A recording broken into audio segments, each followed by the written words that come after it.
You got this idea, you know,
now in session with the Honorable Kwame Rowe presiding.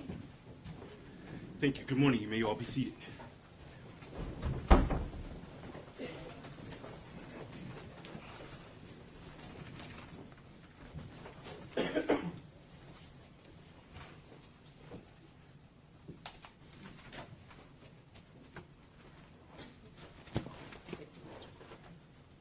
Your Honor, calling People v. Ethan Crumbley, case number 2022-279-506 FC. Thank you. Good morning, counsel. Appearances for the record. Karen McDonald, on behalf of the people. Thank you. Mark Heath on behalf of the people. David Williams on behalf of the people. Paulette Michelle Lofton on behalf of Ethan Crumbley. Amy Hack on behalf of Ethan Crumbley. Deborah H. McKelvey on behalf of Ethan Crumbley. Thank you, and good morning to everyone. You all may be seated. With that being said, we're going to continue the Miller hearing this morning. Before we get started, are there any preliminary issues that we need to address? Yes, Your Honor. Thank you. Your Honor, at this time, understanding your previous ruling and protecting the record, we're moving to strike the testimony of Ms. Darnell. We're also renewing our motion to exclude the testimony of the students in this case. At this point, we are at a Miller hearing. We are post-adjudication of guilt or innocence. At a Miller hearing, the focus is on Mr. Crumbley and 5 factors: his chronological age and the hallmark features of that age, his family and home environment, the circumstances of the homicide offense, and the effect of familial and peer pressures. And in reviewing the case law, what that means, Your Honor, is this a solo offender situation? Is it a multiple offender situation? If it's a multiple offender situation, what role did this particular defendant have in that? Obviously, that's not the case in this particular instance. But the other part of that is what effect on this event did Mr. Crumbley's adult, familial, and peers have on this offense? The incompetence associated with his youth and the possibility of rehabilitation. Yesterday, the testimony from Ms. Darnell got into things like how that she communicated with her family, whether she had any regrets about how she communicated with her family, how she was feeling, and things of that nature, which is clearly inappropriate for a Miller hearing. It is appropriate, and our legislature has provided in 769.25 subparagraph 8 that testimony, that information is appropriate for the sentencing. We are not here at this point for sentencing. That's a future event. And absolutely all of that testimony and the testimony of the students is relevant at that, for that victim impact. So for those reasons, Your Honor, we all have a job to do. We tailored our questions to what information, if any, they had, these students and Ms. Darnell and any other school-related person has relative to these 5 factors. Some of those questions are going to be answered no. Unfortunately, some of those questions are going to evoke some emotion, and that's the nature of this case. But setting all of that aside, if the testimony is not directed to those 5 factors, it is not appropriate to be presented in this hearing and is inadmissible. And for those reasons, we'd ask that her testimony be stricken. She can absolutely come in at sentencing and make all of those comments, as well as the students. Thank you, Ms. Hawkins. People, your response. Your Honor, both myself and my office are well aware of what a Miller hearing is. We conduct them frequently. We accept our higher standard, and we accept and believe we should follow the law. Part of the Miller hearing, we know from Taylor now, is not just about the 5 factors. It comes under the umbrella of it has to be proportional. the defendant in this case and how he committed this crime and the circumstances around it are highly relevant. The defendant himself expressly wanted to inflict pain and suffering on his victims. And so the testimony is squarely part of this case, and it is absolutely appropriate. I want to say a few things about what happened yesterday. First of all, this is not a jury trial. Your Honor is the trier of fact. And if there is evidence elicited about somebody's suffering or trauma that you don't think expressly relates to a Miller hearing, or whether or not it's part of fashioning an individualized sentence, Your Honor can disregard that and has told us both in his written orders and in chambers just now that that's exactly what you're going to do appropriately. So that's one thing. The second thing is the defendant's actions and what he stated he wanted to do and how he did it are why we are here. The fact that counsel somehow believes that our only obligation and duty here is to just state that he killed 4 kids and injured 7 others is preposterous. He executed students at point blank range. He wrote about how he was going to do it. The circumstances around how he carried out that crime and his behavior and his demeanor and his interactions with these students are at the core, not only of this hearing, but at the core of why I made the decision. I'm the elected, I'm standing here, and there's a reason. Because I believe juveniles should be treated like juveniles. I also believe there are rare exceptions. And this is one, and I believe that, and I will stand by that. But the reason I made that decision, together with my team, is solely based on these horrific details in the way this crime was committed. And so to say that we shouldn't somehow say it, we shouldn't somehow allow people to take the stand and tell the truth is offensive. It's offensive and it's unconscionable. And I want to say one other thing. We understand this isn't a victim impact statement. We understand that. We have told every single person that we've interviewed about testifying, listen, you're not here to talk about how this impacted you going further. Which, by the way, is a really tough thing to do. It's a really tough thing to do to put somebody on the stand who until this moment didn't even want to be on this campus knowing that the defendant was sitting over there in jail. The sheer presence in the room with him is traumatic. It's a tough thing to then say, don't talk to me about your pain. It's absolutely relevant in the context of the interactions that each of these people had with the shooter. I'm about to call 2 students. They are minors. I will not do that. If the court is going to allow counsel, to stand up and badger repeatedly people who have been through trauma and ask them about facts that they have stated already on the record they don't know. I will say right now, the 2 students I'm calling, they don't know. They do not know about the defendant's background. They do not know about what the Miller factors are. They don't. I don't discuss the Miller factors with them. They do not come in here with a message of vengeance. They did not sign up to do it.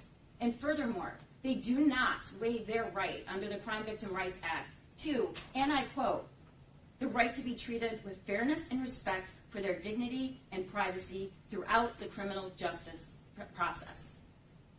And I don't know what anyone else in this room thinks about yesterday, but you can't call that treating a victim with dignity and respect when she's shaking and she's repeatedly said, I don't know about Miller factors, I don't know about this defendant, and I don't want to. We'll follow the law, and we're going to do the right thing.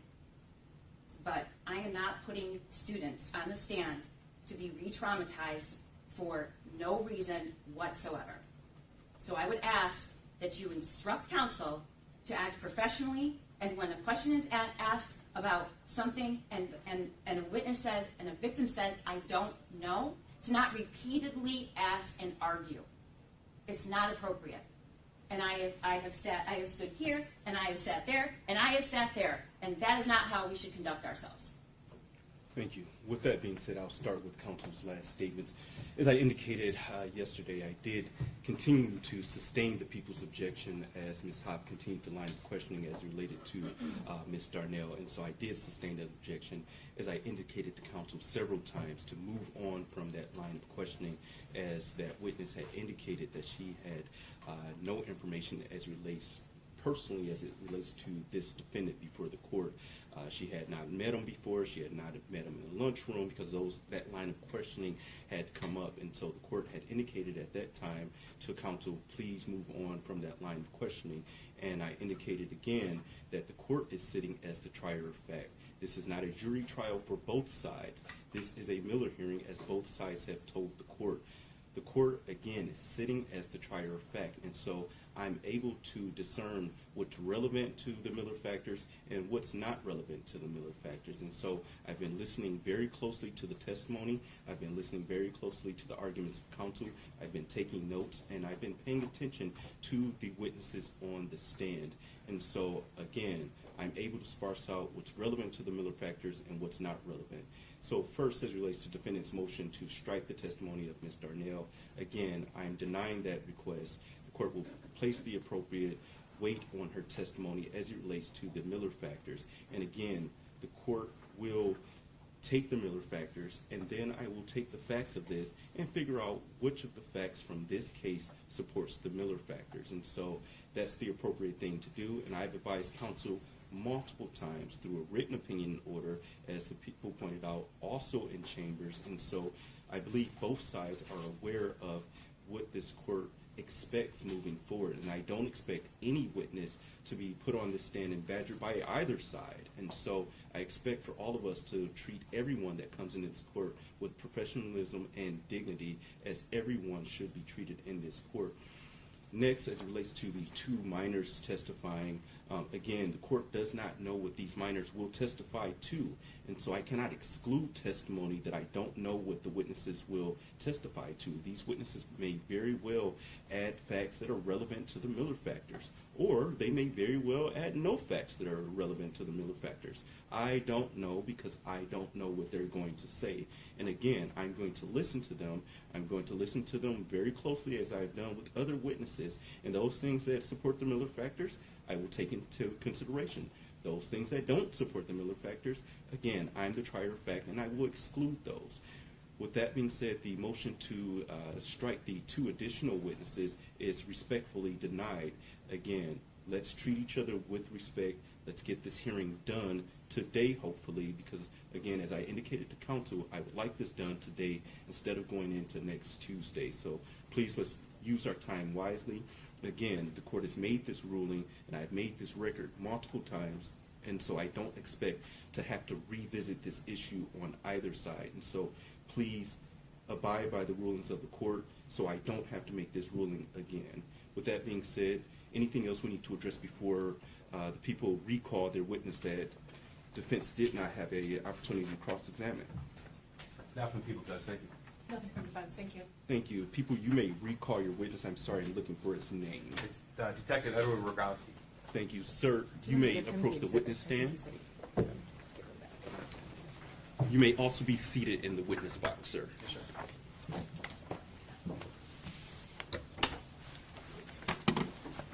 And sir, you are still under oath. Yes, sir.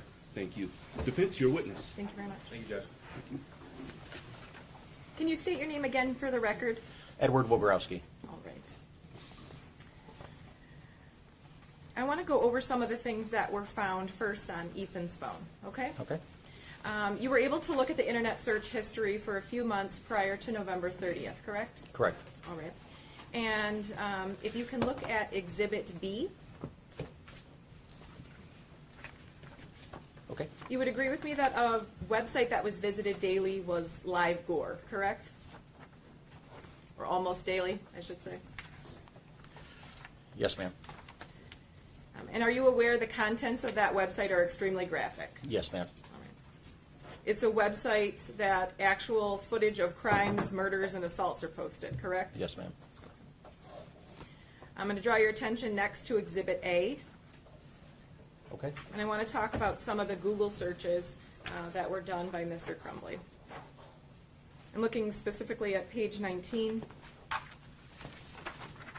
November 29th, 21 at 8:48 p.m. So about an hour before he made that video that we were shown yesterday. You would Okay. agree with me that he looks up, should you do something that can imprison you? Yes. At 8:47, should you do something that scares you? Yes, he did. All right, I want to draw your attention to page 183. 1 second, please.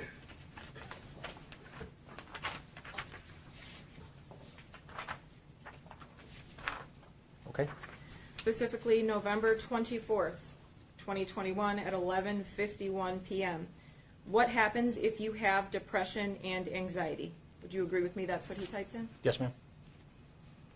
That same day at 8:41 p.m., he Googled, what is mental illness? At 8:40 on the same page? It's the same date, Oh, I see. 8:41 p.m. 8:41. Yes, ma'am. He also looked up anxiety disorder and what can cause mental illness. That may be it. Yes, ma'am. I see it. All right. 187, page 187, we're looking specifically at November 21st, 21 at 10:16 p.m. Oh, what page, ma'am? 187. 187 is all November 24th. All right, if you go, I think it's probably just the next page. It's in the same succession. We're looking for November 21st.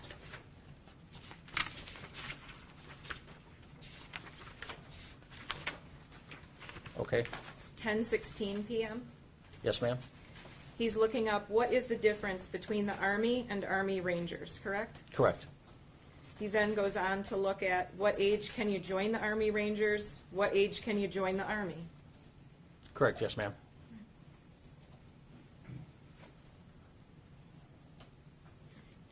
At 10:10 on that same day, November 21st, he looks up, what if you don't know if you want to be in 10th grade? Correct. Yes, ma'am. He goes further to look up, can you get arrested for not going to school? Correct. At 9:45, he looks up, what are the necessary grades for high school, correct? Correct. He goes on further to say what gets you, or to look up, what gets you held back in school? Correct. What is the sense of college? Yes, ma'am. I see it. What does it mean if you aren't going to college? Yes, I see it. Can you get in trouble for not doing homework?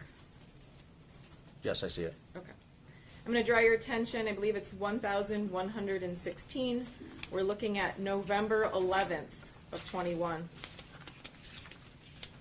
Specifically 12:07 a.m., which is a school night. Okay. Yes, ma'am. He looks up, am I a sociopath?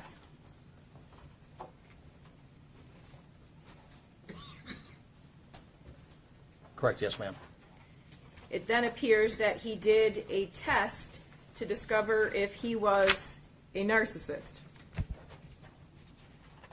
Which one are you referring to?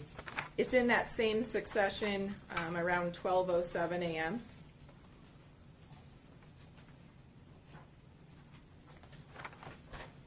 I see that, ma'am. Yes, ma'am. Okay. He looks up, what is a psychopath?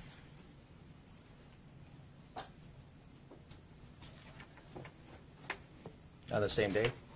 It may be the following page, but it's the same date. It's just in the succession of those searches on that date and time. Yes, ma'am. What is a sociopath? Are you asking me what is a sociopath? No, I apologize. He also Googles, what is a sociopath? Correct. He Googles, what is it called when you want to kill? Correct. He Googles, how do you know if you have gone insane?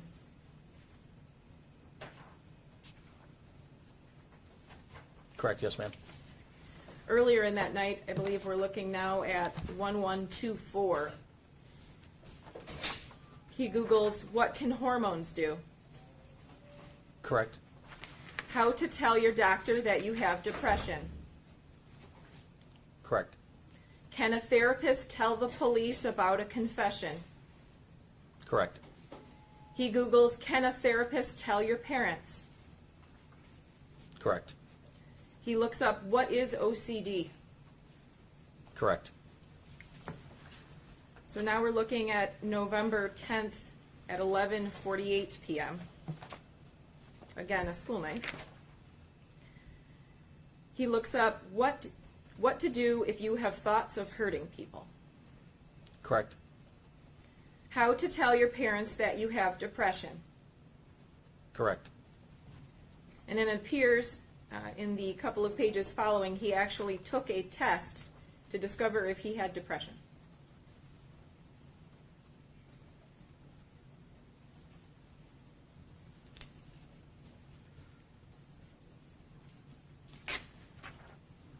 The website would make you believe that, yes, ma'am.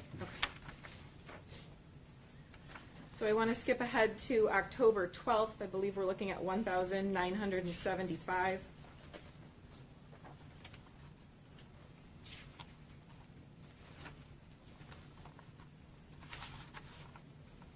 Again, October 12th, 1:10 in the morning, a school night. Yes, ma'am. He Googles, what chemical reaction happens when you go insane? Correct. I want to skip to September 9th of 21. I believe now we're at 2,172. Okay. At 10:37 a.m., he Googles, will blood come out of a dog when dies from heart failure? Correct? Correct. What if a dog convulses and dies? You searched that? Correct. Yes. He searched, what causes a dog to die from not breathing? Correct. He searches, how to move a large dead dog. Correct. He searches, who do you call if your dog dies? Correct. I then want to go to September 3rd. I believe we're at 2,185 at 8:01 p.m. Okay. He Googles how to be a fighter pilot in the Air Force, correct? Correct. How do you join the paratroopers? Correct. So I want to move on to a different exhibit. I want to talk about the messages between, if you want to go to Exhibit F. Okay. And these are from a cell phone that was reported to be Ethan's, correct? It appears so by the participants listed at the top, yes. Okay. Would you agree with me? This is from 2016, correct? Correct. And at 10:11, or on 10/11 of 2016 at 10:05 p.m., a school night, the text messages are, Mommy, can I get out of here? Correct. He then texts his mom, I don't want to be alone. Correct? Correct.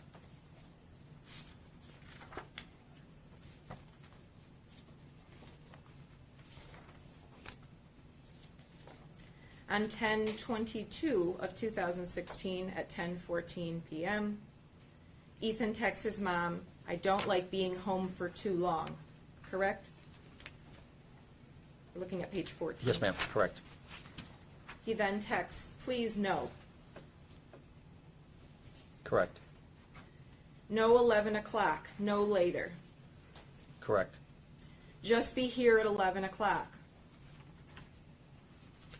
On the next page? Yes, next correct. page. Mommy, can you please be home now? Correct. Can you please be home? Correct. 10:49 p.m. Well, let me back up. There's no responses, correct? During Correct. those messages? Okay. I'm going to skip to 10:59, same day. I just don't feel good, that's all. Correct? Correct. And at 11 o'clock, we receive what I believe to be a response from the phone number listed as Jennifer's. And the response is, "It's okay, buddy. We're right down the road and the neighbors are watching the house. I'm out with the ski patrol celebrating. It was a big deal today. Please understand." Correct? Correct.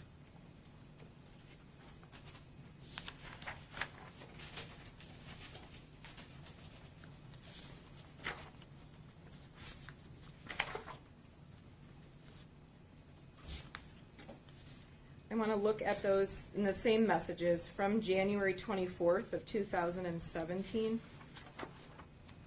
What page are you on, ma'am?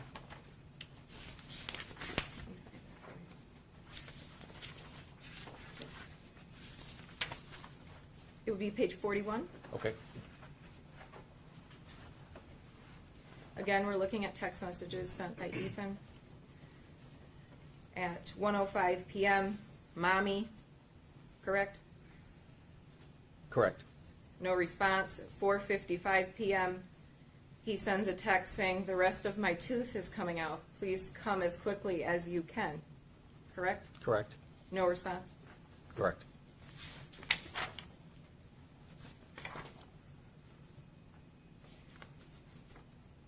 Moving on to the more recent text messages, page 113.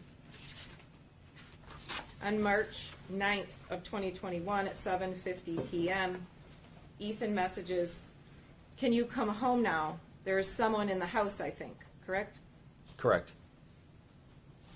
Someone walked into the bathroom and flushed the toilet and left the light on. Correct? Correct. And I thought it was you, but when I came out, no one was home. Correct. There is no one in the house, though. Correct? Correct. "Dude, my door just slammed." Correct. Maybe it's just my paranoia. Correct. But when are you going to get home? Correct. And there's no response, correct? Not on that day. Correct.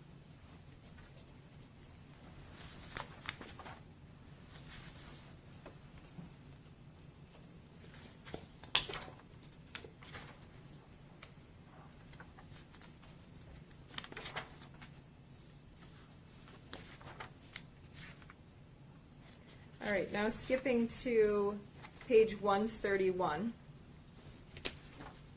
We're talking about messages from March 20th at 2:34 p.m. Okay. Ethan sends a text that says, "I cleaned until the clothes started flying off the shelf." Correct? Correct. "This stuff only happens when I'm home alone." Correct? Correct. Correct. Again, no response. Correct.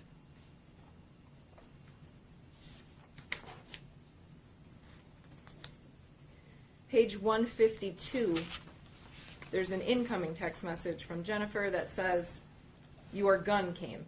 Correct? Correct. And that's April 21st of 2021. Correct.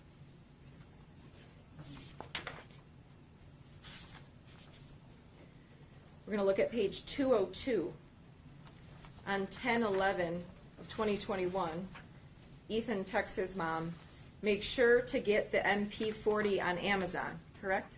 Correct. And type it exactly like this, MP40.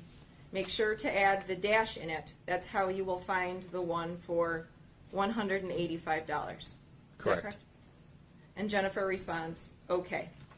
Correct? Yes, ma'am.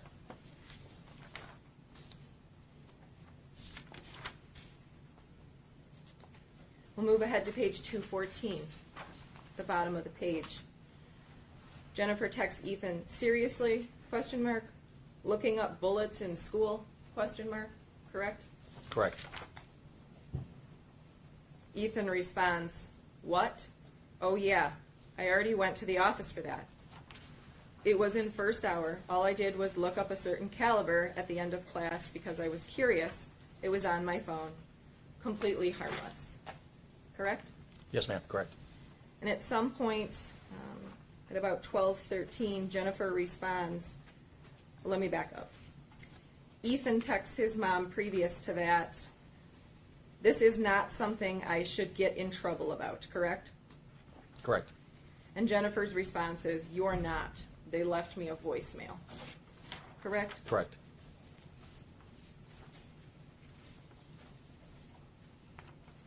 Following page 217, Jennifer texts, did you at least show them a pic of your new gun? Correct. And he responds, no, I didn't show them a pic of my, it says God, but I believe it was supposed to be gun, correct? It says, no, I did not show them the pic of my God. My God, Yeah. yes. On the following page on 218, Jennifer responds, LOL, I'm not mad. You have to learn not to get caught. Correct? Correct.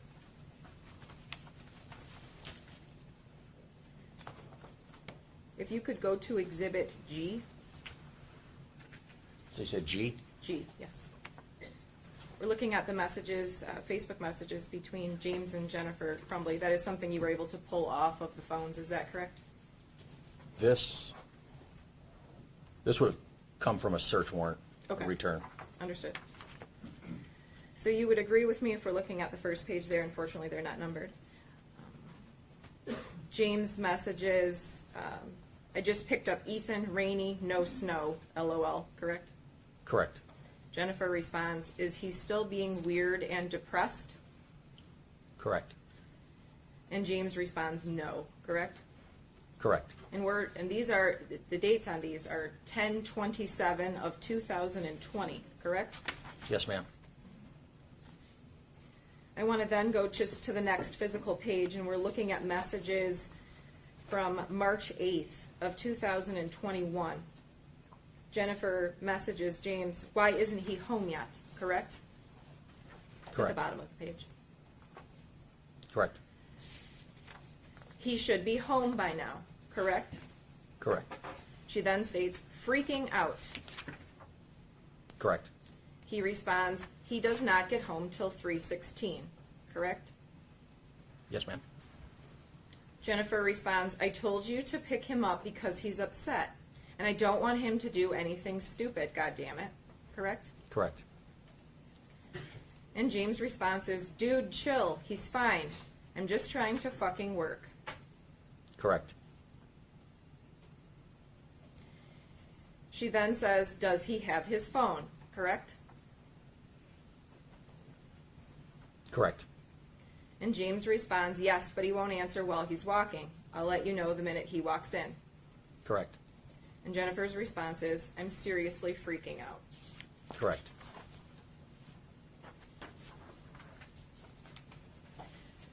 The next page, we're looking at messages that were retrieved from March 19th of 2021.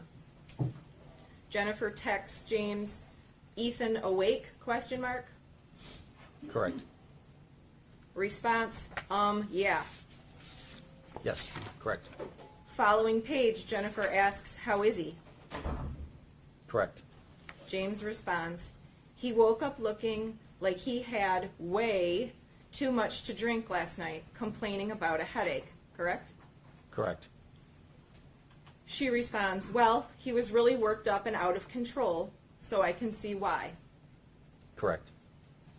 James responds, I apologize. Jennifer then sends another message, all I know is he needs to eat, go to work hard, and not complain, and he'll be able to get his stuff back, correct?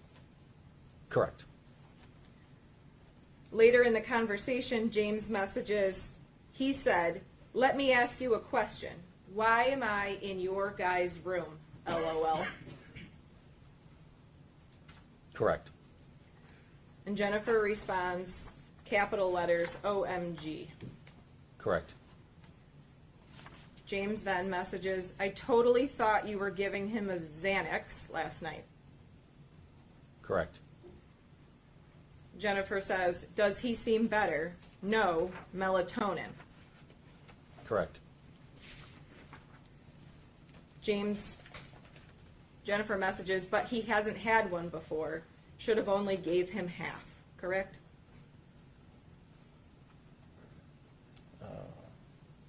Correct. James then messages, he is just doing his school, says his head hurts, he took some Tylenol, correct? Correct. Later in the message at the bottom of the page, Jennifer says, does he remember what he did? Correct? Correct. Following page, James responds, dude, I am working on a demo right now. I've not talked to him and he's doing school. Correct.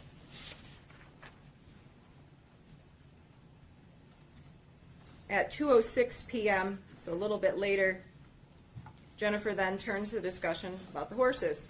Are we going to the barn, correct? Correct.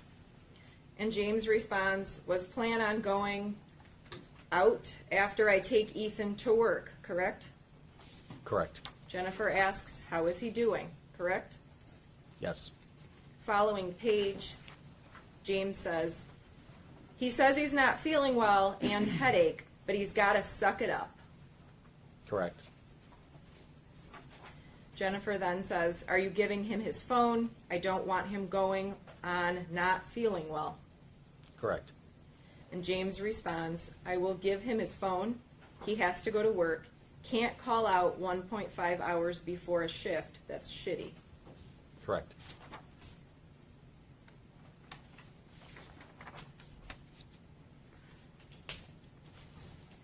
I want to then move to the next page.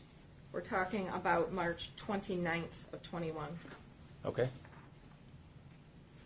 In a message that Jennifer sent to James, we're looking at the third line of that larger message at the top of the page. Do you agree with me that she says, Ethan's braces, those need to be handled. They need to come off. I'm not investing any more money in those. Correct. That's part of the message, yes. We'll move to the following page. Specifically towards the bottom of the page, April 29th of 21. Message from Jennifer. I wonder if we can get Ethan's counselor at school to talk to him. Is that correct? Correct.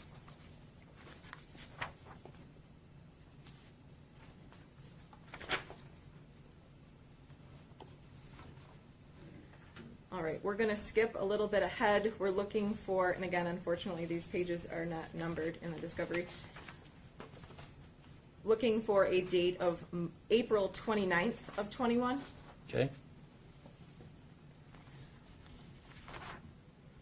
Jennifer messages, Ethan home, question mark. What time is that at? It's at the very top of the page. Looks like the previous page says the time is 12:52. Correct. I see it. Okay. And James responds, yes, I picked him up, correct? Yes, ma'am. And Jennifer says, how is he? Correct. And James responds, seems fine. I left a message for the school counselor earlier.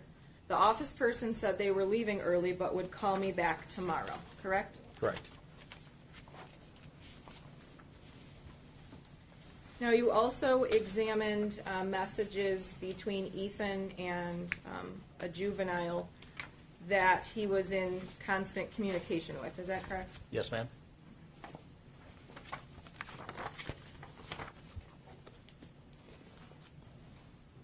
I'll have you look at Exhibit H.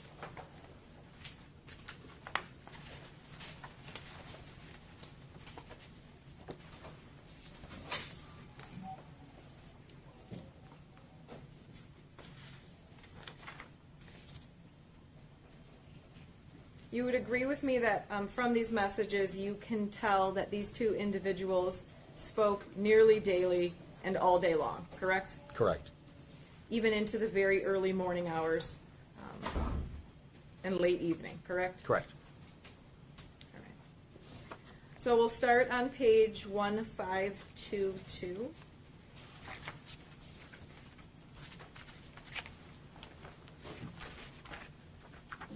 We're talking about March 3rd, 21, 5:12 a.m.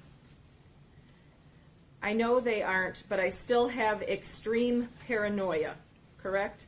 Well, I got a point something out. Sure. That it's UTC time on there, which means it's not adjusted for the actual time. Okay. So it should be more like 1 in the morning or something like that. 1 in the morning. Okay. But yes, he says it. Following page, he then messages, my brain literally makes me see that there is someone standing there when there isn't. Correct? Correct. Like my arm would move up by itself. That's how bad paranoia I have. Correct. We'll move to page 1690.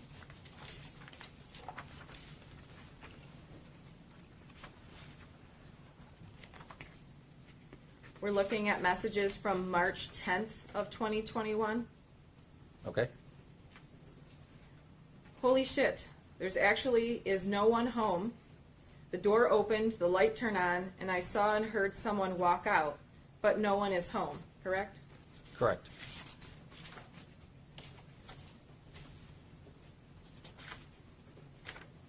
He then moves on to say the toilet even flushed. Correct. And fucking tank is barking now. Correct.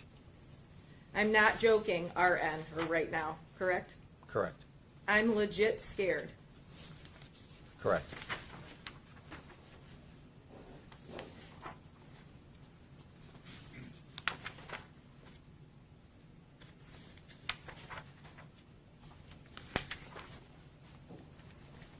We'll go to page 1697.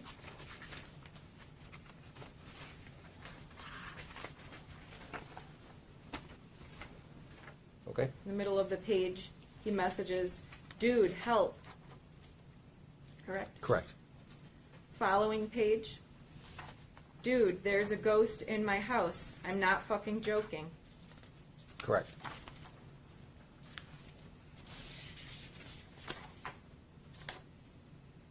Page 1702, Okay. the bottom of the page, and that's the same day, same time, same discussion thread. I texted my parents, but they haven't responded. Correct.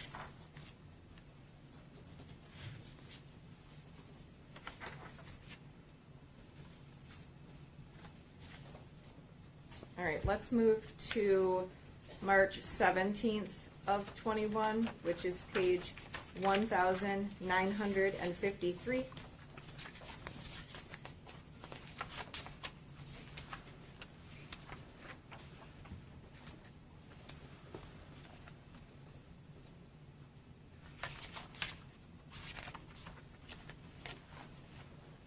Okay. Would you agree with me? Obviously, I know that the time is not accurate like it's stated, but would you agree with me early morning hours? Correct. Yes, ma'am. One thought that keeps coming back to me is how after school I have no plan in life. Correct. I'm most likely going to be homeless. Correct. I have no desire to do anything. Correct. Following page, it's what keeps me up all night. Correct.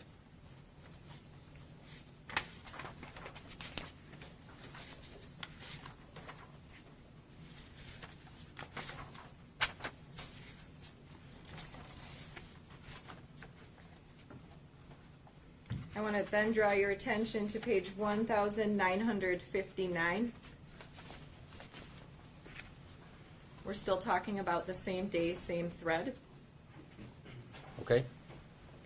Ethan messages, and that when you're an adult, you can't go back, ever. You're stuck going forward until everything turns black, forever. There won't be anything after life for the rest of existence, correct? Correct. Never ever will there be another life. Never ever can you go back to your young life. The end is near and is getting closer every second. Correct.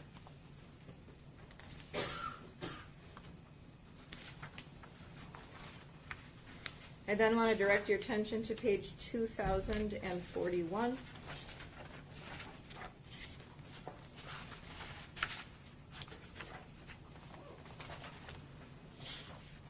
Okay.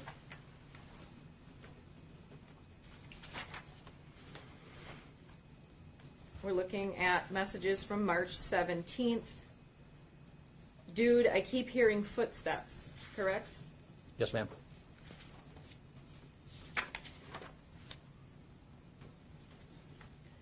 We'll move forward to page 2043 in that same text thread. I kind of do hope you can get FN back. I take that to mean fortnight from reading the messages, because I am legit shaking RN right now. And my mom had the audacity to not respond to me. Correct? Correct. Something is in the living room again. Correct? Yes, ma'am.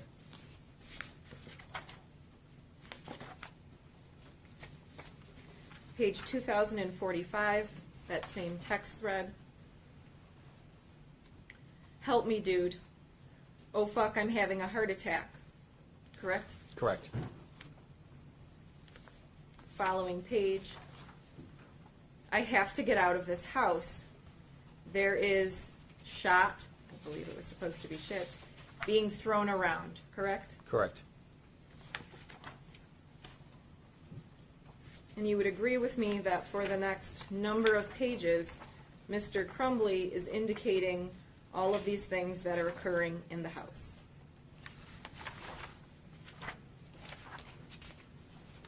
Correct. We'll jump ahead to page 2051, same text thread. My parents aren't even answering back. Correct?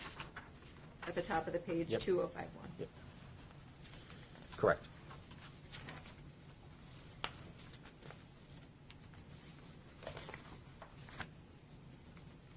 I want to jump ahead to page 2386.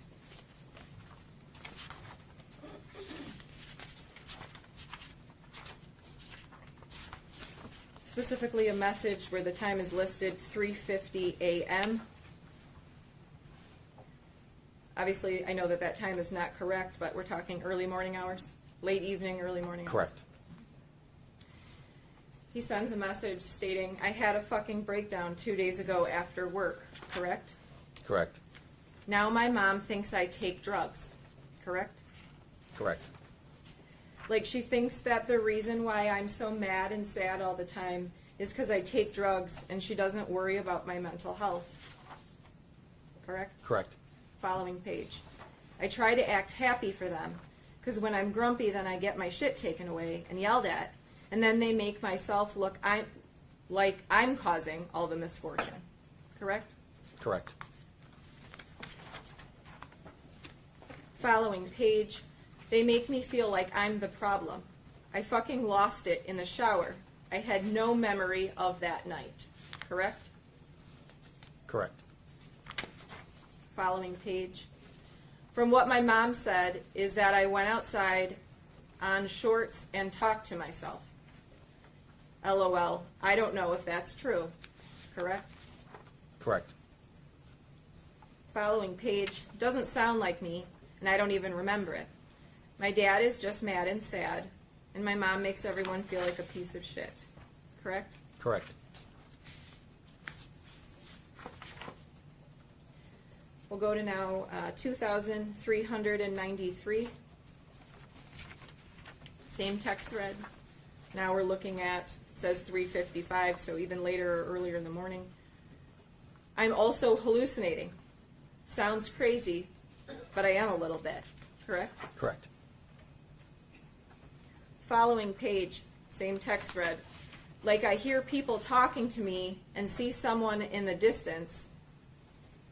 Correct? Correct. Following page, same text thread. I actually asked my dad to take me to the doctor yesterday, but he just gave me some pills and told me to suck it up. Correct. Like it's at the point that I'm asking to go to the doctor. Correct. My mom laughed when I told her. Correct.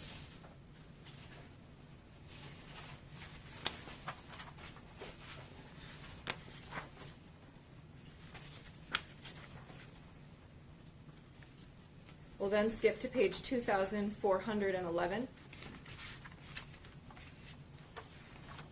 Okay. Same text thread. This is the first time I have told someone, but in Spanish class before break, I was dozing off, and I could see a girl with short blonde hair standing right next to me and say, "Will you be mad if I wake you up?" Correct? Correct.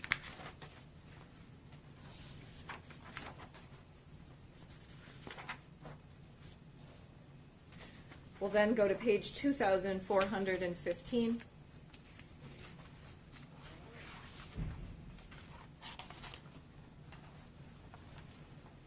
Okay.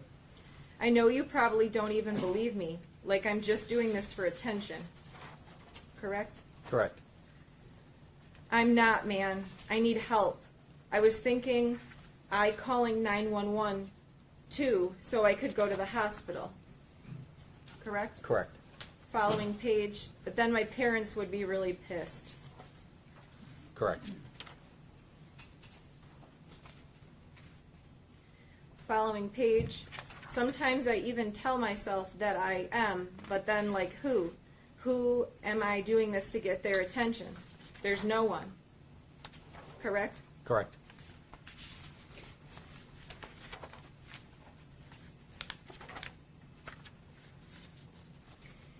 Then on page 2421, the juvenile that he's texting with says, "When did all this bad shit start happening?" Correct? Correct. And Ethan's response is 2 weeks ago. Correct? Correct.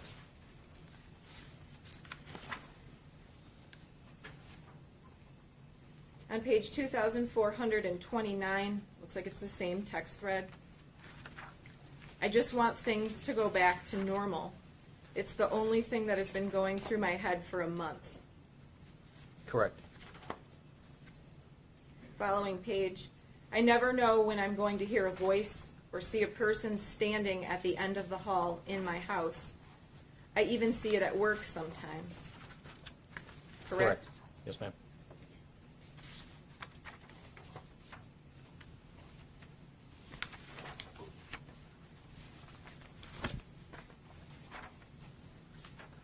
We'll then move to page 2436. Looks like it's the same text thread. Okay. Ethan texts, everyone needs a safe place in their life. I don't feel safe anywhere. Correct? Correct. Following page, same text thread. I'm going to ask my parents to go to the doctor's tomorrow or Tuesday again. Correct. But this time I'm going to tell them about the voices. I only told them about the people I saw. Correct.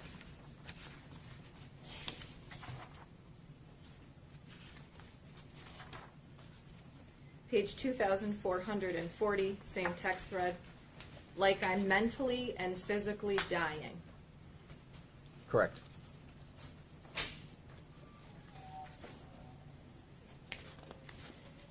You would agree with me from review of these messages in October of 2021, the messages stopped, correct?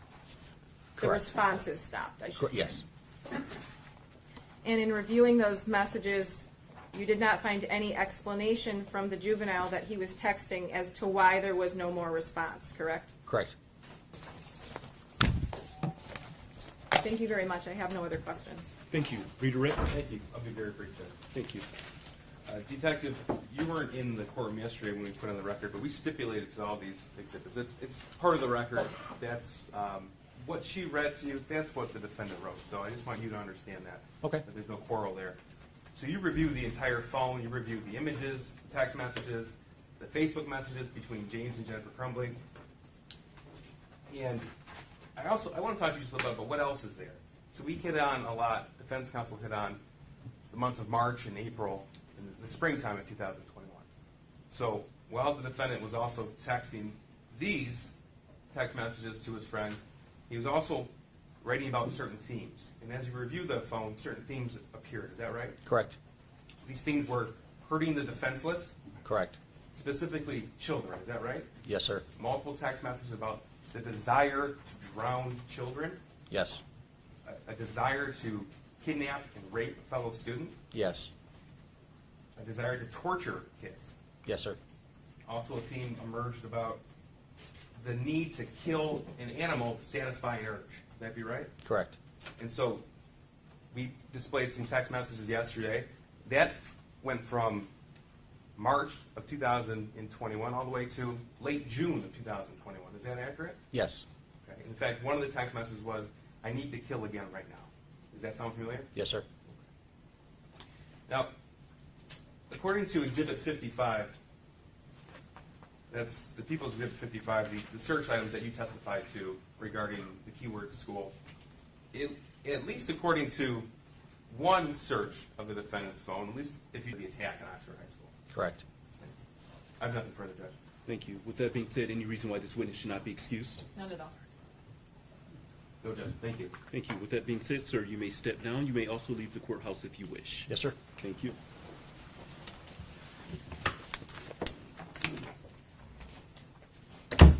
People, you may call your next witness.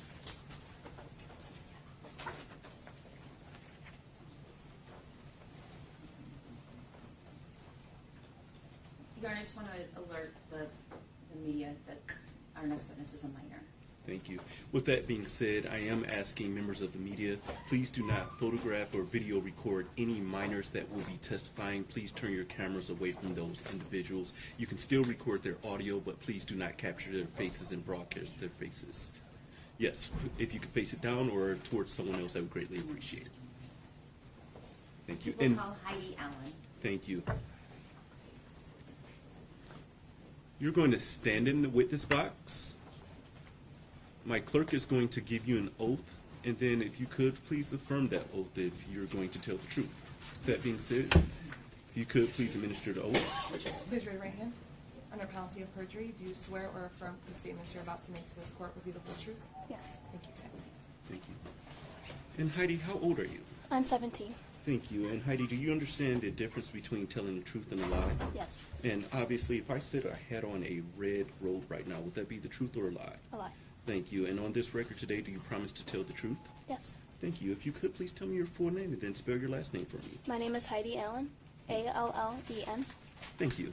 People, your witness, and if you could, you have a very light voice. If you could, please just Yes. keep your voice up for me, okay? Thank you. People, your witness. Good morning, Heidi. Good morning. I know you can project your voice. Okay. So I want you to do that. I will. You're 17, correct? Mhm. You have to say yes or no. Yes. Okay. And you're still in high school. Yes. Where do you go to school? I go to Oxford High School. Okay. What grade are you in? I'm going to be a senior. Okay. But you're off for the summer right now. Yes. Okay. And how long have you been going to the Oxford public schools? Since kindergarten. Okay. So you live close by, and that's the school you've gone to your whole life. Yes. Okay.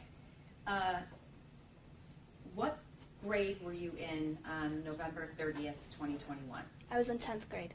Okay.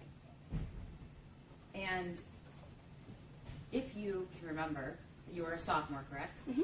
All right. Is that a yes? Yes. Okay. What was your schedule like? What did you start in the morning, or did it change each day? I believe it changed each day, but I don't fully remember. I know my schedule for that day. Okay. Can you tell the court what your schedule was that day? Yes. So first hour I had language arts, and then I can't remember my second hour. Okay. But I know third hour I had chemistry, and then fourth hour I had choir. Wait, I don't actually remember. Oh wait, had Chinese fourth hour. Okay. And then fifth hour I had math. Sixth hour I had choir, and then seventh hour I had history. Heidi, when was your lunch? My lunch was during fourth hour. Okay. And the way it works is it's sort of in the middle of fourth hour, is that right? Yes. Or is it, okay.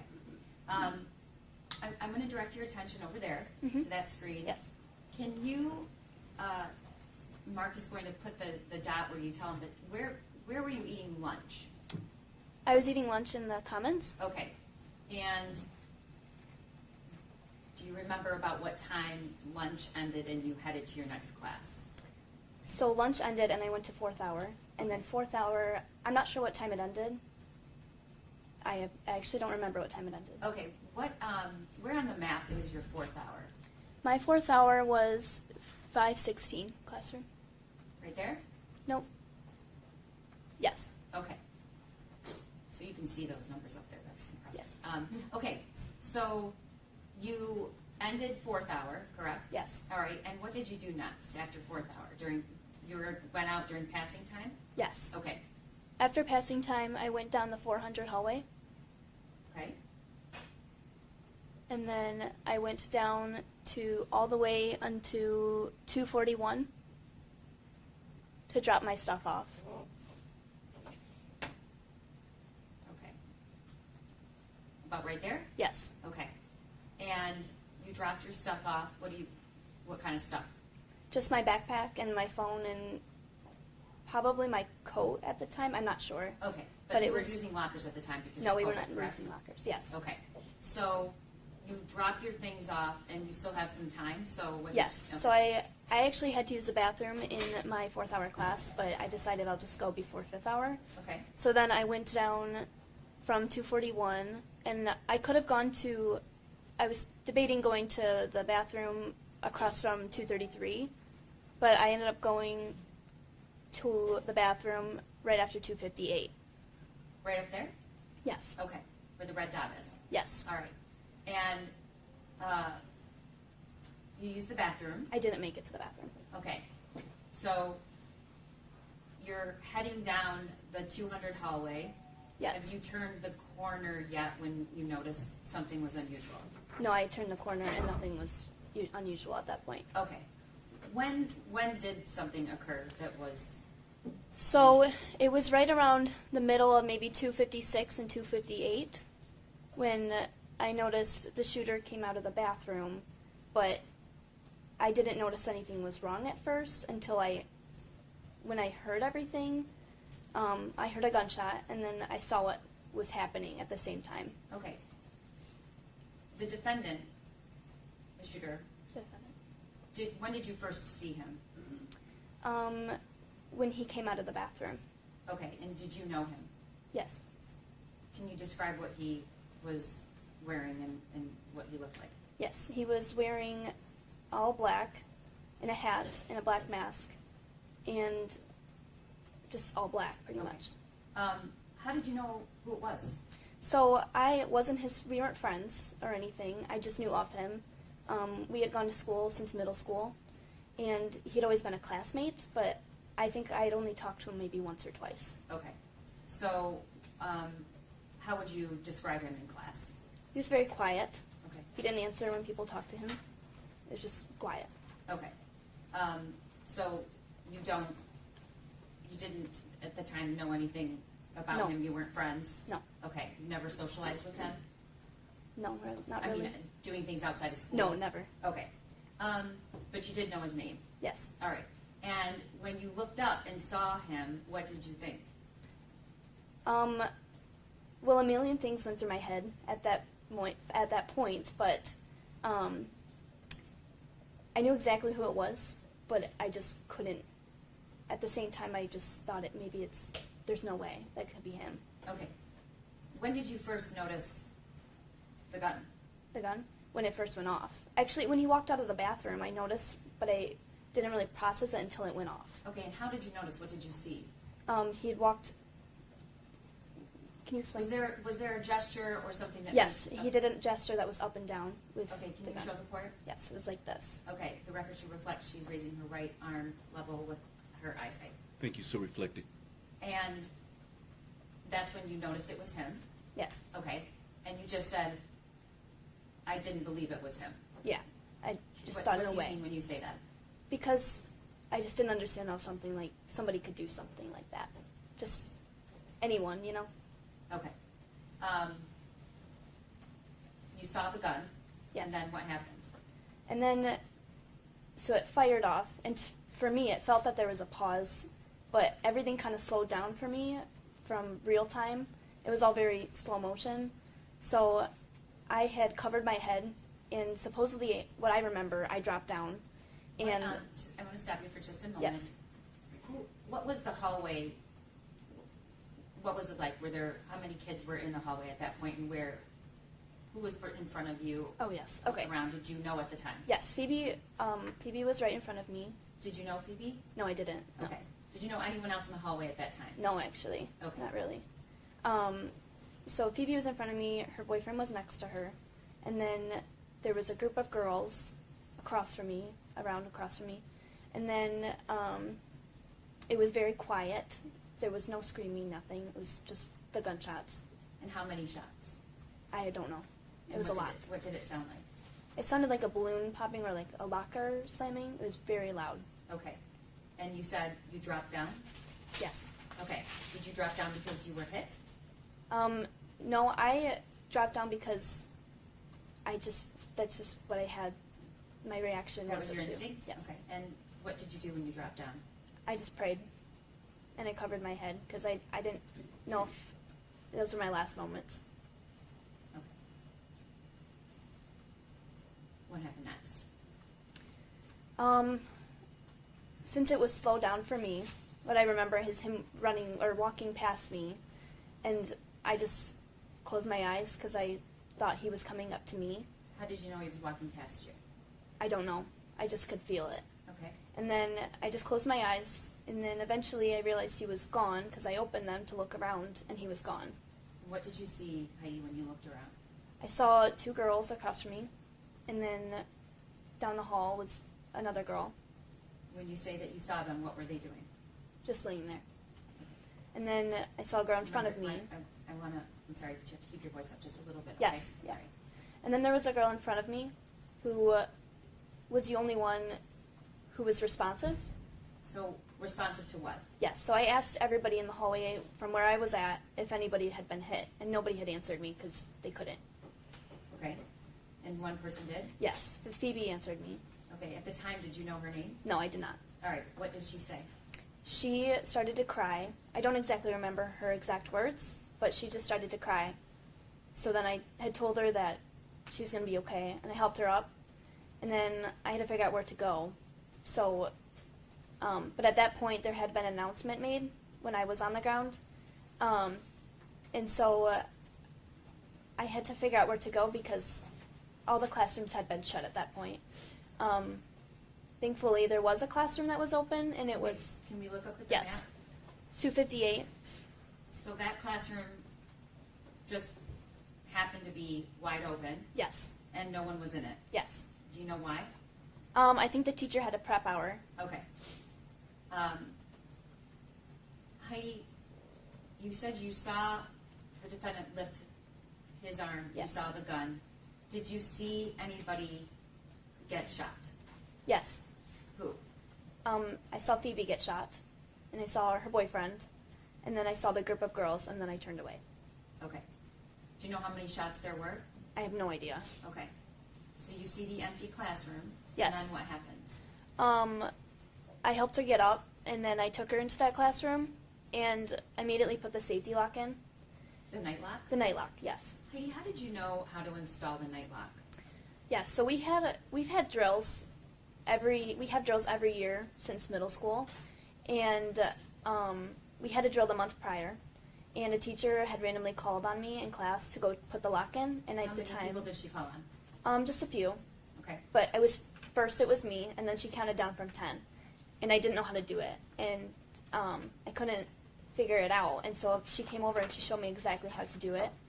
So then when that moment came, I knew exactly how to do it. Do you But think I you would have known if she hadn't done that? No, absolutely not. Okay. So is Phoebe standing at this point? Can she walk? Yeah, she was walking, so I helped her up. And as soon as I put the lock in, I took her to the middle of the room. And What were you saying to Phoebe? What was one of the first things that you said? she's going to be okay. Okay. I just kept reassuring her that she was going to be okay. I had no idea. Was she making any kind of noise verbally? She was crying, and I don't fully remember what she was saying, but I don't know. Okay, and were you trying to be quiet? I was trying to stay calm. Okay. Yeah. So you get the night lock in, and then what do you do? I took her to the middle of the room, and then I asked her where she had been shot, or where she had been hit, and she didn't know, but there was just blood everywhere. So What do you mean when you said blood everywhere? there was just blood on her clothes, and then it was starting to get on me, but we didn't know where it was coming from. Okay. Yeah, so then I had asked her where it hurt, and then she said it was in her arm, so I thought maybe it was in her arm, but then she took her shirt off, and it was right on her chest. area. And then there was another shot, I believe, on her neck. And so I immediately took her sweater and I put pressure on it because that's all I know how to do. I don't know how to handle that stuff because I just never learned how. Was she laying down at this point, or She was sitting up. Okay. So we were sitting on the floor. She was sitting up, and then I started to pray with her because I didn't know what else to do. And What did you say to her? I asked her if she knew who God was, and she had said not really.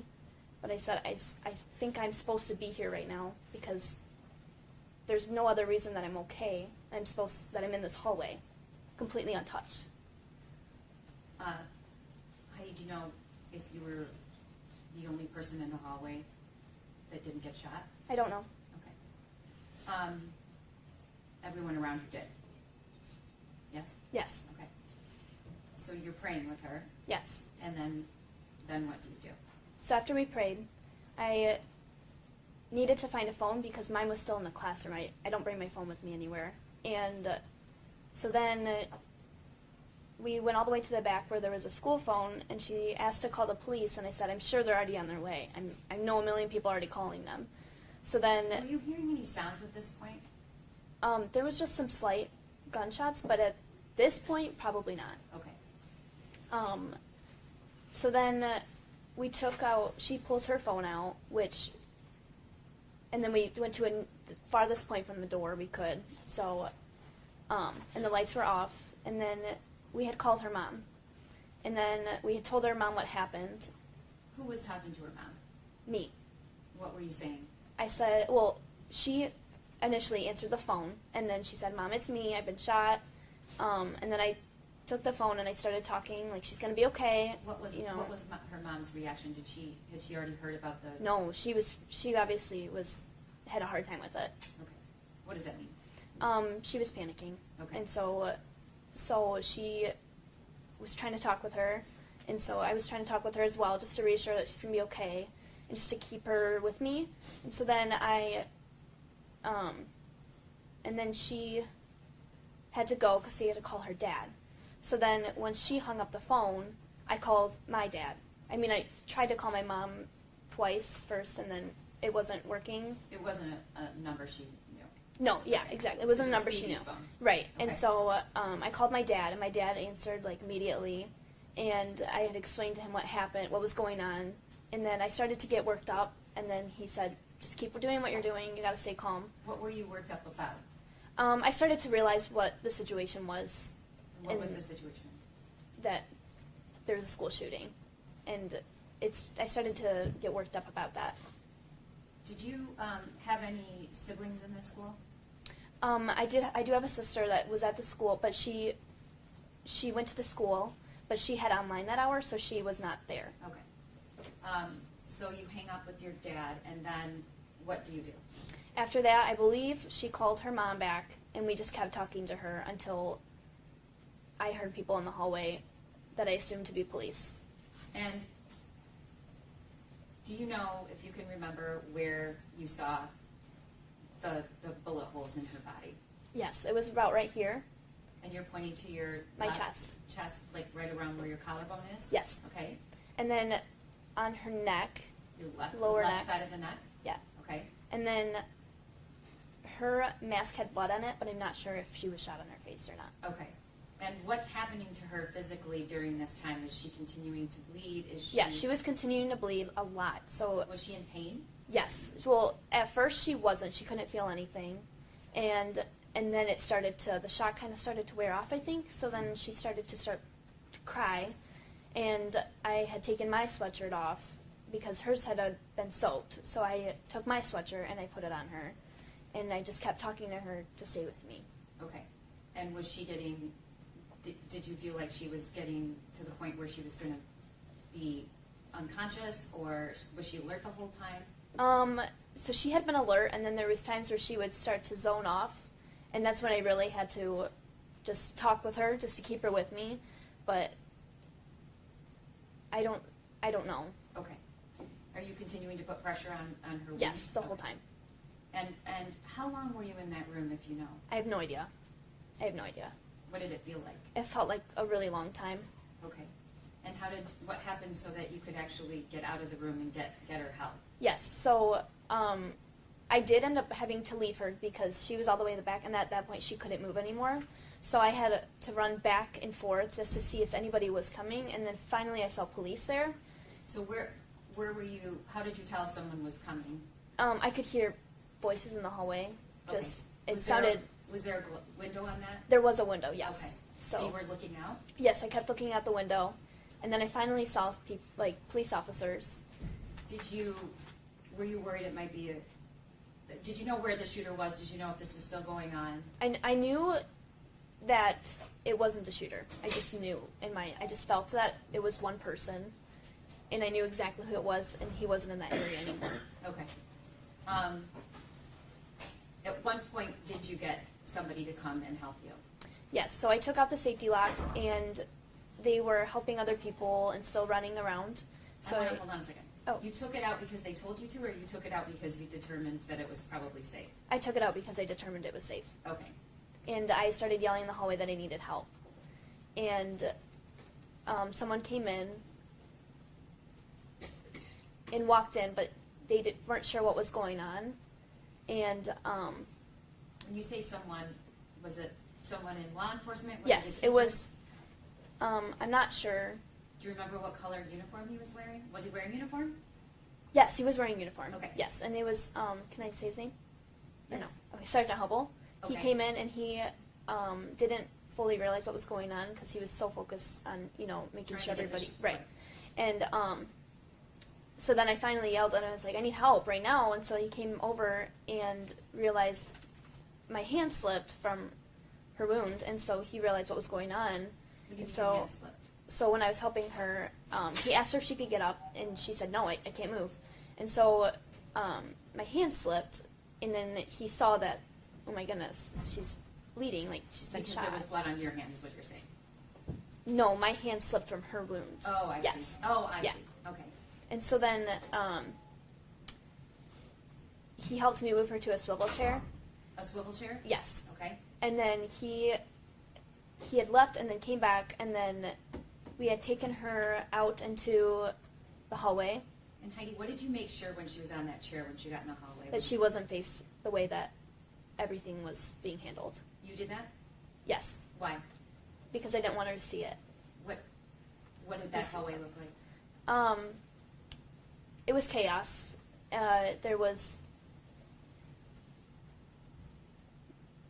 someone trying to be resuscitated, and whoever was helping her was just yelling at her like, come on, you get this and stuff, trying to just get her to respond. Did you at some point learn who that was? Who was that needed resuscitation? Yes, Who was it? Hannah. Okay. What And else then, did you see? Then Kylie was sitting up, just sitting up against a wall, just zoned out, kind of, just nothing. It just looked like there was nothing there. And then Madison was at the end of the hallway, just by herself. Did you know the names of those girls before? Is I that did you? not. Okay. Did you see anything that made it seem like they were wounded? Yes. What did you see? Well, by Madison there was blood, just a pool of blood. And then there was just a lot of blood on Hannah and Kylie. And you could see their wounds. Okay. And Phoebe couldn't see this because you turned No. her. Okay. And what did you do? I kept helping her, and we were still on the phone with her mom, and I just told her mom to keep talking with her just to keep her going. And then someone came over to help me, or wasn't really sure if I needed help, but I needed help, and so I was telling this person to help me. Mm-hmm. And so eventually she took the phone as I was still putting pressure, and then she held it while I talked with her mom. And the ambulance was just right outside, right outside. And then at what point could you leave the school?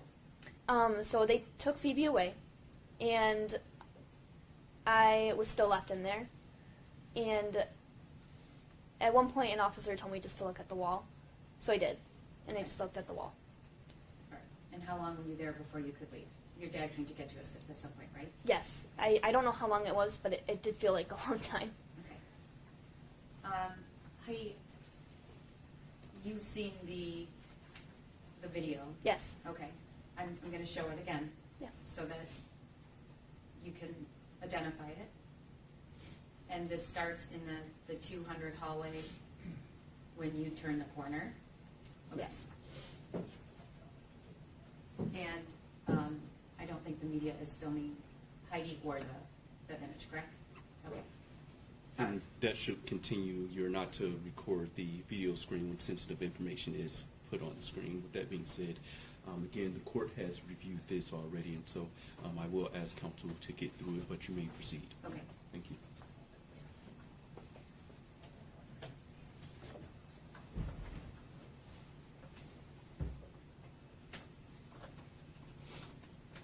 And Your Honor, one of the reasons that we're showing this again is it's very difficult without watching this several times to identify who was who and what was happening because it all happened so fast. So I do want to show the court and point out exactly where Heidi was in relation to the shooter.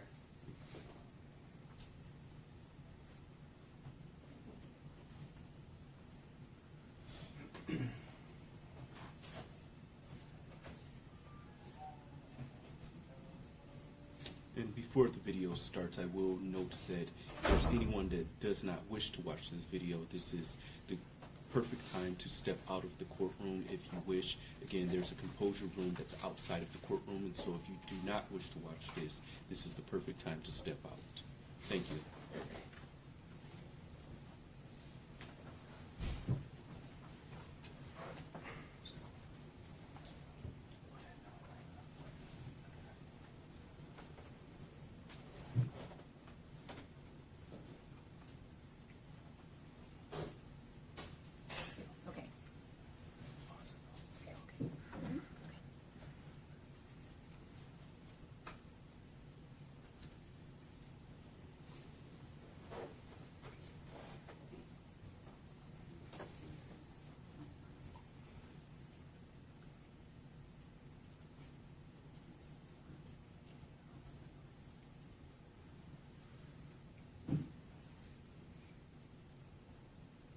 Okay, Heidi, let the court know when you appear on this. I'm on the screen right now. Okay, and you're behind.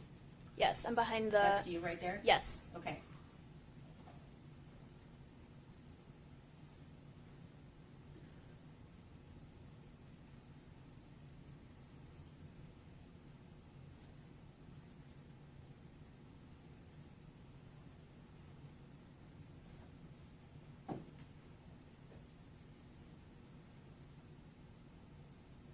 Just so I'm clear who you are on this on the screen, are you the person on the left-hand side, further towards the back? Yes. Thank you. The cursor's on it right now, Your Honor.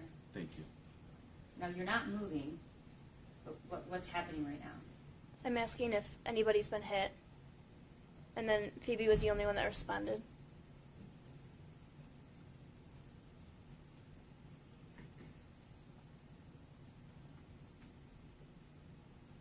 And what are you saying to her? You both went in the room? Yes. What am I saying? Yes. I'm asking her, or I'm telling her she's going to be okay. I didn't know the severity of where she had been shot. You told her a lot. She was going to be okay, correct? Yes. Did you know that? No, I had no idea. Okay.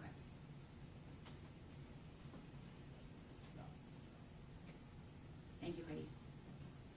Thank you. With that being said, cross-examination, please keep the court's prior comments in mind. I don't have any questions. Thank you. Thank you. Thank you. With that being This said, witness be excused. thank you. Any reason why this witness should not be excused? None at all. Thank you. Thank you for being here. You may step down. You may also leave the courthouse. Thank you. Your Honor, may we briefly approach? Yes.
Thank you. All may be seated.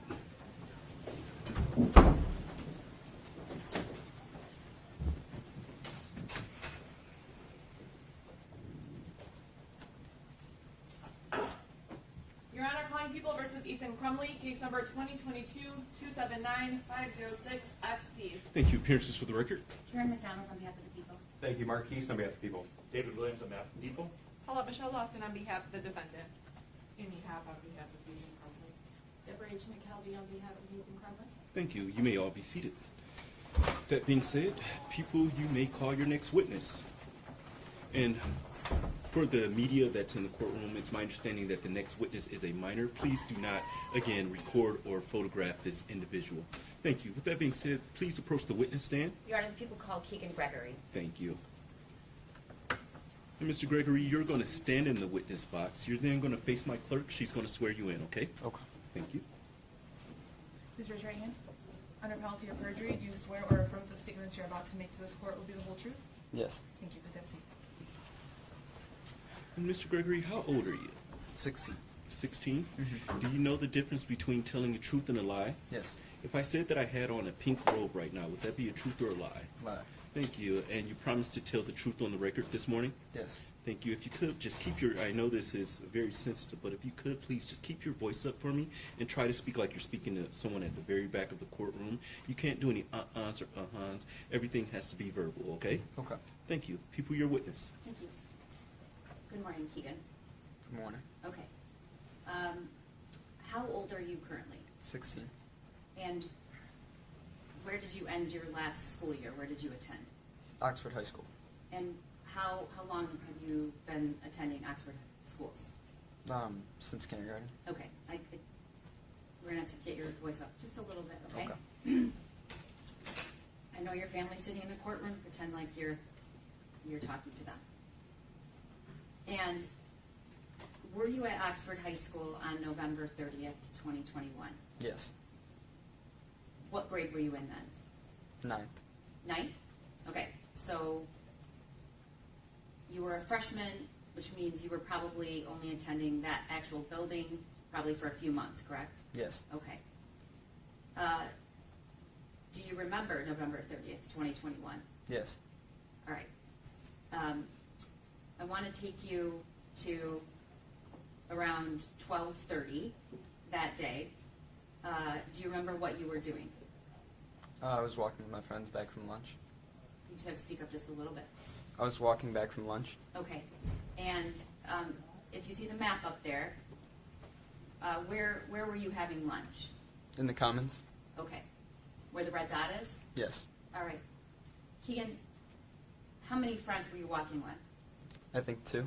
And you were on your way to what class? What hour, if you remember? 5th. Okay. And which way did you go to your class from the Commons? Mark will move the dot when you tell him where you were. And thank you. To be clear, the individual that's recording this, you are only showing the television. Is that correct? Showing this? Yes, sir. Thank you. I just wanted to be clear. You may continue. Down the middle right hallway. Right there? Yep. Okay. And how far did you go? Where did you end up? I went all the way down, and then down the 400. And then where did you go? I started walking to the right with my friends. Okay. To the right. And then I split up from them and turned around because my class was the other way. Okay. And what classroom were you headed towards? Miss Schwartz. And where is that on the, do you remember what the number of the classroom is? 245. Okay, so right about there. Yeah. Okay. And did you make it to the classroom? No.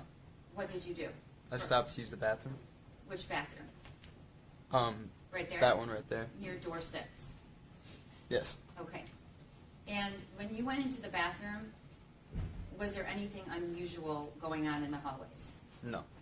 What was going on in the hallways? Passing time? Yes. Okay. And when you got into the bathroom, what happened? I was using the bathroom Mhm. and heard shots. All right. When you heard shots, what did that sound like? Really loud. Did you immediately think it was a gun? No, I didn't believe it at first. What did you think it was? I didn't know what to think Okay. until I peeked out and saw people running. So you actually opened the door and looked in the hallway, Yes, and you saw them running. yes, Did you hear anybody? Were they screaming? Were they yelling? Was anything going on? yeah, screaming and yelling. Okay. And then what did you think? That it was a gunshots. Okay. So what did you do, Keegan? I kind of went back into the bathroom in like shock, not Okay. wanting to believe it. And Keegan, I don't know if I asked you this, but how old were you on that day? 15. Okay. You went back into the bathroom. Was anyone else in the bathroom with you? Yes, And you now know that person was who? Justin Schilling. Okay. Did you know his name at the time? No, All right. Did you see him when you went into the bathroom? no. Did you see him when you looked out in the hall and came back? When I came back in, he was outside of the stall. And what did he do? He told me to come in the stall with him. Okay. Justin's older than you, correct? Yes, Had you ever seen him before? yes. Tell the court where you had seen him before.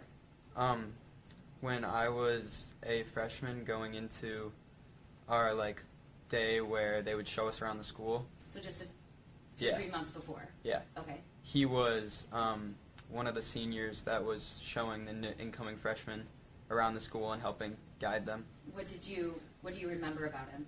I remember he sat with me and my friends in this group, and he was giving us Smarties and just laughing and positive. Okay. So he was one of the seniors that was nice. Yeah, and helping out. Okay. But you didn't remember his name? No. All right. At the time, you were a few inches shorter, I think, correct? Yes. All right. And what's Justin's size? He was a lot taller than me. Okay. So he says, come into the bathroom. Mm-hmm. Okay. And I'm going to show a picture of that bathroom, but Okay. I'm not going to show anything. There's no evidence of somebody being injured. We've cropped it. Okay. Is that the bathroom? Yes. Okay. The record should reflect we've entered this photo, but it contained the spot where Justin was shot. So we cropped that out. Now Keegan, I'm sorry, before you move on, for the record, which exhibit number is this? 61. 61. Thank you. When you say he said come into the stall, which stall? The larger handicap one. Okay, so this one right there. Yep. Okay, and what did you do, Keegan? I went in the stall. Okay, what happened after that? I squatted on the toilet, Why did you do that? so he couldn't see my feet. Did Justin tell you to do that? Yes. Okay, so Justin told you to get on the toilet and just squat down so that your feet weren't visible under the stall. Yes. But what about, where did Justin stand? The post to the left side of the door, where his feet were not showing, he stood behind that. Okay, so was he facing you, or was his back to you when he was standing there? I think his back. I think he was facing toward the door Okay, for most of it. okay. And what did Justin say to you, if anything? Nothing for a while. We were on our phones. Okay. Did you hear anything at this point? It went quiet Okay. for a while. And Keegan, you just told me you were on your phone, right? Mm-hmm. And one of the things that you were doing is texting your family, correct? Yes. And you have a group chat, correct? Yes. Okay. If you look up on the screen, is that your family group chat? Yes. Okay. And what is the group chat? What was it called then? The fam. The fam, okay. All of the writing on the left in caps, that's you? Yes. Okay. Would you like me to read that, or do you want to read what you wrote? You can. read Okay. it. So I need to see the times. Okay, so at 12:52, the first text is help, and then gunshots, and then gun, and then I'm hiding in the bathroom, and then, oh my God, and then help, and then mom. And by this time, this is all in that first minute, 12:52. Then they're right here. Thank you.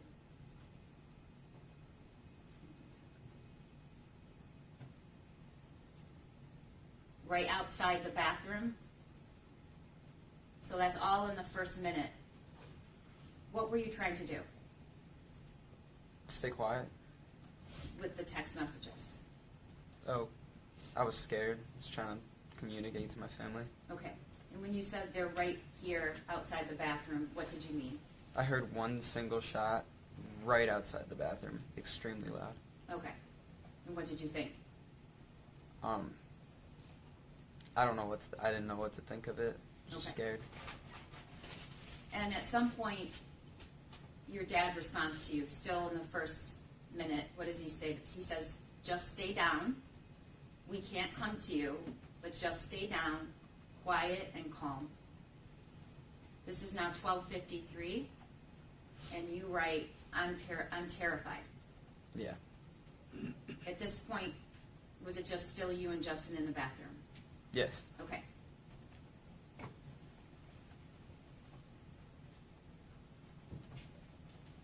At 12:53, Dad says that. Then you say, I'm terrified. At 12:53 again, you say, oh my God. Your dad says, stay down and calm. You're going to be fine. We love you. The next minute, 12:54, Dad says, you there? Anything happening? Has it stopped? Keegan, who is on this text thread? Your mom, your dad, and who else? My two sisters. How old were your two sisters on November 30th, 2021? One was in 8th grade and one was in 7th. Okay. So it's you, your 7th grade sister, your 8th grade sister, and your mom and your dad. Yeah. Okay. I think my little brother on his iPad is in there too, but Okay. yeah. We hopefully safely can say he was not reading these text messages. Okay. At 12:54, you say, someone in here. What were you talk to me about that? We heard someone walk in. Okay. Did you what exactly did you hear? The door open and footsteps. Did it sound like one person or more than one person? One. Okay. Did you look out to see who it was? No. Okay. At 12:55, you say he's in the bathroom. You're talking about that person, correct? Yes. Okay. Your dad says, stay down and don't move or engage. We love you. And then at 12:56, you say, he saw us. What happened that made you text that? He kicked the door and it swung open. Okay. So at that moment, is that the first time you actually saw that individual? Yes. And when you say he kicked the door in, how hard did he kick it? Decent, not super hard, but Okay. And what did he do when he kicked the door in? just stared at us. Did he say anything? I don't remember exactly. Did you say anything? I don't remember exactly. Okay. Do you remember if Justin said anything? I'm pretty sure we all stayed quiet. Okay.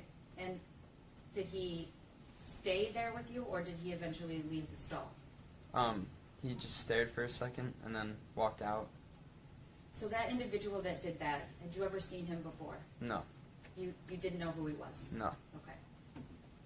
You text your family, I'm with one other person. Did you mean Justin? Yes. He saw us, and we are just standing here. Are you texting that when he's still in the stall? Or No. after he leaves? He walked out. Okay. And then Dad responds, just stay calm. Is he gone? Right? Mm-hmm. Was that a yes? Yeah, that's yes. Thank you. And you respond, no. He's standing here. I see the gun. oh my God. When did you see the gun? I first saw it when he kicked the door open. And where was he holding it? On his side? Okay. So he was holding it like this with his arm down? Yes. Okay. But you did see it? Yes. Did he point it at you? No. Okay. Dad says again, okay, stay calm. What bathroom? Where are you exactly? I'll call. That's at 12:59.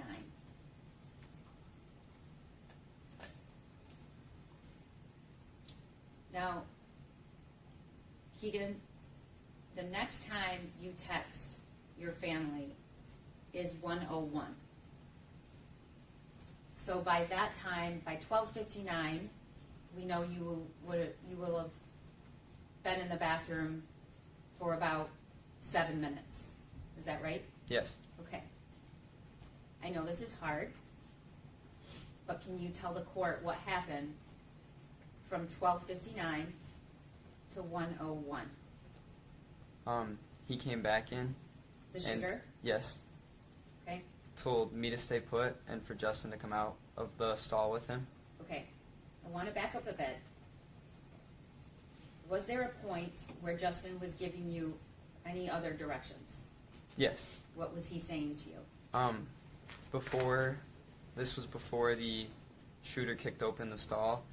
When we heard the shot close, he told me that when we hear them further away, we're going to run. And he kind of mouthed it and signaled. Okay. So that was his basically telling you how to escape. Yes. Okay. And did you say anything back to Justin? I said okay. I kind of nodded my head. Okay. And so after you heard the shooter come in, at some point, was Justin trying to understand if he was still there? Yes. When did that occur? He, after he kicked open the door and he walked back out and he was just in the bathroom. And at this point, you can't see him, but you know he's still there? Yes. Okay. And what did Justin do? He took out his phone camera and he held his phone down so that at an angle so that I could see if his feet were still there. Okay, so there's the bathroom. You're crouching on the toilet. Mm-hmm. He's standing yes. behind that partition. Where did he put his phone? I think it was kind of to the left of the Right- pole. Yes. Right down there? Okay. And he put his camera on so that you could see the image that it was pointing at? Yes. And he said to you what? He kind of mouthed, "Is he still there?" And what did you say? I couldn't tell. Okay, so what did he do? He kind of bent his head over to see his feet, and then he mouthed to me that he's still there. Okay. And then what happened? We just stayed quiet. How long was it? I don't know exactly, but it felt like forever. Okay. And at some point, the shooter came back into the stall, correct? Yes. Keegan, both times when you saw him, did he have a gun? Yes. Was he nervous? Did he seem nervous? No. Did he seem panicked? No. Did he seem emotional? No. Was he crying? No. Were you or Justin aggressive in any way? No. Were you trying to defend yourself? No. Okay. Did you ever put your hands on him? No. Did you ever lunge toward him? No. How would you describe his demeanor, what he seemed like? Kind of blank, kind of cold. Okay. He comes back in the stall, and what does he do, Keegan? He told me to stay put and for Justin to come out with him. And what did Justin do? He went out with him. Okay. Did the door close at that point? No. So the stall's open, the door, Yes. and you're still on the toilet crouching. Yes. Okay. And what happens next, Keegan? It was quiet for a second, and then I heard a shot. And what did that sound like? It's extremely loud. At this point, it was 2 or 3 feet away from you? Yes. Okay. Keegan, what did you think when that happened? I kind of didn't know what to think. My mind wasn't really believing that it happened. Okay. How long before you saw the shooter again? Just, I don't know exactly, but it wasn't long after that shot he came back in. After he told Justin to leave, did you hear Justin say anything? I don't remember. Okay. But Justin did as he asked. Yes. He didn't try to struggle or fight. No. Okay. At some point he comes back into the stall, Yes. and what does he do? He tells me to come out with him. And how does he say it to you, or does he motion you?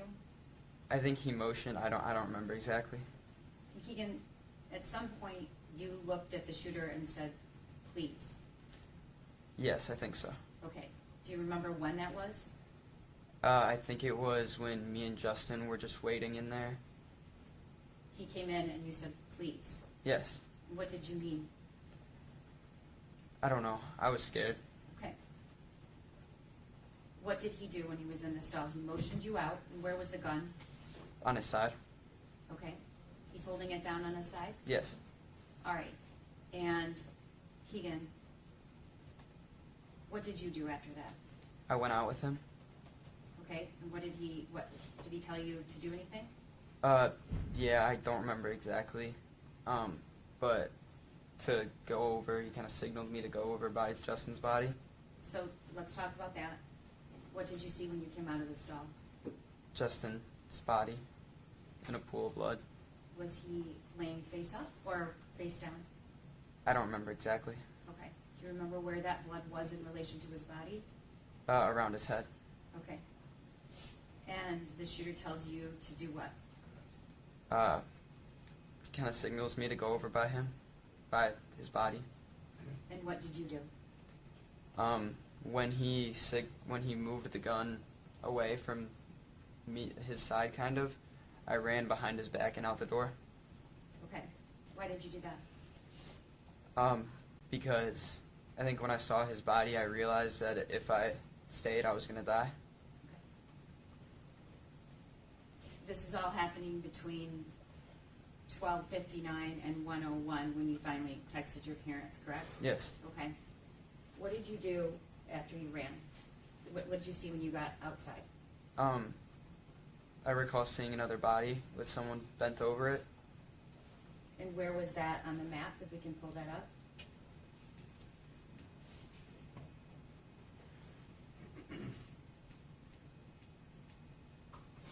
I think it was around a corner just outside of the courtyard, kind of over there. Okay. Keegan, at some point did you learn who that was? Yes. And who was it? Tate. Okay. And what did you do at this point? I just kept running as fast as I could. And what were you trying to do? Make as many turns as I could so that if he was chasing me, I'd lose him. Okay. And you eventually ended up in the office? Yes. And did you see anybody? Yes. Who'd you see? I ran and there was a officer with a gun who kind of guided me to go outside. And did you do that? Yes. And how long were you outside, if you know? Maybe a minute. It wasn't very long. Okay. I want to go back to the text thread.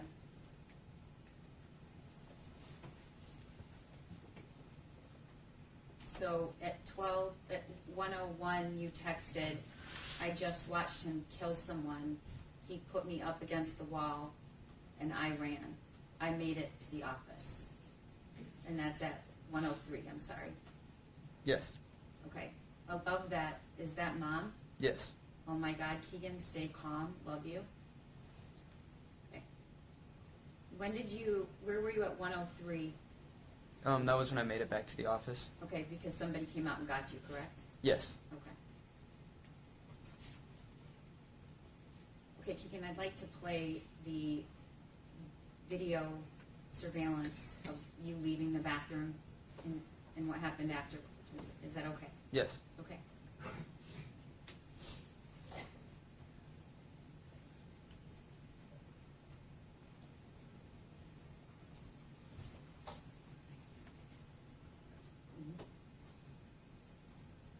Is that you, Keegan? Yes. And when you Up say at the that, top right, thank you. you're turning into the bathroom right now? Yes. Okay, so he has a backpack on and you had like red pajama bottoms? Yes. Why did you have pajama bottoms? I don't know. Comfortable? So you went into the bathroom. That's you going in, correct? Yes. Okay. And then we cut images out and put together just images of you. Who's that, Keegan? The shooter? Okay. And he's going into the bathroom where you and Justin were? Yes. Okay.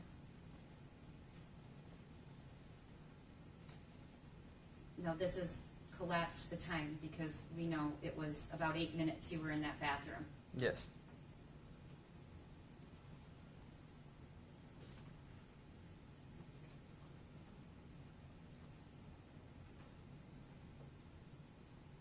Do you know who that student was? No. Okay.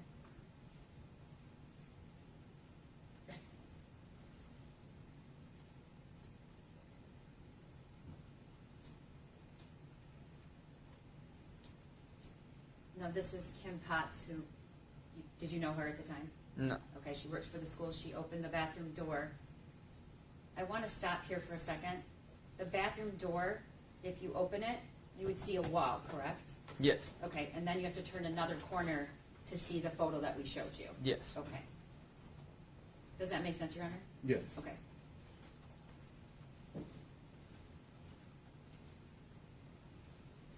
Is that you, Keegan? Yes.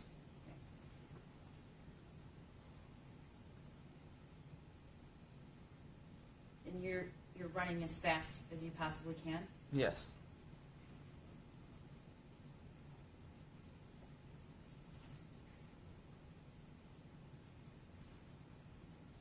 And you didn't go the most direct way. Why is that?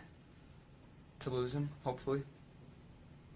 Did you know if he was behind you or not? No.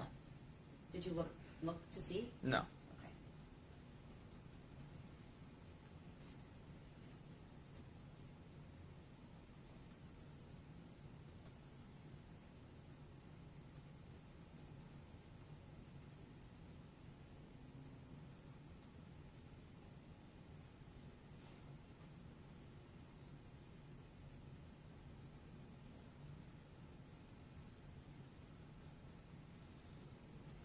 Is that you outside? Yes. Okay. Do you remember what you saw when you went outside? What were you? I don't know.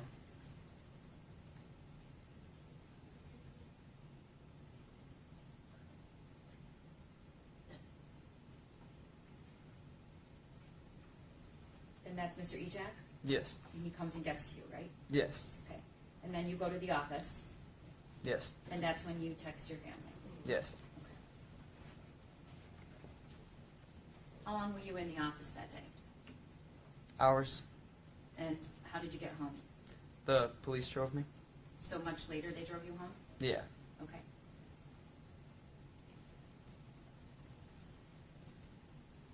Keegan, on that day, you said you didn't know Justin's name. No. Okay. And eventually did you learn it? Yes. And how did you learn it? My friend sent me a photo and asked if that was him. Okay. And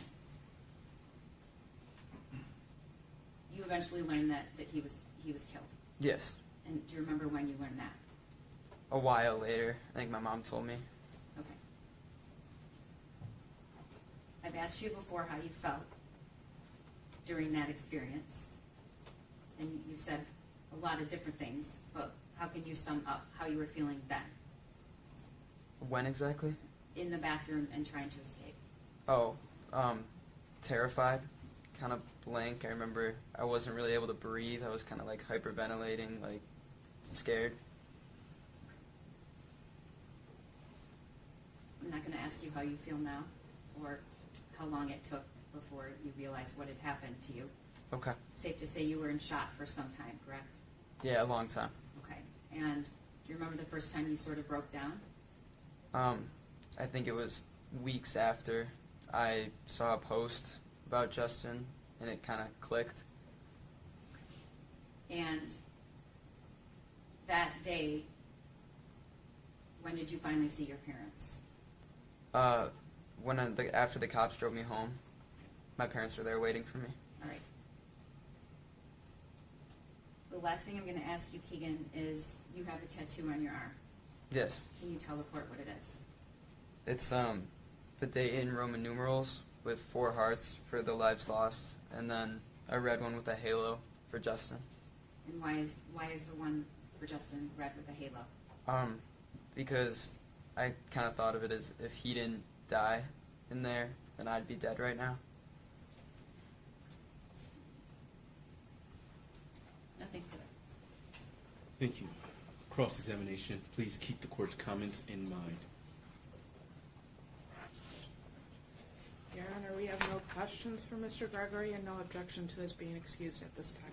Thank you. Thank you for being here. You may step down.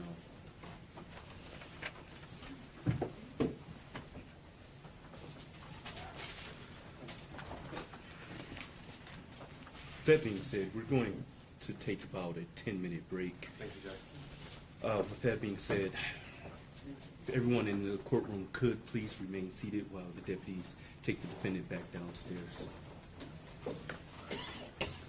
Everyone in the courtroom, please remain seated until the defendant has exited the courtroom.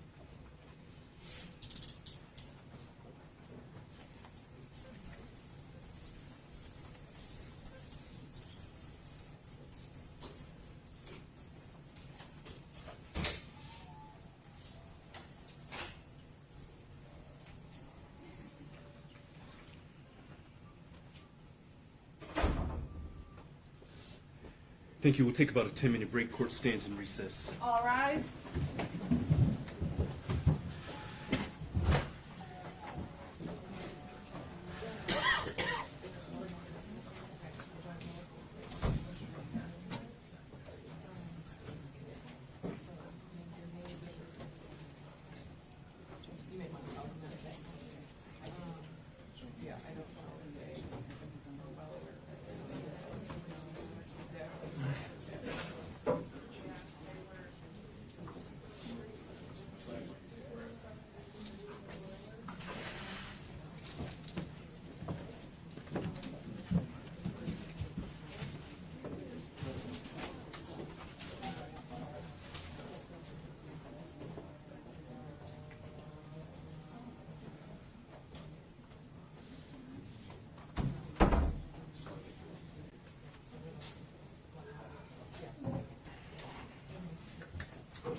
Thank you. All may be seated.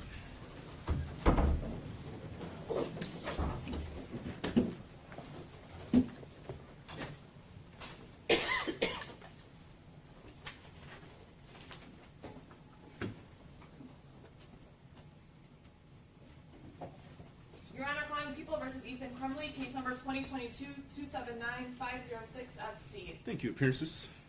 Karen McDonald on behalf of the people. Thank you, Mark Keast, on behalf of the people. David Williams on behalf of the people. Paulette Michelle Lofton on behalf of Ethan Crumbley. Amy Happ on behalf of Ethan Crumbley. Deborah H. McKelvey on behalf of Ethan Crumley. Thank you, and good afternoon. Well, good morning again to all counsel. You may all be seated. With that being said, people, you may call your next witness. The people call Christy Gibson Marshall.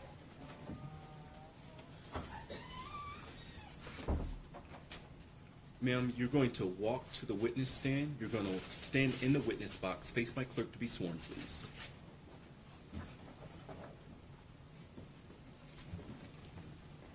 Please raise your right hand. Under penalty of perjury, do you swear or affirm the statements you're about to make to this court will be the whole truth? Yes. Thank you, Ms. Nancy.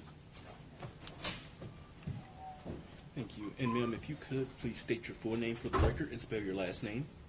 Christy Gibson Marshall, GIBSON-MARSHALL.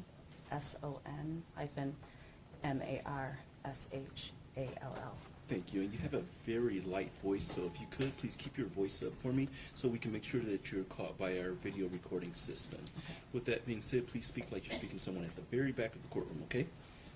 If you can. I can. Thank you. People, your witness. Thank you.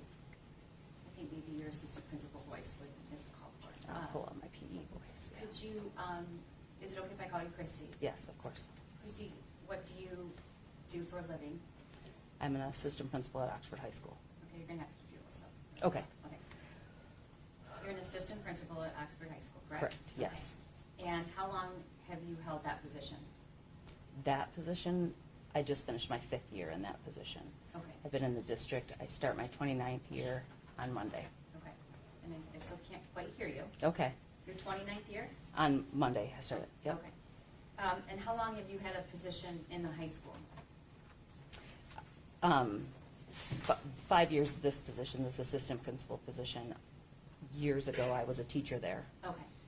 Where were you before you came to the high school? I was an elementary principal. Okay. I want to get this on the record as quick as we can and address it. You actually know the defendant, correct? I do. Okay. And you have known him for how long? He was a student at my elementary school, Ethan was, and he transferred in about 3rd or 4th grade. Sorry, he transferred into to Oxford Schools about 3rd or 4th grade. Okay. And over the years, how much interaction have you had with him? Just hellos and hugs and stuff that I do with all the kids. And what do you do with all the kids? I try to bring a lot of energy to the building, so hellos, hugs, care about them, support them, do what I can to make sure that they're feeling okay. Okay, and that's something you did in elementary school as well? Yeah. Okay. I want to take you to November 30th of 2021. That was the beginning of the school year, the first quarter, and the defendant was a student. He was a sophomore at the time, correct? Yes, Okay. correct. And how much interaction had you had with him as the assistant principal of the high school, since he was in high school? None, very little, just hellos or greetings. Okay, and ever had any kind of conversation with him during high school? Nothing beyond just greetings. Okay. Yeah. Did you ever have to interact with him from an administrative point of view, discipline, anything? No, Okay. absolutely not. Ever met with his parents in the high school? No, Okay. So you were not called upon as an assistant principal to ever have an interaction with the defendant unless it was just the hellos and hugs? correct. Okay.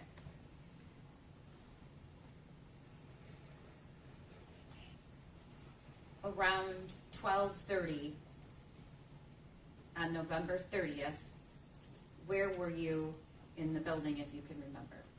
I was in the cafeteria supervising lunches. And is that the commons right That- up there? Yeah, up there would be the commons. Okay. Is that something you do every day? Yeah, it's the most fun of the day because the kids are relaxing and it's a good time to interact and check in with them. Okay. And at some point, did that lunch period end? Yeah. Okay. And what did you do afterwards? I walked down the, I don't even know what that hallway number is. I don't even know if it has a number. John Hill's hallway, down towards the senior courtyard, senior window, to help supervise there. So I stopped about there on that corner. The senior window would be to my right. What's the senior window? Senior window is where the seniors hang out and chit chat. It's kind of like their space that is not infiltrated with any freshmen. Okay. And so, therefore, it's like their spot. All right. And why do you hang out there, Christy? Well, I go just to make sure that the kids can get through because it is a big intersection of the building, so there's a lot of traffic there. So I will go, and I call it a senior citizen window when I'm standing in there, and I try to move traffic through. Okay. Yeah. Is that what you were doing on that day? I was heading that direction, yes. Okay. At what point did you notice something was unusual? A student went running by that I know pretty well, and he was yelling, "Get the hell out of here!" And He was yelling, I'm sorry, what? "Get the hell out of here!" And kind of caught my ear and didn't know what was happening. But then there were some other kids kind of rushing behind him, and so then I was asking what's going on, and they said, "We don't know," and they were laughing and running. So I didn't know what was happening at that point. Did you think anything serious was happening? Not with the first bunch of kids. Okay. No. I did get on my walkie and say, "There's a bunch of kids running. Do we have anything happening?" You know, just asking on the walkie. Do you always carry the radio? I try to always carry my radio, yes. Okay, and who is connected by that radio? There's several in the office, the counseling office, the main office, the principals, our TC, which is our teacher consultant, some of our social workers, some of our classrooms. How many assistant principals are there? There was 2 at the time, now there's 3. And then, is there also then a principal? Yes. Okay, and what's the principal's name at the time? Steve Wolf. Okay. So you radio and say, is there anything going on? Yeah. Yes, just about after, almost immediately after I'd asked about the kids rushing, someone came over the PA system and said that we needed to implement ALICE protocols. Who was the person that made that announcement? I believe it was Steve Wolf. And when he says Alice protocols, did you know if it was, did he say this is a drill or not a drill? I don't remember. Did you think it was a drill? Based on what I was seeing, I knew something was happening. Okay. What are you trained to do in Alice protocol, active shooter training? So the alert would be the announcement. Students then go to lockdown as quick as possible, try to take cover. And lockdown is behind a door, implementing the night lock, correct? Putting the night lock in, barricading the door, creating a safe space, grabbing objects that you could counterattack with if you needed to. And Chrissy, all the students get that training, correct? Yeah. Okay. Yes. So the defendant would have had that training? Yes. So he would have known what kids were supposed to be doing? Yes. Okay, go ahead.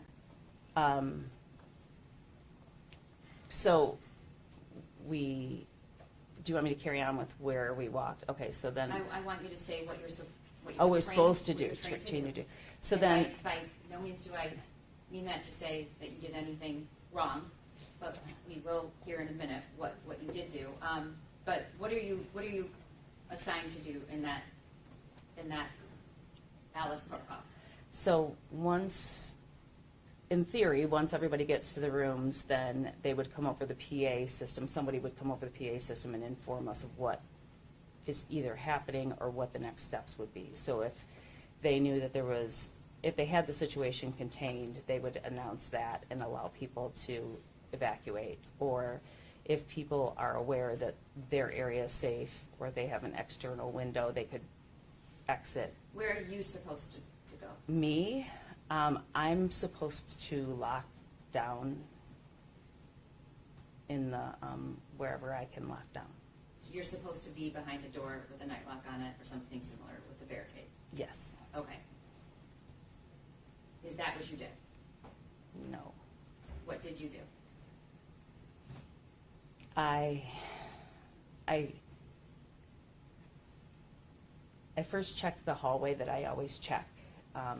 The 400 hallway is the hallway that I always check, And which is the one that goes, straight down that. the record should reflect that she's pointing to, on the map, the center hallway, which is what they call the 400. The 400, yeah. Thank you, so reflective. So I started to go down that hallway just to check to make sure everybody was locked down. And were there kids in the hallway still, a bunch Oh. of kids? No, when the Alice alert went, the hallways cleared just so fast. Okay. So I was the only one in that hallway, just walking and checking. A teacher did come out to lock his door. A student came up that was late and saying, "Is it a drill?" And I said, "It doesn't matter if it's a drill, just get in there and lock down, please." And so we got him in there, and then I started back down the hallway. I heard some gunshots, and so What did you hear exactly? What did it sound like? it sounded like two pieces of lumber being smacked together. Did you recognize it immediately as a gunshot? I don't remember how I processed it, to be honest with you. Just because I know what I know now, I don't know. Could you tell where it was coming from? Was it close? Was it far? It was down towards the 200 hallway, Okay. and that's the big Yep. circle at the Yes. bottom. Okay. And so you heard these two gunshots that you weren't sure were gunshots at this point, but and then Yeah. what did you yes. do? And then I started to walk towards them because I needed to go find out. In my head, I needed to go help. Okay. So just to set the scene here, there's an active shooter protocol that's being implemented. You are supposed to lock down. Instead, you head down 400, and then you heard gunshots, and you headed towards the gunshots. Correct. Okay. And what happened after that? I could smell what I called cap gun. I didn't know it to be gunpowder. I got on the walkie and I said to them that I heard some shots, and then shortly after I said that I could smell what smelled like cap gun. Was anyone responding to you? Kurt Noose responded to me first and asked where I was. What did you say? So in the 200 hallway, he said that's a very big hallway, and I think he needed more direction. And so I let him know I was by the 400 hallway. So is that dot right there about where you were? Yeah. Okay. Yes. And what could you see at that point? When I turned the corner, I could see a student walking towards me. You turned which corner? I turned the corner and went to what would be my left, and Okay. you're right on this. Okay, so Yes. you saw somebody right there. Yeah. Or way down the further down the hallway. hall. Yeah, down the hallway. And can you move it down about where? Probably by 218, room 218. Okay. Did you recognize who the student was? Not at that point, no. Can you describe the student? What did you see at that point? I saw a student putting his arm down. Down from like a shoulder length height Yeah, position? yes. And then What was the student wearing? Light clothes, dark clothes? A hoodie, a hood was up. We were all in masks at that time. The hood was long, kind of down like around the knuckles, so I only could see a little bit of the gun.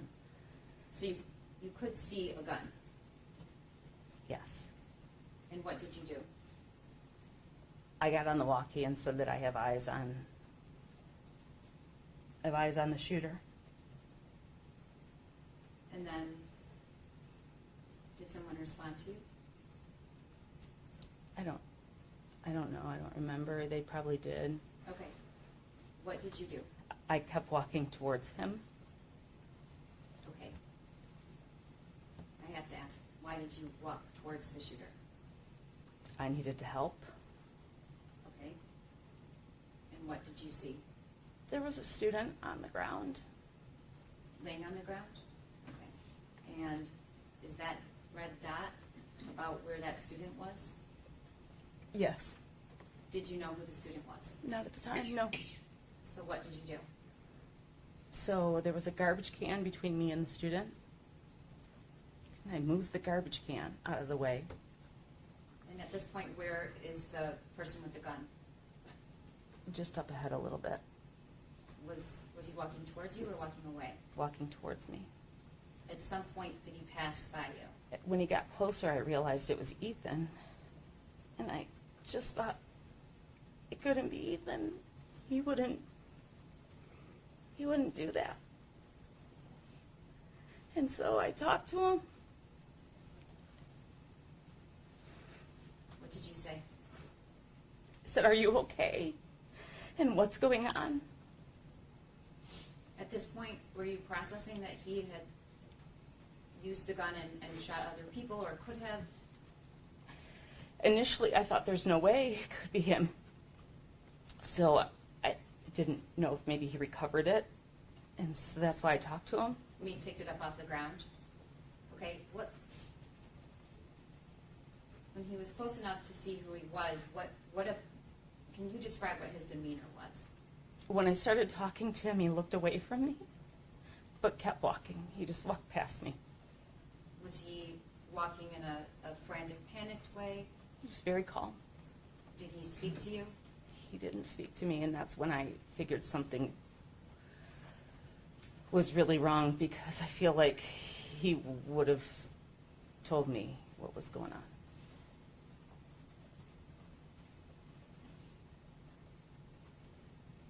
He walked past you, correct? He walked past me. Did he point the gun at you? Not that I saw. Okay. What did you do when he walked past you? I turned to walk with him for a second, and that's when I was talking to him. And then I had to get back to the student who was on the ground. Because, That was your focus? yeah. Okay. Yes. We're going to play a video of what you just described. For playing And that. the video cannot be viewed, Your Honor. It's Thank you, and the cameraman's indicating that he's not recording this, but before you play this video, again, if there's anyone in the courtroom that wishes to step out at this time, please feel free to step out at this time. Thank you, people, you may proceed. Let us know when you're in the image, please. I'm in the image there at the kind of the left side of the screen. I have You're a mask wearing on. like Yellow. Yeah. Gold jacket. Yeah.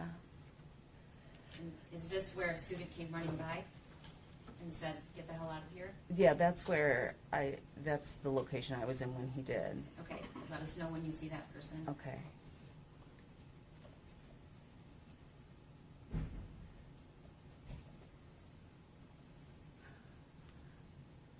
There, right there. There's a student who said it. And then, Those are there's- students running, correct? correct. And then I stopped some students to see what was going on there, and they told me they didn't know. That's when I said there's kids walking in the hall or running in the hallway. Okay. And this is after the Alice. They called the Alice protocol somewhere in there. So then I went down this hallway, letting them know what I was seeing.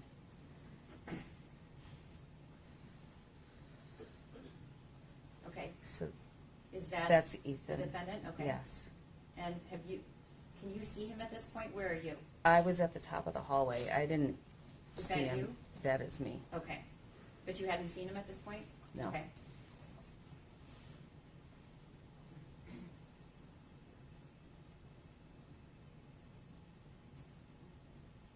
One moment This is here. the teacher that I'm checking in with. Another teacher didn't have their door closed. I was checking in to close their door. And now I'm coming down to make the turn. This is when I said I smelled gunfire, cap gun. And you'll see me pause at some point here, because that's when I see Ethan right there. Is that when you? That's that when I stepped aside, that's when I saw him. Is that when you radioed? You have eyes on the shooter? Yes. Is that a yes? Okay. Yes. What are we looking at here? That's the student. Okay. And where is the defendant at this point? Down the hallway ahead of us. Okay. We're going to continue to play this. That's you moving the trash can to get to that student? Yeah, and I nudged him with my foot to just tell him to stay there. Are you talking to him at this point? Mm-hmm. Yes.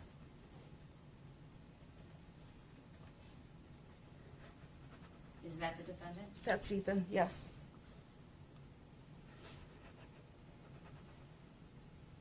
And he's got the gun in his hand? Yes. And that's when you say to him, what's going on? Yes, and then I walk, and I'm talking on the walkie and saying he just walked past me. Walked for a little bit, and then I lost him. And then I was too far away from the student, and so then I went to the student. Okay, so And this is when okay, Christy. You don't know where the shooter is at this point? he's behind me. Okay. And you don't know the state of this student on the ground? No, And you don't know who it is?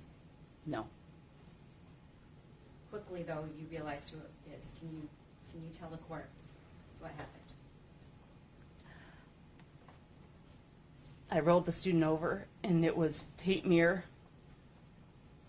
And how did you know Tate? I had Tate and his brothers from elementary school all the way through high school. I've known Tate since he was about 3. And how could you have known him since he was 3? His brothers were in my school, his older brothers, and so he was coming to school with Mom. Okay. Mom was involved in our PTO. And what was that like for you?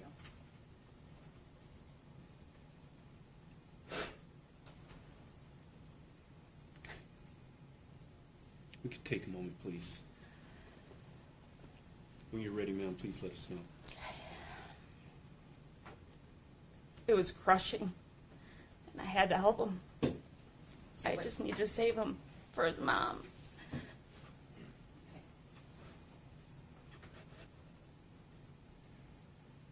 How did you try to help him? Could you see that he was wounded anywhere? Yeah, I could feel the entrance wound in the back of his head. I could see that the bullet had exited through his eye. When I put my hand down on the ground, I put my hand in what would have been his eyeball.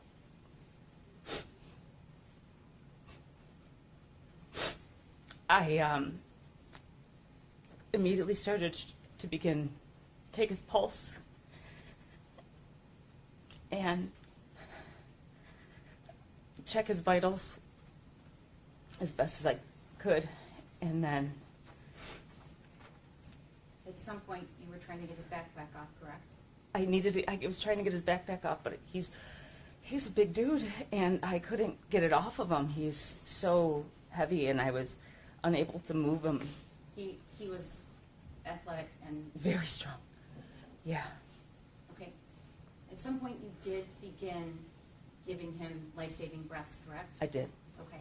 Were you radioing to anybody trying to get help? I was, and Kurt News came Okay. immediately, really shortly after me starting to get there, and he helped me get the backpack off. Could you see anything else going on while you were doing this? No. Okay. At that point, I was just focused on tape. When you started giving him breaths, were you making any, did you feel like you were helping him? I just kept talking to him, And what were you saying? that I love him, that I needed him to hang with me. Chrissy, what color was he? It was blue. But when I was giving him breaths, he was getting lighter, so I just thought they were helping. So I kept giving the breaths. How long did you do that? Felt like forever, until they took him away from me. And then when they took him away from me, I was telling him to keep giving him breaths. He needs air.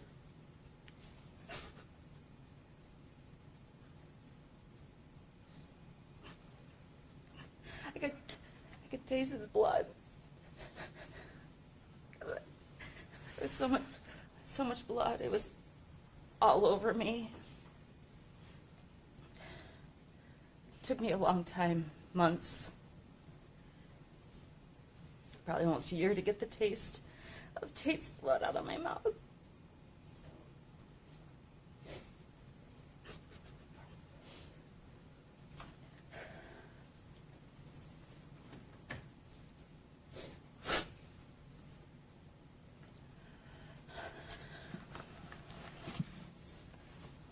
Christy, did you see the defendant after that? He, at some point while I was giving breaths, the police had arrived, and he came out with his hands up, and he was on his knees with his hands up. And they were trying to figure out who he was. And he didn't answer them. I don't think he answered them when he said his name, or they asked for his name. And so I got up from Tate to run over and say his name's Ethan. And then I ran back to Tate because I didn't want to leave Tate for too long.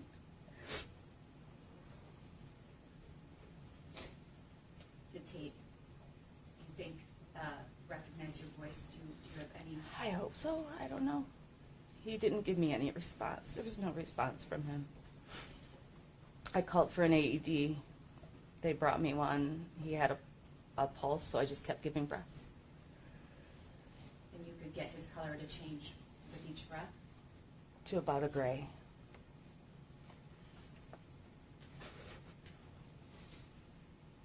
After he was taken away, they took him to get help, correct?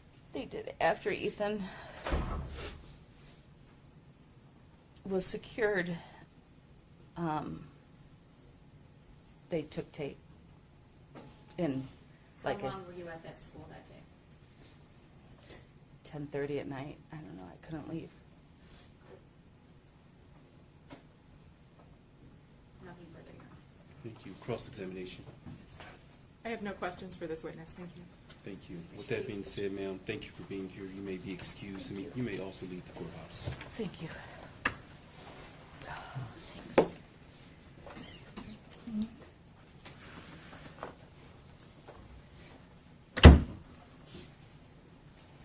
Thank you. With that being said, it's almost noon. At this time, we're going to break for lunch.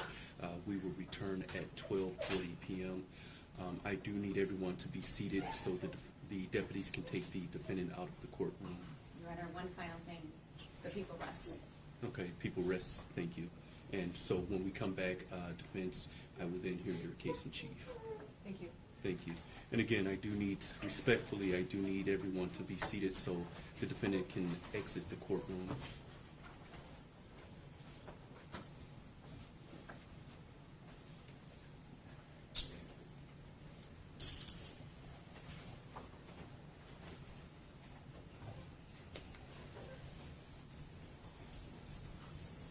may we briefly approach when the event ends? Yes.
there? I'm good.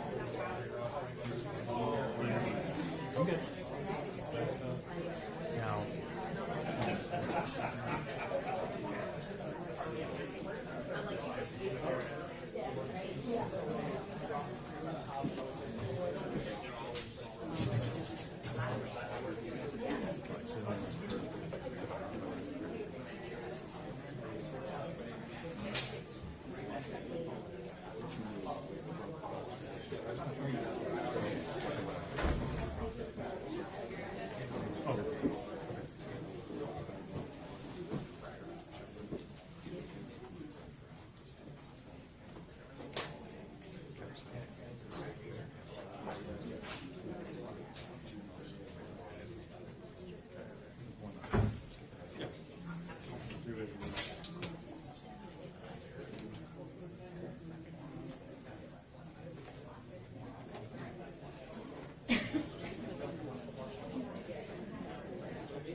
Are you joining us now? I am joining you.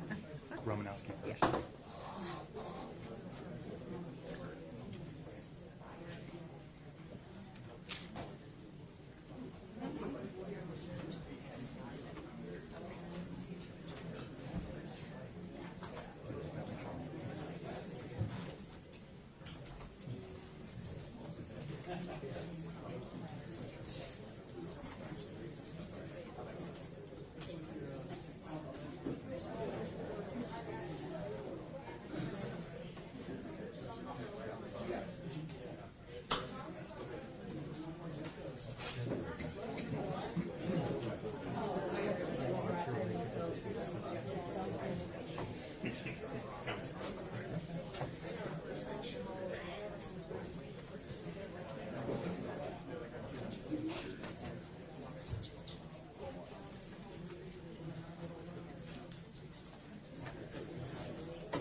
All rise.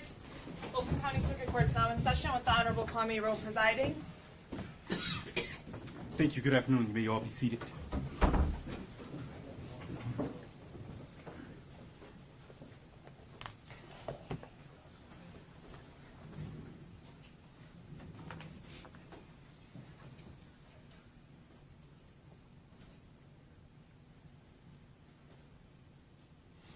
Your Honor, calling People versus Ethan Crumley, case number 2022-279-506-FC. Thank you. Good afternoon, counsel. Appearances for the record. Karen McDonald for the people. Thank you, Mark Keast on behalf of the people. David Williams on behalf of the people. Paulette Michelle Lofton on behalf of Ethan Crumley. Amy Happ on behalf of Ethan Crumley. Deborah H. McKelvey on behalf of Ethan Crumley. Thank you. You all may be seated, and good afternoon to counsel. With that being said, before we broke for lunch, the people had rested. With that being said, defense, do you have any witnesses? We do. Yes, Your Honor, we do. Thank you. You may call your first witness. We call Dr. Kenneth Romanowski. Thank you.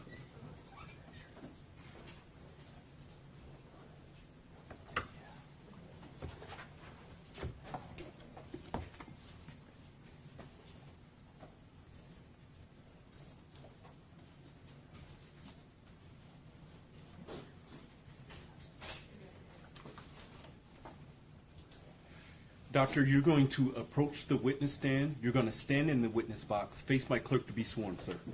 Thank you.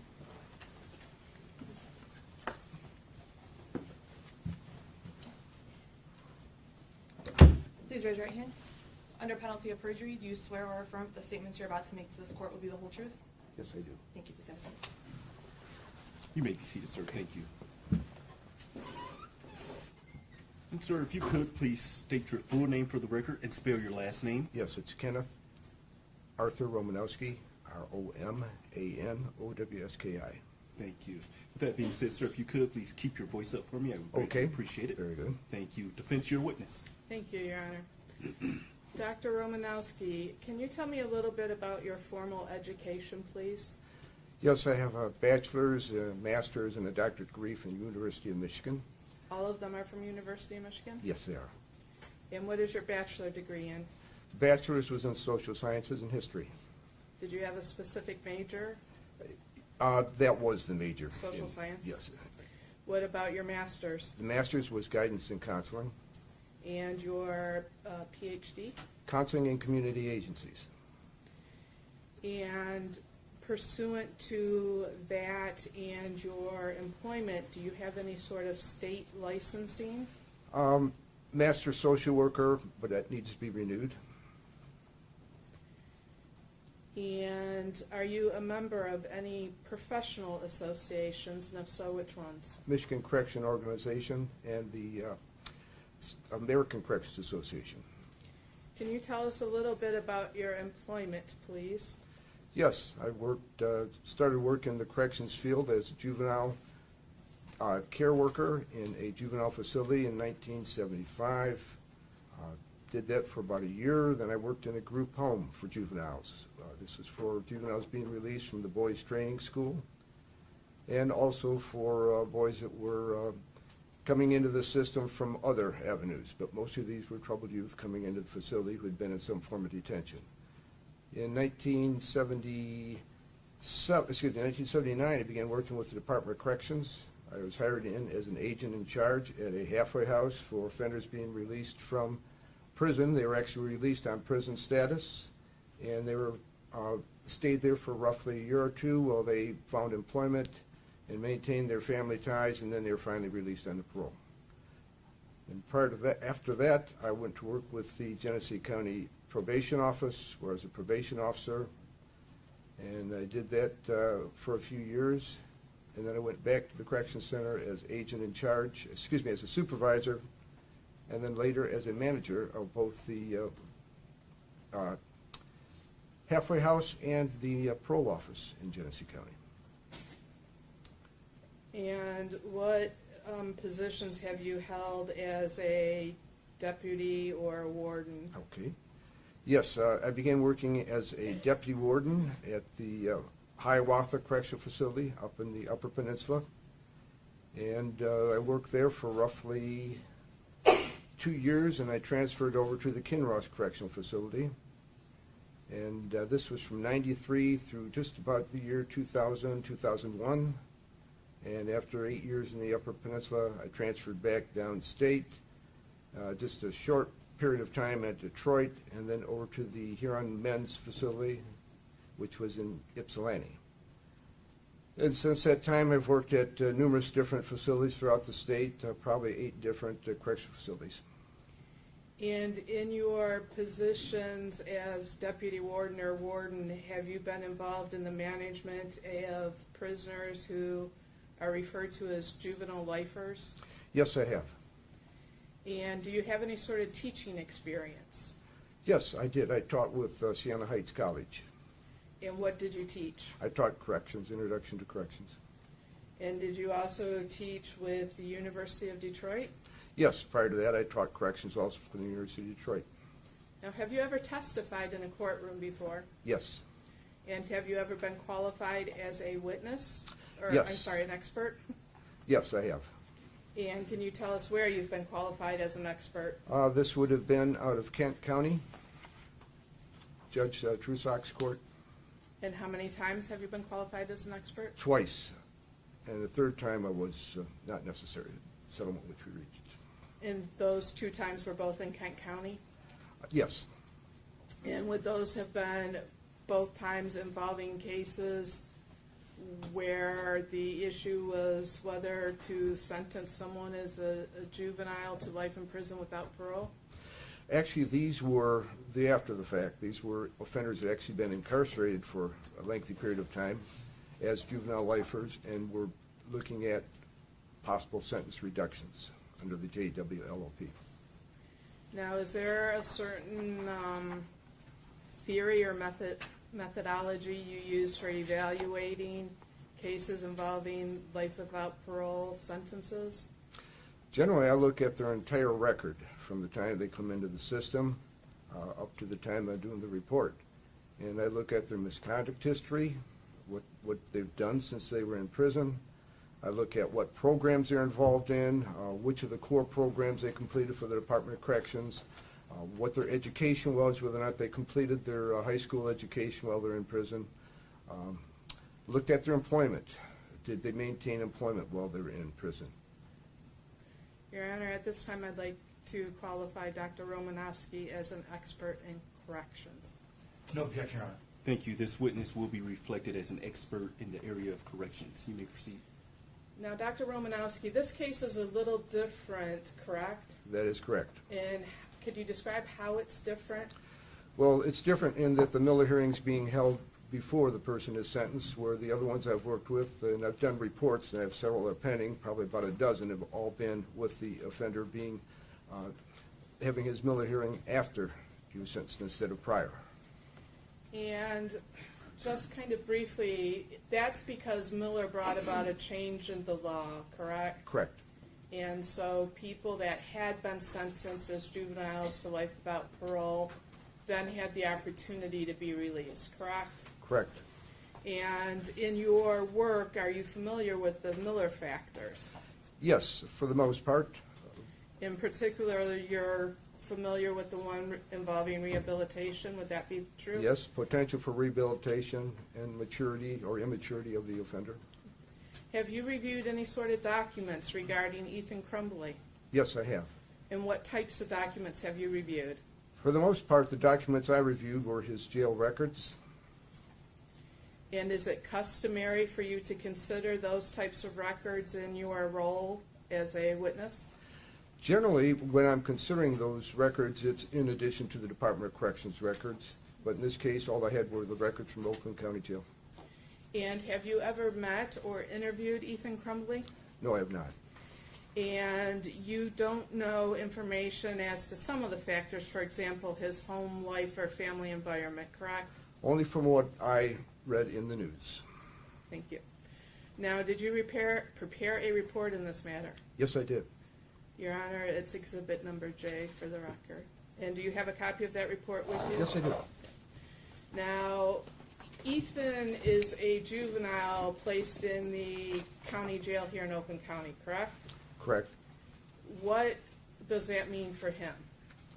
Well, what that means for him is, obviously, he's being considered as an adult for sentencing, and that is part of it, but it's also the fact that, or the charges, I'm sorry, but it's also due to the fact that he is a juvenile in an adult facility, so he has to be maintained under strict observation at all times. He has to be kept from any person over the age of 18. And part of this is the PREA, the Prison Rape Elimination Act requirements. And we've heard, with respect to Ethan, the phrase out of sight and sound. Can you explain what that means? What that basically means is that you have to remain out of sight and sound of an adult offender. And if you are not, you have to be in direct supervision with a custody staff member. Now, are you familiar with the Oakland County Jail, the physical structure? No, I am not. Okay. To your knowledge, do the county jails have cell blocks designated for juveniles that are placed there?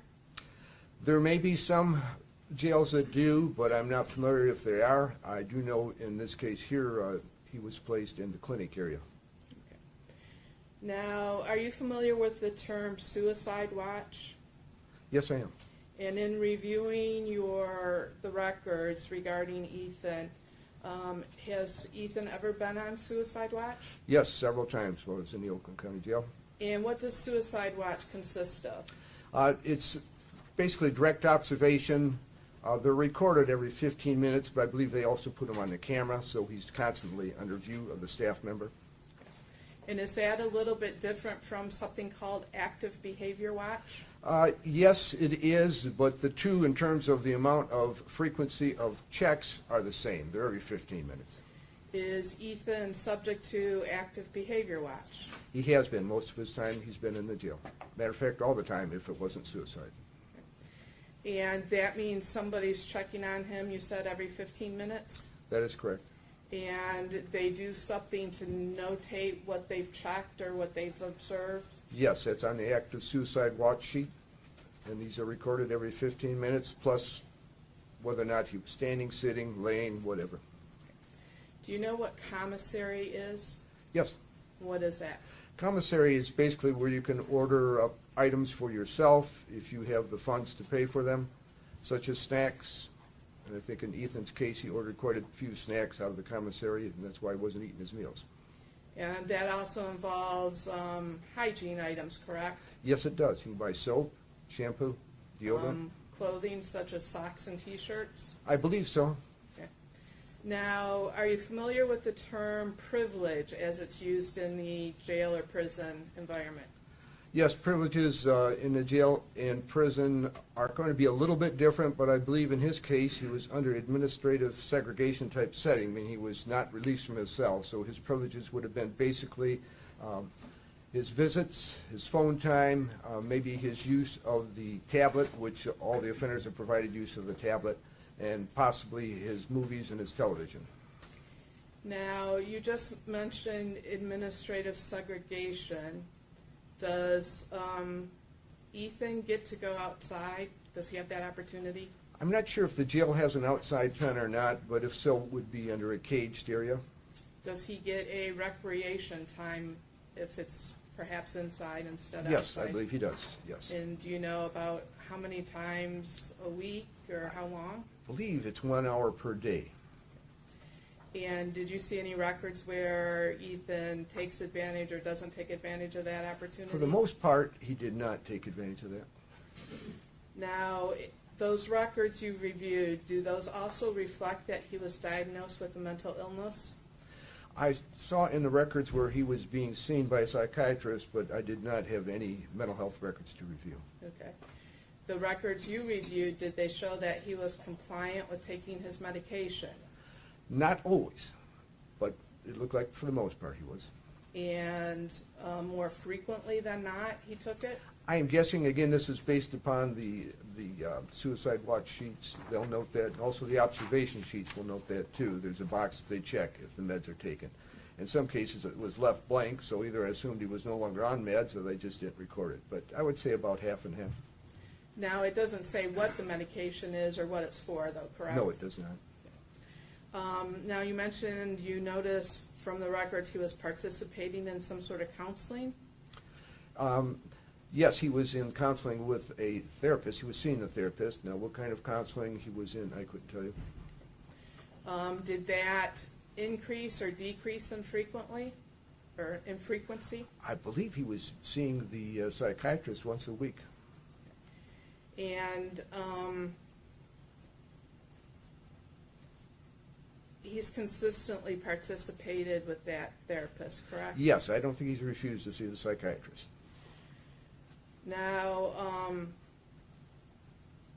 you mentioned he'd been on suicide watch several times. Is that a result of some sort of report that's been made about him experiencing suicidal thoughts?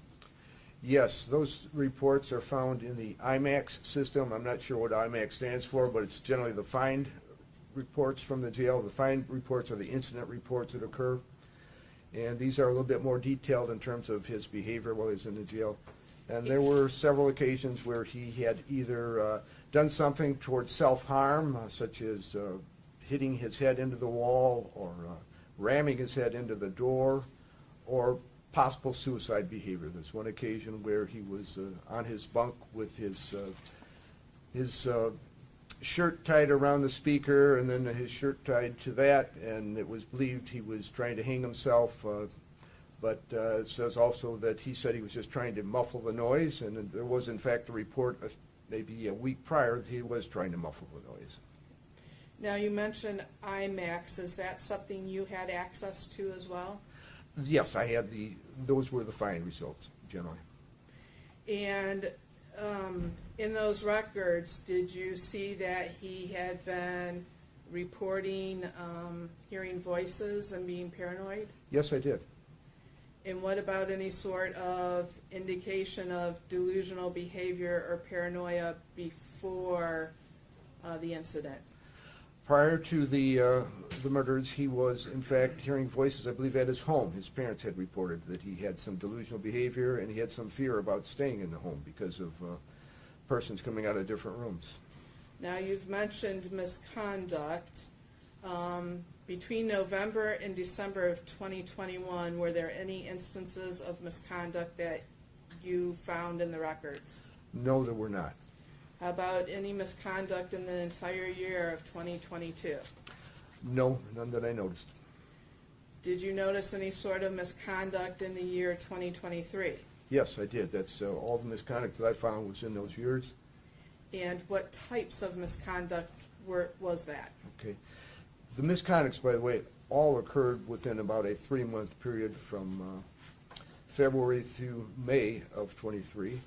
And for the most part, the misconducts were what we call minor rule violations in Department of Corrections, but should be noted the Oakland County Jail does refer to them as formal misconducts.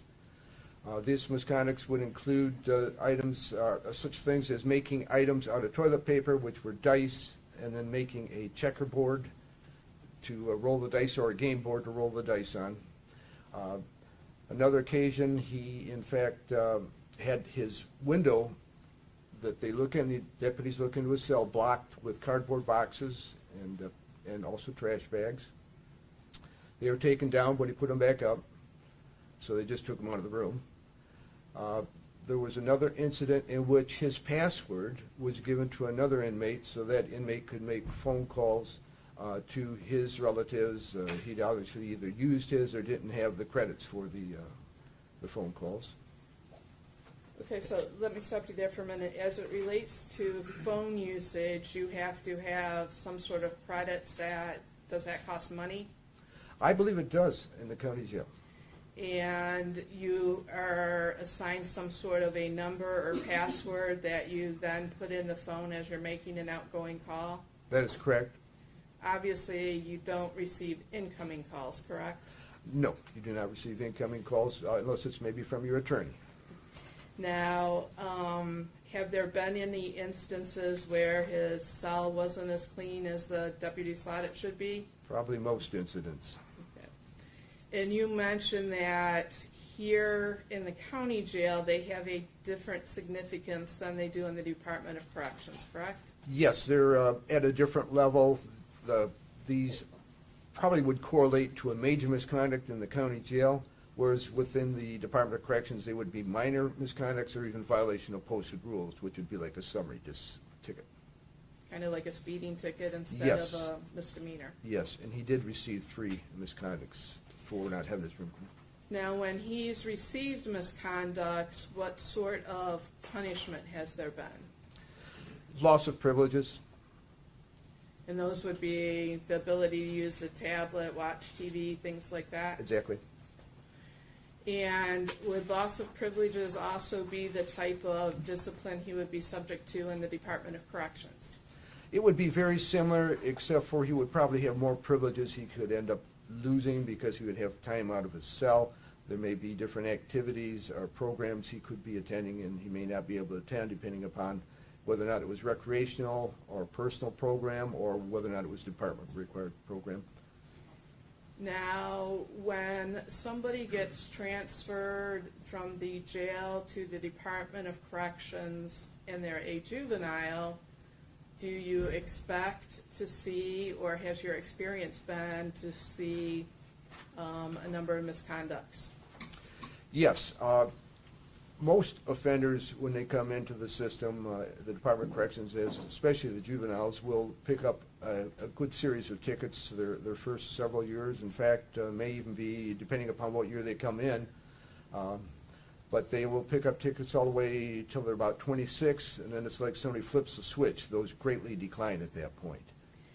And based on your experience and your knowledge, is there a reason those individuals may have more tickets at the outset? I believe in part is because they are coming in as immature individuals and they are learning to become adults and understand the responsibility and the consequences of those misconducts. Also, I think in many cases the individuals are coming in as rebellious about being in prison. They're just realizing that they are now going to serve a long term, and when this hits home, they act out negatively. And in some cases, they'll do this too to show that try to show that they're a tough guy so that people don't mess with them by either being insolent towards staff or possibly even fighting with other inmates.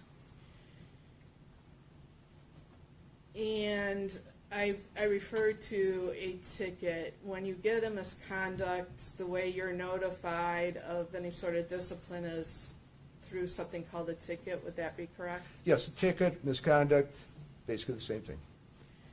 And I guess the easiest way to talk about what you were just saying is some people have kind of a bravado in getting tickets so they don't become prey in the system, correct? That could be another reason too, yes. So they're not preyed upon, so they're, again, showing they're not to be messed with.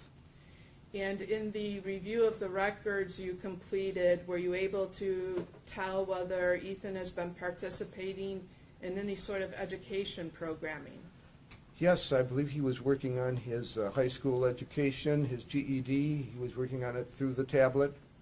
And I believe he paid for this himself, at least that's what the jail records show, that there was money that was put into his account and that money was used to pay for the GED tablet. And there were 4 different courses he was taking toward taking his TABE, his test for adult basic education prior to taking the GED. And do you know how far he was able to go in that program? Official records, no, but from what I understand is that he was able to get up to the point of taking the TABE, the TABE, but it needs to be proctored, as well as the GED need to be proctored, and the jail was not able to accommodate the proctor. Is that something the Department of Corrections can accommodate? Oh, yes. And is the GED programming, if you were to need to do review courses or something like that, available for juvenile lifers in the prison system? Yes, that program is available for juvenile lifers. Certainly that's one of the major tasks that he'll be facing when he comes in, is completing that GED. That'll be part of his RNGC requirements. Once Ethan is sentenced, what's the next step for him? Where does he go? Once he's sentenced by this court, he will go immediately to the Thumb Correctional Facility, and that will be his intake process. Normally, offenders over 18 and over would go to RGC in Jackson, but in this case here, the RGC is at the Thumb for the youthful offenders. So because of his age, he's treated slightly different than the normal prisoner, but the same as other prisoners of his age, correct? Yeah, I would say it's a slight difference. I mean, they do have them separate totally from any adults, except for classes where they have an officer with them. So that's absence or apart from sight and sound carries forward into the Department of Corrections? Definitely, definitely. Until what age? That would go up into age 18. And at age 18, what changes? Well, in his case, seeing how he's going to Lapeer, to the Thumb, he may transfer over to the HIDA, the Homes Youthful Training Act section, which also has youth in it, but it's normally not youth that are under the same circumstances as the juvenile lifers or juvenile commissions of serious crimes. These are generally less serious crimes, but they have a separate section for them. But once he's 18, he may be housed with them. And that could be all the way up to age 27 in that particular program. And once he's aged 18, he can be housed with other adults, is that true? Yes, and technically he could be transferred to another adult facility. But until he's 26, there's a tendency to keep them in facilities with people the same age. Is that correct? Depending upon the behavior of the individual, their particular needs for programming, but normally not given a priority unless they come in as youth. Now, I think you mentioned in your report he would be classified. Can you explain what that is? Classified, I probably was referring to security classification, and this is a level of security that he'd be maintained for the safety, security, prevention of escape, etc. in the Department of Corrections. And there are, in fact, 5 different levels of classification: secure 1, level 1, which is non-secure level 1, which is similar to the old camp program, but we don't have camps, we still have non-secure facilities. Level 2 would be medium security, level 3 is no longer used, and level 4 would be what they call close, that's 1 step away from the maximum security, and level 5 would be maximum security. In each of those different security levels, obviously have their own level of security at the facility, correct? Yes, each facility has its own level of security. Some facilities are strictly for maximum security cases, and some are just for level 1 non-secure cases. In the case of the Thumb, that is a level 2 facility or a medium security facility. Now, are you familiar with the term rehabilitation? Yes. And what does that mean?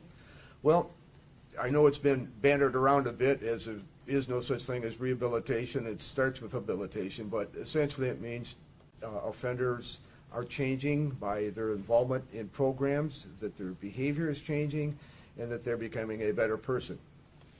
Are there certain types of programs that you look at in rehabilitation, such as education, employment skills, things like that? All those factors, plus therapy and treatment would also be included. Is there programming for someone in Ethan's position within the Michigan Department of Corrections?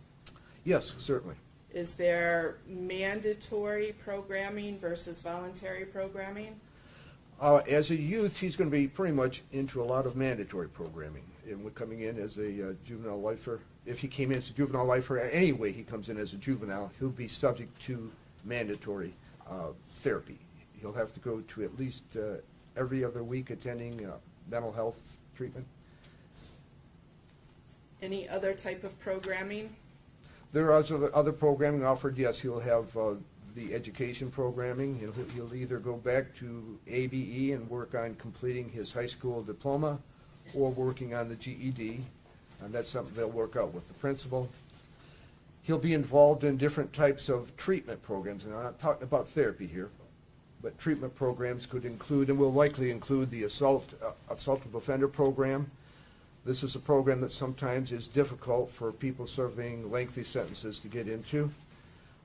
He will also be involved in the violence protection or prevention program, or the VPP, violence prevention. He'll be involved in substance abuse if there's some indication he has a substance abuse history, which I don't recall seeing based upon the records I had. He will be reviewed for mental health treatment. Mental health treatment will, again, he will automatically be involved in mental health treatment, whether he agrees to it or not. That will be part of his treatment. But he will also be assessed to see if he needs further or more in-depth mental health treatment. So he will receive a full psychiatric evaluation. And if that indicates a greater need than every other week, would that service be provided in the Department of Corrections? Yes, it would.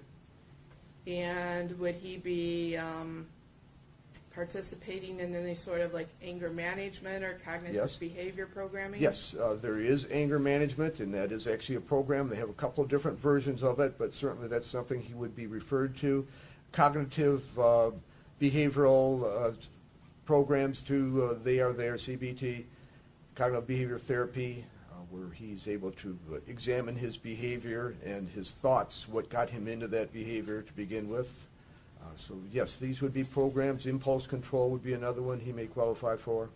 This would all be based upon the referral from the psychiatrist.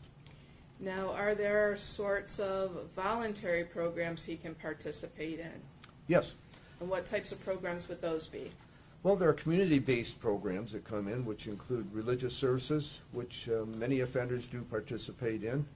And the religious services usually have a wide variety of programs they're offering in addition to just a weekly religious service. They'll have weekly meetings or even additional Bible study meetings or Quran, whatever it may be, that will go on from that point.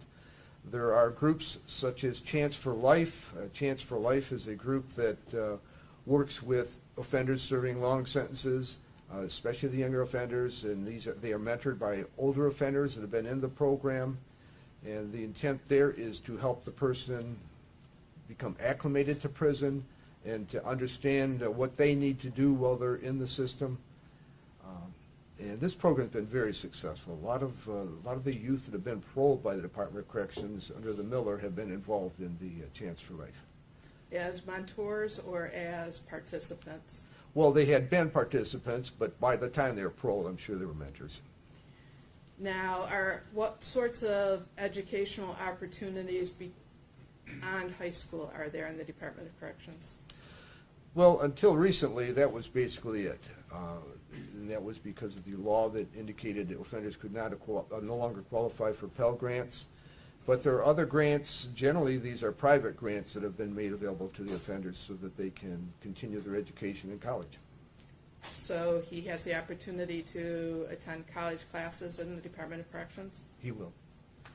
And we were speaking about mental health, the treatment. Is there medication involved if his mental health diagnosis requires some sort of medication? Yes, there will probably be psychotropic medication. And is that medication supervised? Yes. It's the medication's given out at the med line. The med line has an officer that watches the offender. The nurse also watches the offender as the medication is handed to him, and he has to put it in his mouth, drink it with the water, and then do a tongue check to make sure it was swallowed. What about employment opportunities? Are there any employment opportunities for someone in his position? When he first gets in, he's going to be limited to employment in the youth housing, and that will probably be as a porter, assistance in serving food, or groundskeeper, maintenance type positions, cleaning positions, all right in the housing, the youth housing. And that would be because of his age being under 18? Yes, that is correct. And are those same opportunities available once he turns 18? Well, if he stays in the youth section, again, with the HIDA, he probably will have that same kind of employment. If he's put into the GP, which he would qualify for, the general population, then he'd have more different possibilities for jobs. His jobs could include working as a clerk in the library, it could be working as a student assistant, it could be working on the grounds, much bigger grounds, obviously, in the general population, could be working with the maintenance department, could be working in the laundry, the commissary, so there are many different places he could work in. Now, are there any sort of risk assessment tools used in the Michigan Department of Corrections? Yes, there are several different risk assessment tools. And could you describe those? We already went through one of them, which is his classification, security classification. But in addition, there is the kind of almost out of practice use, but the risk assessment and the property assessment tools, which are just basically looking at his offense, his age of first offense, and any serious misconduct he may have picked up in the institution. And then there's the property offense, which looks at those same factors, but these two factors generally do not coincide with one another. They may. Just my personal review of the file, for what I have known about his background in the offense, he would probably go in as what they call a medium assault risk. And if you were to pick up serious institutional misconduct, he'd be made a high assault risk. And are those risk assessment tools used continuously? They are, but not as much as they used to be. Matter of fact, even on the security classification screen, they still have a spot for the the property risk. The risk assessment. So is it a tool that's used to place somebody within a facility within the Department of Corrections? When you're being placed at any facility prior to transfer, or even within the facility itself, there's always rescreening under the security risk classification, at least annually or upon transfer, or if there's a change, if he were to pick up several serious misconducts, that could change his security risk classification also. Now, you've mentioned you've participated before in reviews of sentences of people who were previously sentenced of life without parole. In those cases, have some of them been resentenced to life without parole? Yes, they have. And in some of those cases, have they been sentenced to a term of years? Yes, they have. As a matter of fact, the two were both terms of years. And based on your experiences as a warden, deputy warden, and in being a witness, have you done any research about the recidivism rates for people released after initially being sentenced to life without parole? Yes, Montclair College did a study on juvenile lifers that were released, and this was done in Pennsylvania.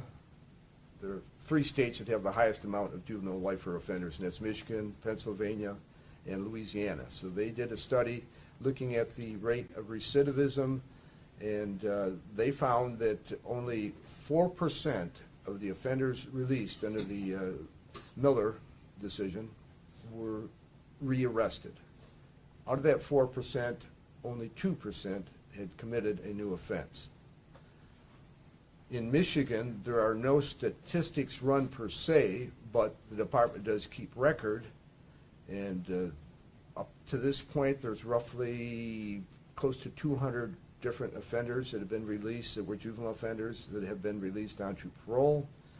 And out of those 200 offenders, during the time since the Miller decisions come down, only 1 has been charged with a new crime, which is less than 1%. Now, could you explain, if Ethan were to get a term of years, the minimum is supposed to be between 25 and 40 under the law. What does that mean? Well, 25 is the minimum sentence, and 40 would be the max, if that were the way it's done. Now, if we're talking about strictly a minimum, then 25, anywhere from 25 to 40 would be the minimum term. So I'm not sure in what reference this is being used. And the maximum penalty under the statute is 60 years, correct? Okay. All right. So the 25 to 40 would be the minimum, on the minimum end of a sentence, and the 60 would be the maximum, correct? Yes. So in a case like this, the judge has the opportunity to sentence somebody to, say, for example, 40 to 60 years, correct? Correct. Or 30 to 60 years, Yes. or 25 to 60 years. Yes, all those are possibilities. But the absolute minimum would be the 25, correct? If that's the range that's there, yes. Now,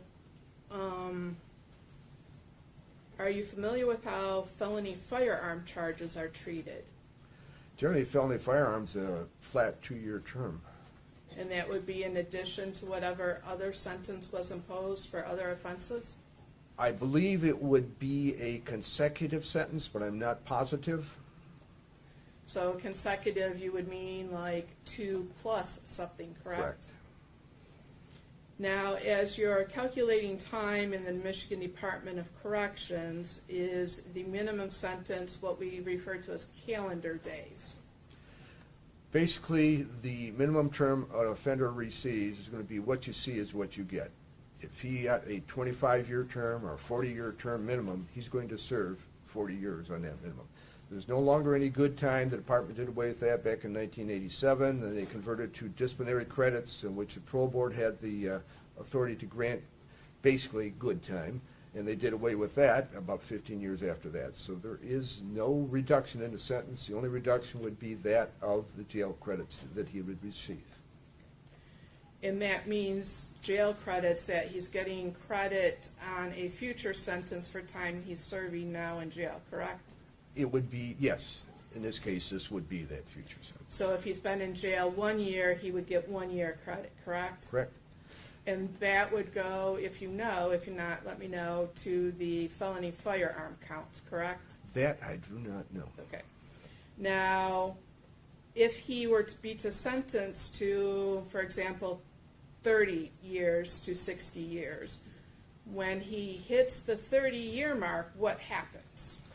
Well, really, it doesn't mean he gets out, walks out the door. That just means he's served the minimum amount he needs to serve in prison. So the parole board would then get what they call the PBJ, the parole board jurisdiction.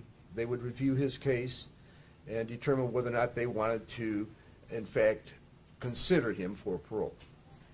And how many people make up the parole board, do you know? Usually it's 10 members together. A majority has to be in favor of any decision, major decision.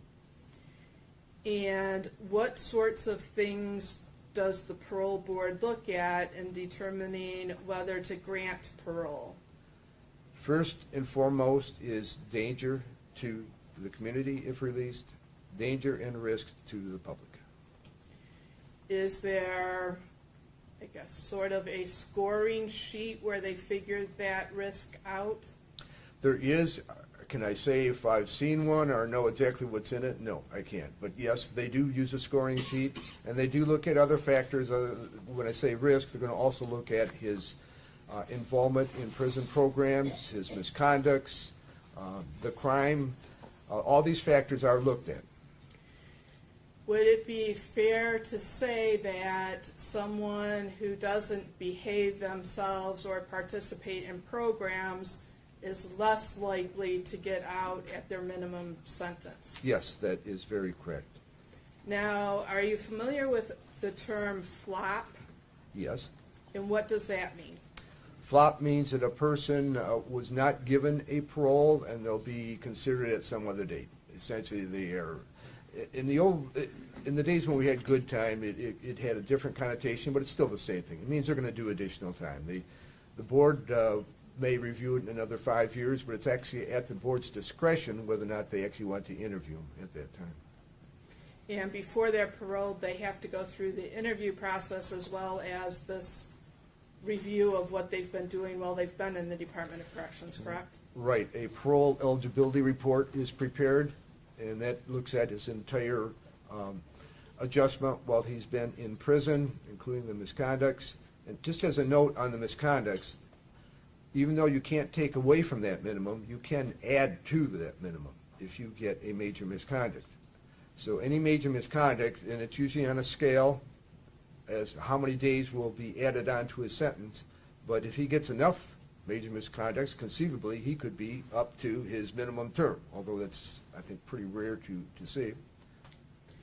Now, if he were to be sentenced to a term of years, the maximum being 60, could he be capped until the 60-year mark? Certainly. So he doesn't have to be granted parole, correct? No, and there are a number of offenders that never do see that parole. And is it the parole board that decides how long they're going to flap a person for? Well, they will decide when they will review the person again, yes. Now, I think we talked about this before. He will be kept at the Thumb Correctional Facility until he's at least 18, correct? Correct. Then it would be up to the Department of Corrections to determine whether he stays there until he's about 26, 27. Well, that would just be in the HYTA program, that he would be able to stay in that unit. He would not be actually a participant in HYTA, he'd just be in with those offenders. And it's up to the Department of Corrections then where and what facility he gets moved to and how frequently, correct? That is correct. Usually the classification committee at the institution would make a recommendation, and generally they go along with that. Now, one of the goals of the Department of Correction is habilitation or rehabilitation, correct? Yes, definitely. That is why it's called corrections. And based on the information you've reviewed as it relates to Mr. Crumbly, have you formed an opinion about his potential to be rehabilitated? I have, but keep in mind I've had very limited information, basically with his records in jail. But honestly, I think everybody has that potential to change. And I think Mr. Crumbly would be no exception to that rule. But I think he has to make that choice. He has to be the one to say, I'm willing to change. And he would go about doing that by participating in those programs, the employment, the education possibilities that are available to him, correct? Correct. And if he were to decide he didn't want to participate or be rehabilitated, he would be treated by the Department of Corrections accordingly, right? A person that probably sits by idly, not involved in anything, is not going to get a very positive evaluation. Now, if Ethan were sentenced to life without parole, how would the programming be different for him than if he were sentenced to a number of years? The programming wouldn't change either way. Would he still qualify for all of the programs, Thumb or any other facility he has available? He would, all dependent upon the level of security. Now, the Thumb only has level 2. Now, he would probably stay waved down. That means he's moved down to a level 2 to remain at the Thumb. But if he were to go to another facility, they might consider he would likely be a level 4 at least until he has that first 5 years in with the department before he could be reduced down to a level 2. So he wouldn't automatically qualify to go to any institution that has programs that he's interested in or that they think he should have. That security level is going to be the overriding factor. But in most cases, the programs are pretty universal throughout the department, although some institutions only offer certain programs, such as the Thumb has building trades, construction trades, etc. And do these programs tend to have a list of people wanting to participate in them? They generally do, yes. And what sort of priority would somebody on a life without parole have on those lists? somebody doing life without parole would be able to get into building trades. Where it's going to be more difficult is to get into some of the required programming offered by the PSUs, such as assault offender programming. That he's going to be put on the back of the list because there are other offenders that are waiting to get out of prison that are close to their parole eligibility date. And those offenders are going to get priority. And it's understandable why the department does that. They want to make sure these programs are going to be released. The prisoners released do have that programming in advance. When you use the term PSU, what do you mean by that? Psych Services Unit. Thank you. And would his priority, would he keep getting bumped by people who come into the facility that may have a release date? Oh, yes. Yeah, if they have an ERD coming up before his, and again, depending upon his sentence, it's hard to say what that would be, but if theirs is prior to his, he's going to get bumped. And if he's, as you indicated, if he's doing life without parole, he will likely not see that for a long time, if at all.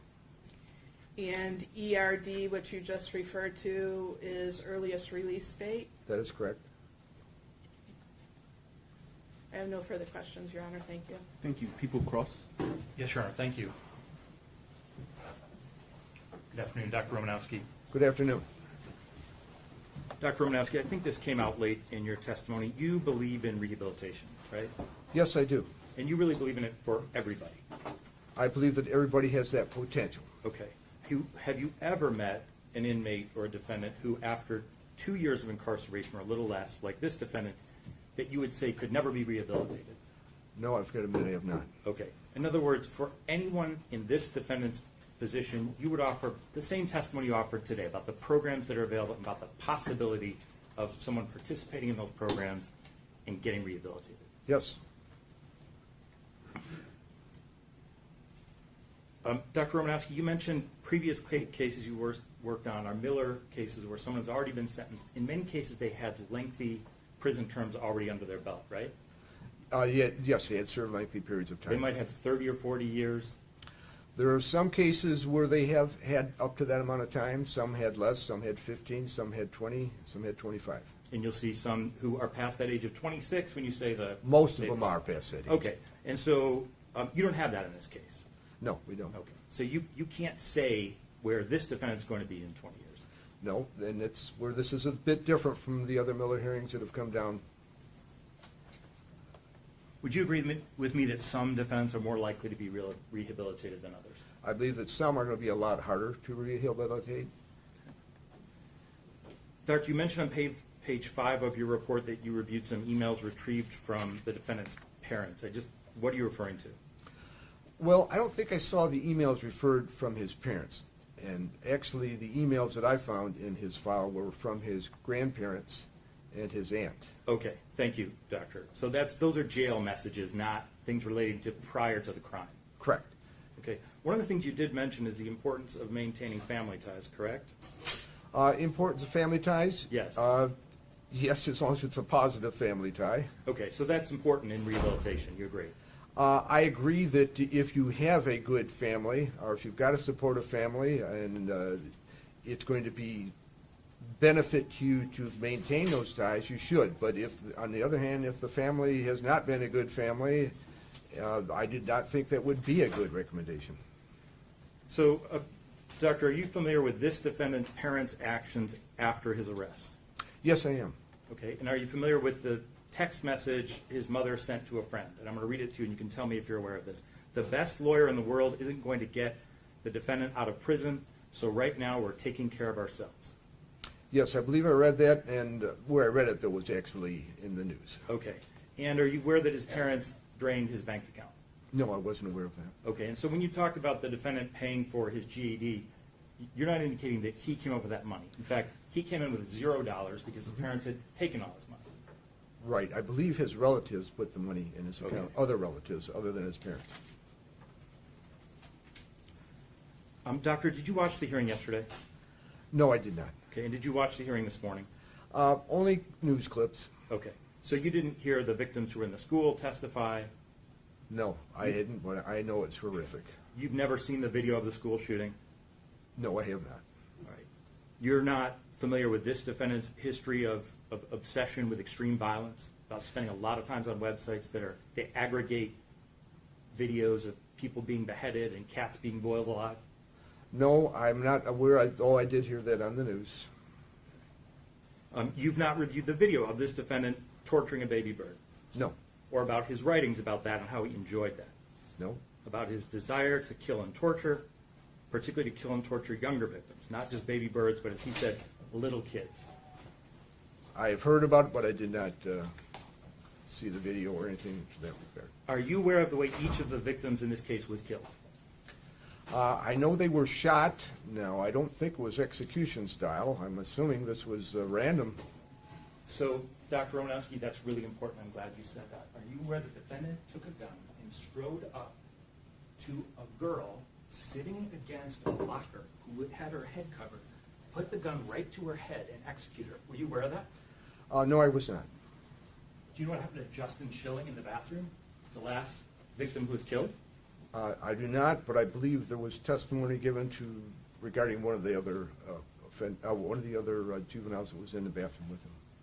You heard that testimony? Just bits of it coming out. I They didn't have a ordered him live onto the stream. ground, and he put the gun to the back of his head, and he shot him. He executed him. You were not aware of that before No, today? I was not.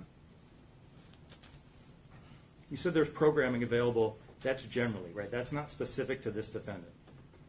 There is no programming that is designed to be specific to any one defendant. I just want to ask you about a couple of those programs. You're not aware that this defendant needs substance abuse treatment? No, I was not. Okay. You mentioned a program that helps with patients. You're not aware that this defendant needs help with patients? Now, when you say patients, do you mean patients such as a hospital patient, or patients as in being patient? As in being patient? Yes, there are programs for that. And are you aware that this defendant doesn't need that? He's got plenty of patients. I don't know if I am aware he has plenty of patients. Okay. Are you aware whether he has a problem with impulse control? I would assume he does have a problem with impulse control. Okay, you're assuming that? Yes. Again, without reference to all of his writings leading up to the crime, of all of his planning, of his getting the gun, and the way in which he killed the victims. So you're saying you think maybe he has a problem with impulse control without knowing the facts? I'm saying that I would still think he has a problem with impulse control based upon his behavior in the jail.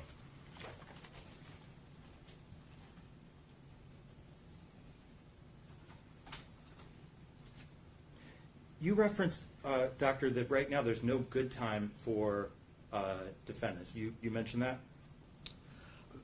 Right, correct. Unless you were put into the system prior to 1987. Okay, and are you aware that, in fact, right now, there are bills pending in the Michigan legislature to restore good time credit? You aware of that? No, I'm not. Okay. You know, prosecutors generally oppose that, but that's what's being considered right now. So this defendant could be sentenced, these victims could hear his sentence, and next year he could start getting good time credit. I would think that the law would not be retroactive. Well, you would think that, Doctor. I would think but that. You're going to read that bill. In your 44 years of corrections, you said you held ultimate responsibility for the supervision of tens of thousands of prisoners, probationers, and parolees. Is that right? Correct. That is correct. You've pretty much seen it all. Well, I won't say I've ever seen it all, because I've not seen it all. All right.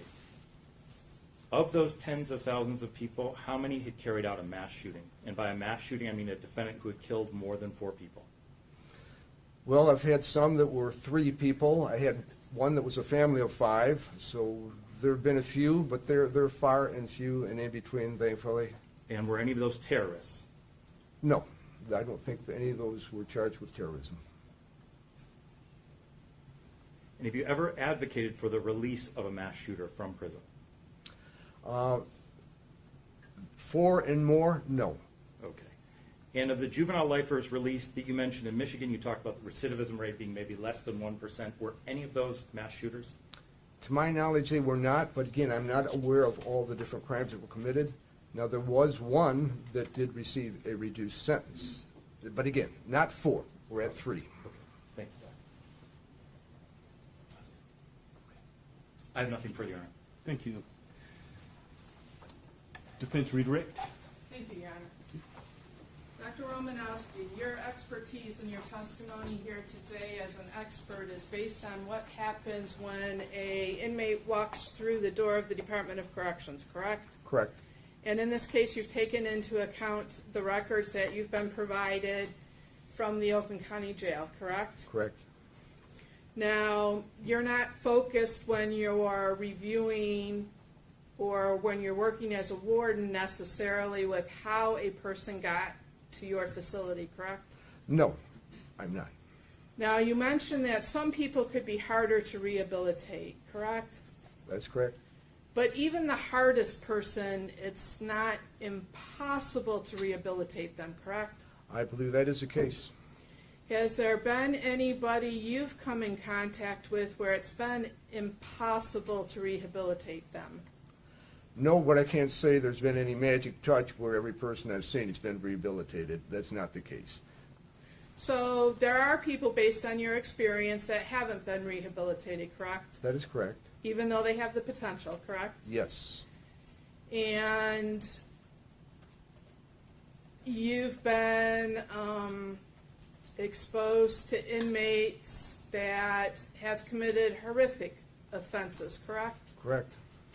And even the most horrific of offenses, you still believe that there's the opportunity for rehabilitation, correct? Yes, I do. And that's the focus, correct? The opportunity for rehabilitation. Correct. But again, the individual has to make the choice to take that opportunity, take advantage of that opportunity. Now, would you say that somebody that plans something over the course of a few weeks, a few months, still may have impulse control issues? Right. I'm not saying that a person didn't plan or premeditate a crime. What I am saying that, yes, there's probably still some impulse control issues there.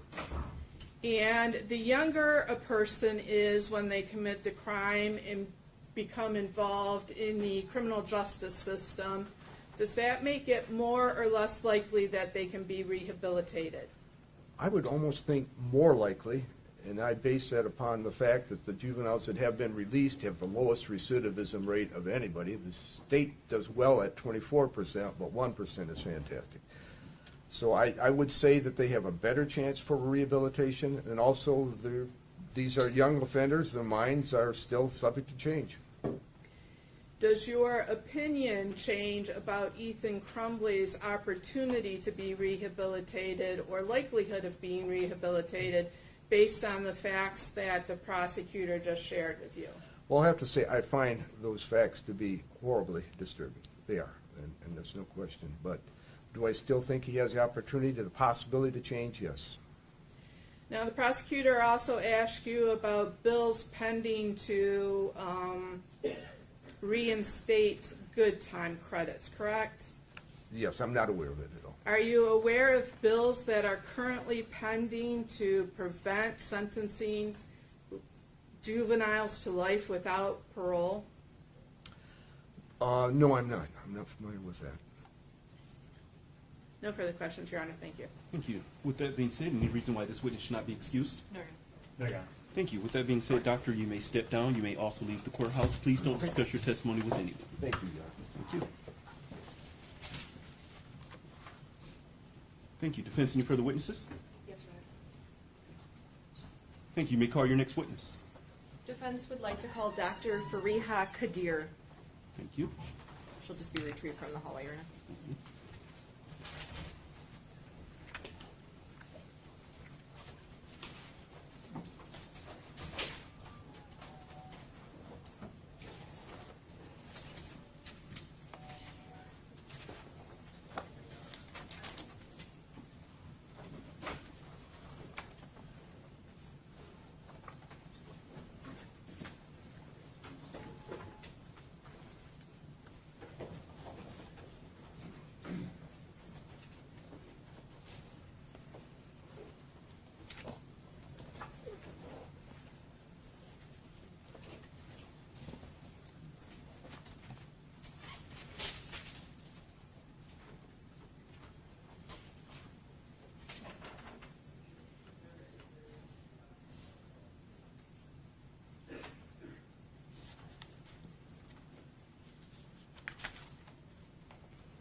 Thank you. Doctor, you're going to walk towards this way. You're going to stand in the witness box and then face my clerk to be sworn, please.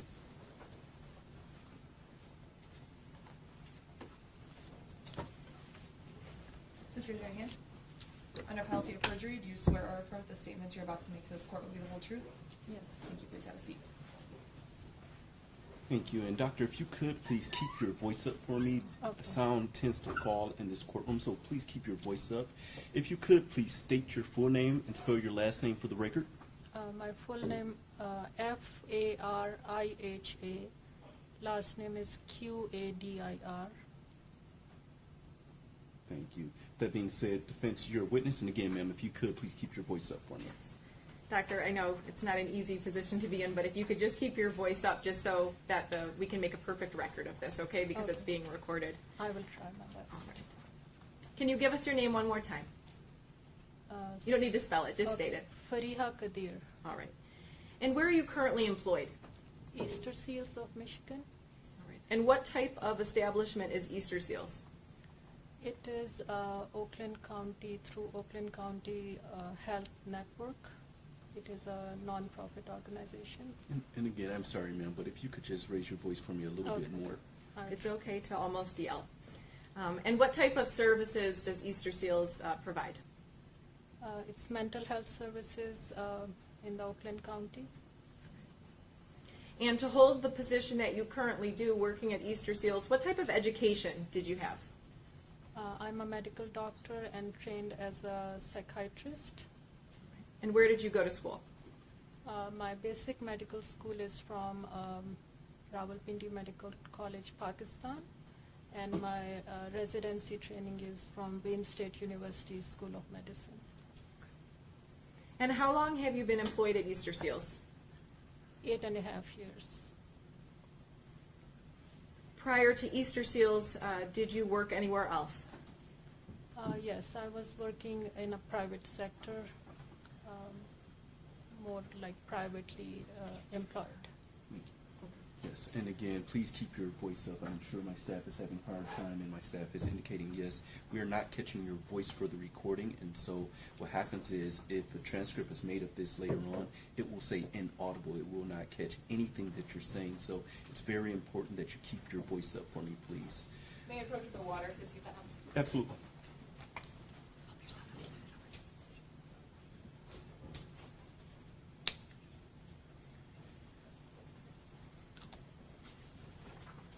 All right. What is your current position or title at Easter Seals? I'm a psychiatrist. How many patients do you currently see? Maybe a total of about 300. How is it that you became involved with Ethan Crumbly? So for Easter Seals is contracted to work at the Oakland County Jail, and I'm the psychiatrist who is appointed to be working at the Oakland County Jail, so that's how I see him. Do all of your patients, are all of your patients housed in the Oakland County Jail, or do you have some that are not? No, I have some of my patients outside of jail also. Okay.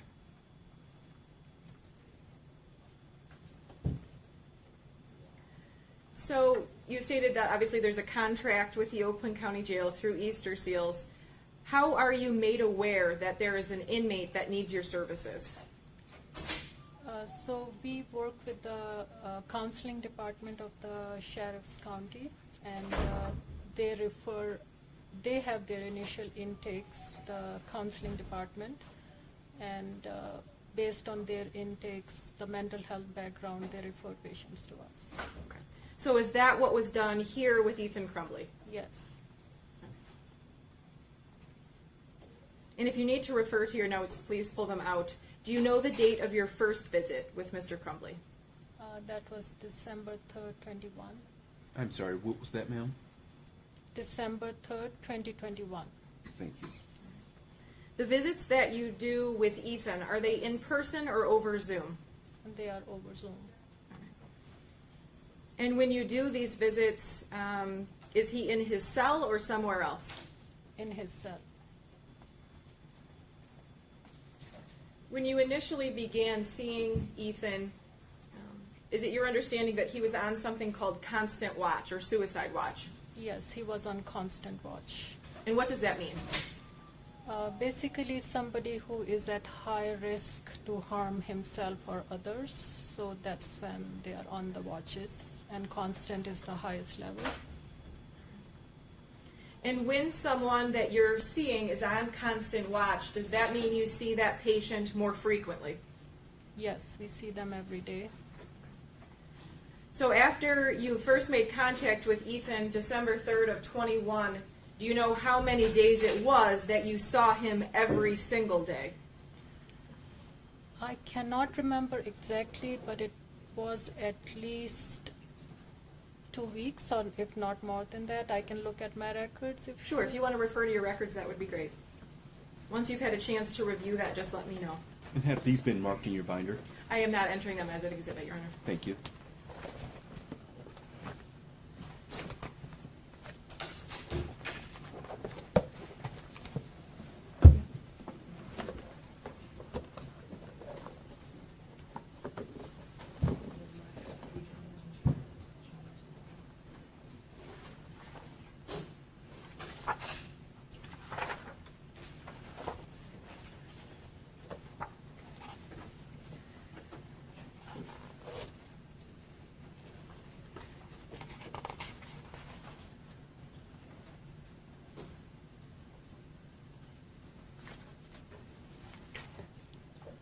It will take me a couple of minutes because I have to look at the dates.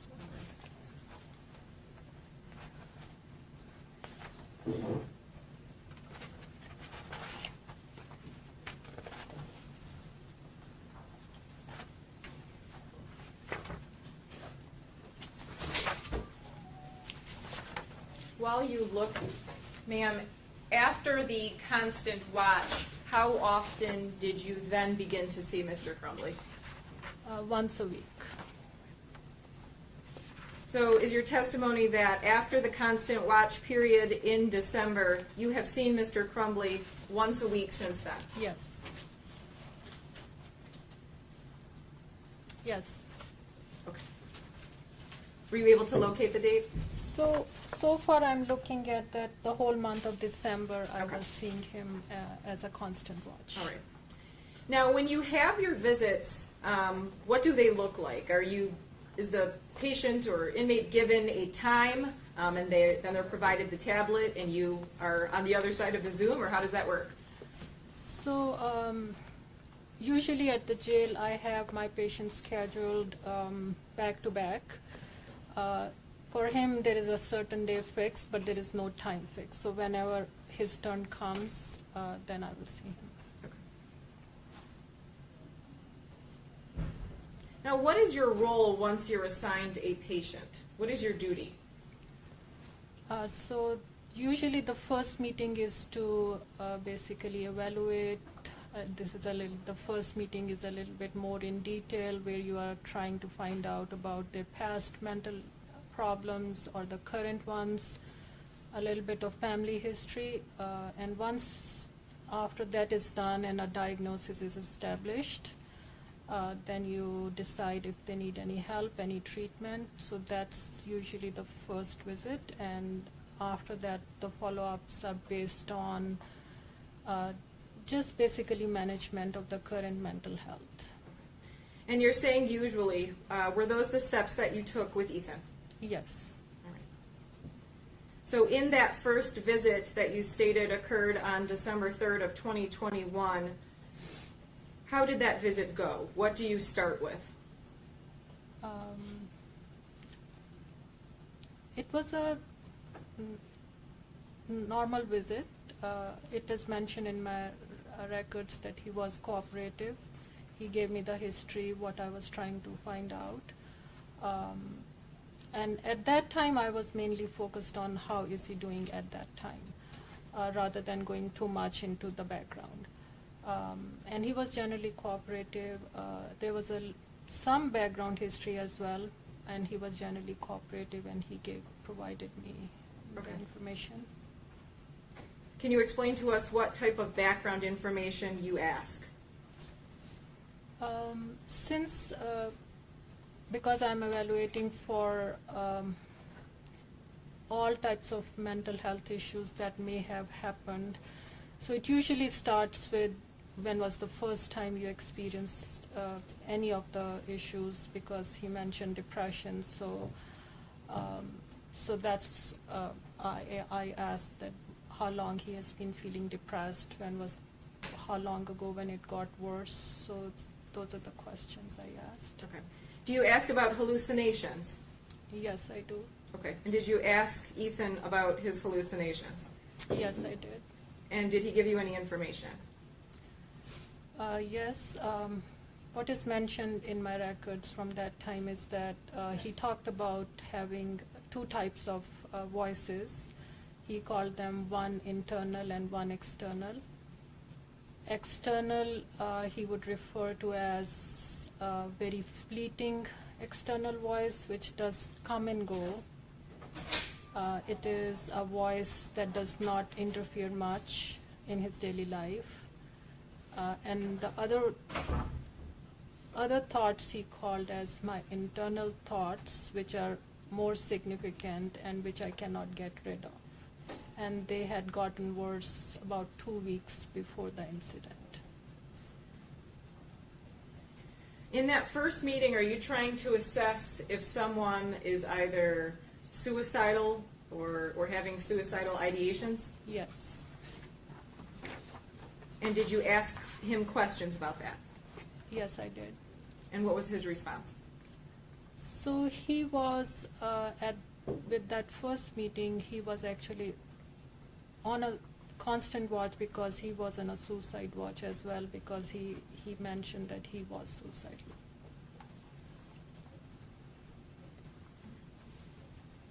So based on that first meeting, the background, as well as current symptoms that he was experiencing, do you diagnose someone immediately, or do you establish like a care plan for continuing care? So we do make a diagnosis which we can call like a provisional diagnosis that could change over time if we are getting more information. Mm-hmm. But in his case, I did make a diagnosis of depression at that time.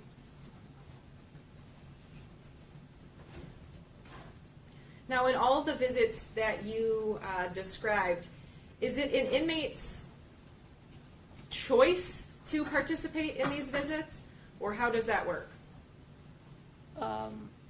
In the normal world, it is the choice. Even in the jail, it is a choice, definitely.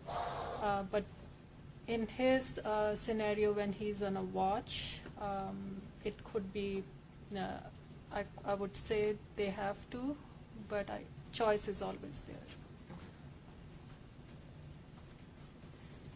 So in these multiple visits that you have had now close to 2 years, does Ethan participate? Yes, he does. Can you describe what the signs and symptoms of major depression disorder is? So basically, this is major depression is a mood disorder. The main two symptoms that a person should have is either a depressed mood or a loss of interest in the normal activities in life. So these are the two compulsory elements that one should have. And along with that, it can be associated with a few other things like sleep problems, appetite problems, low energy, concentration, guilt, hopelessness, and thoughts of death. And did Ethan express a number of the things that you just described that are symptoms of major depressive disorder? Yes, he did. Can you describe what anxiety is? Anxiety is more of a fear of something bad happening to you, and your body reacts in a different way. It is more that you're more present as you're worried about things, you have thoughts on your mind, you are overwhelmed by those thoughts, and your body can react in a certain way, like physical symptoms. People have anxiety and panic attacks in response to that higher level of stress.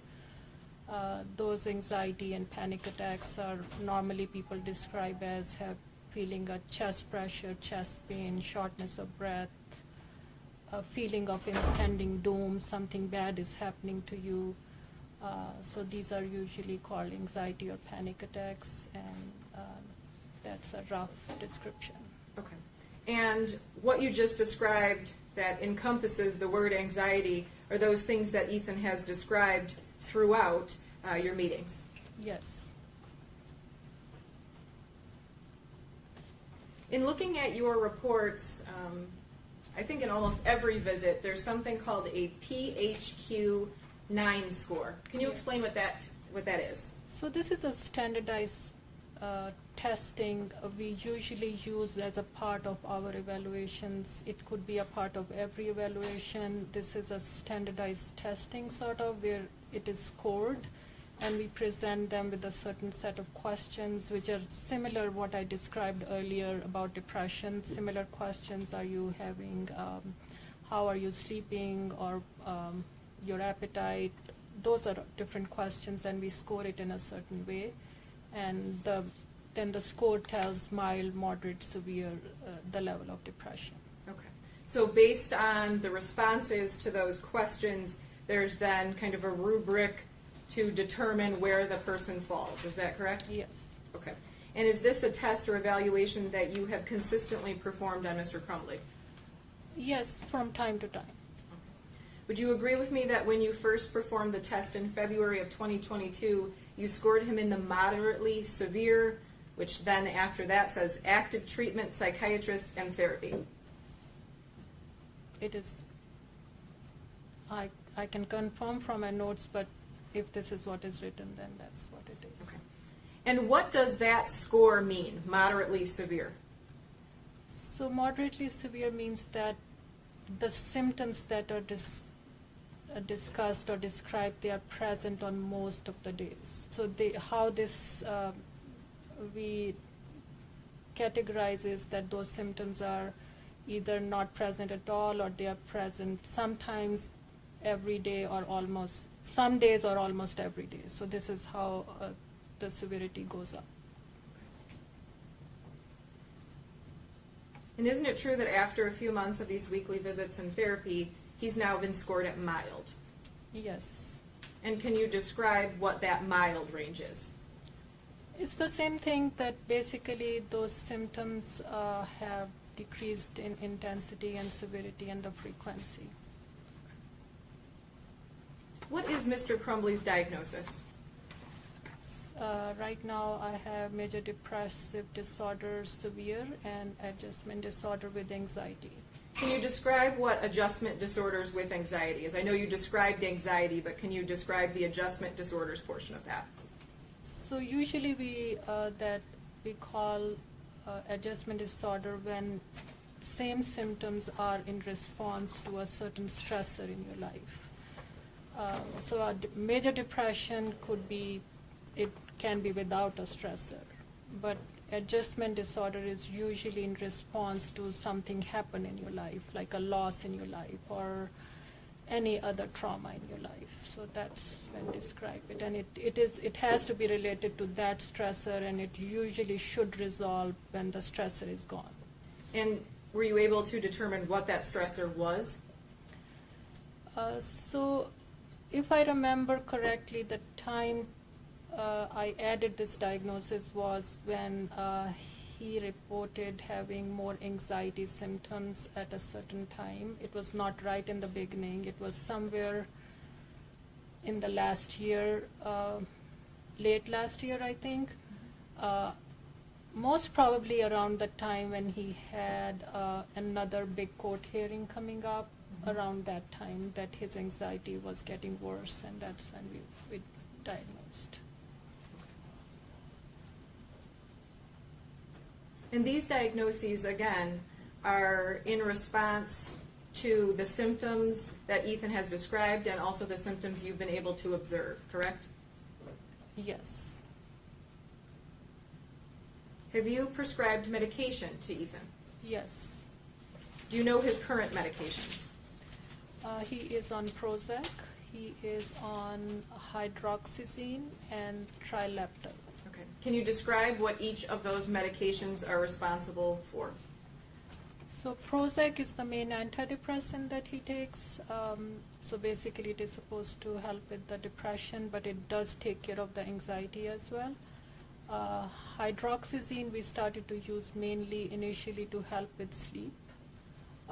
But at the same time, it has some anxiety benefits as well, so we are using it for both of those reasons. And the third medication, trileptal, it comes under the category of what we call a mood stabilizer. That was to help with some of his anger episodes that happened. I'm sorry, you said anger episodes that happened? Yes. Thank you. And let's talk a little bit about that. If there is an anger episode, are those things that he tells you about? Yes. Have you adjusted and added medications by what he tells you and what you observe? Yes. In looking at your records, I believe that Ethan had agreed to take medication in the beginning, and then there was a period of time that he didn't like how he was feeling and he stopped. Is that correct? Yes. All right. Currently, he is on those 3 medications that you described, correct? Yes. Yes. You know how long it has been since he agreed to again start taking medication? The first time he agreed was after October of last year, when we started the Prozac. Okay.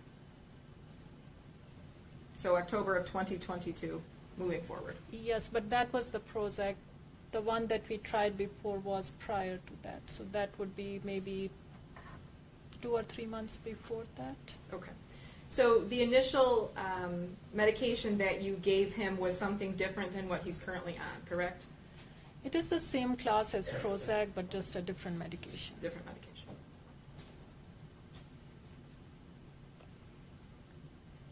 And at the jail, I know there's multiple ways to receive medication. I know especially with mental health medications, you can get an injection or you can take a daily pill. Are the medications that you just described something that Ethan takes by mouth or something that is injected? No, these are all by mouth. And obviously an inmate can refuse to take a medication if they don't want to take it, correct? Yes. At this time, are you receiving the report that Ethan is taking his medication daily? Yes. The medication that you just prescribed, is this medication available in the community if someone was having the same or similar symptoms but not in a jail facility? Yes. Are the signs and symptoms that Ethan is suffering from manageable with appropriate treatment and medicine? Yes. I want to go over some of the things that you do during your sessions. You have taught coping techniques, correct? Yes. You have taught him breathing techniques. That is more through his counselor, but yes, we have talked about it. You encourage eating. Yes. You encourage exercise. Yes. You encourage bathing or taking care of your physical appearance. Yes. You encourage him to read to occupy his time. Yes. You provide support and education. Yes. You provide encouragement. Yes. And you provide insight and support, correct? Yes. I have no further questions. Thank you. People Cross. Yes, Sharon, thank you. Good afternoon, Dr. Kadir. Dr. Kadir, you have not diagnosed the defendant as psychotic, is that correct? No. And I'm if sorry, you have, you would have... That's a double negative. Could you rephrase your question? She has not diagnosed the defendant as psychotic. Correct. So the answer is yes. You Right? have, I'm sorry. I have not diagnosed Thank him you. as Thank you. you. Okay, thank you for making that clarification. Okay, and if you had, you would have noted that in your reports, correct? Say that again. If you had diagnosed him, you would have put it in your report. Yes. And you would have prescribed him medication for that, correct? Yes. Okay, and you talked about this question of hallucinations, but in fact, he told you these voices, they're not directing you to do anything evil, right? Yes. And he talked about having some internal voices, but when you visit with him, he's not responding to internal stimuli. Yes. Agree? Okay. Doctor, you have seen this defendant over 100 times, right? I guess. And, well, we counted them. Let's say 102, give or take. And each visit is about 15 minutes, or in that ballpark? About 50. Okay. So you would have spent about 25 hours with him over a really pretty extended period of time. Yes. Okay. Since he got to the jail. Yes. And you saw him first every day or every 3 days, and then once a week. Yes. Since then. Yeah. Okay. And you're not aware of the underlying facts of this case. You're not aware of the underlying facts of how this defendant committed the crimes. No, I'm not. Okay. How he killed the victims, or what led up to that, or his writings, No. any of that. No. Okay. And you're not certified as a forensic psychiatrist, correct? No, I'm not. That's a different specialized area. Yes. And so your role is not to evaluate this defendant in the crime, it's to assist him with his symptoms Yes. at the jail. Yes. And to the extent you've diagnosed him with anything, it's based on your observations of him at the jail as opposed to trying to diagnose where he was prior to the commission of the crime. So my first evaluation, because it included a little bit of the background, because as I mentioned earlier that I got, in order for me to diagnose him as major depression, I needed history prior, because I saw him on the 3rd, which is 2 or 3 days after the incident. Yes. So a little bit before. Okay, and that was based on his self-reporting. His self. Right. You didn't have other evidence. You hadn't reviewed his writings or anything he did prior to the crime. No. You asked him, had you been Yes. experiencing this, and when Yes. did it start? Yes.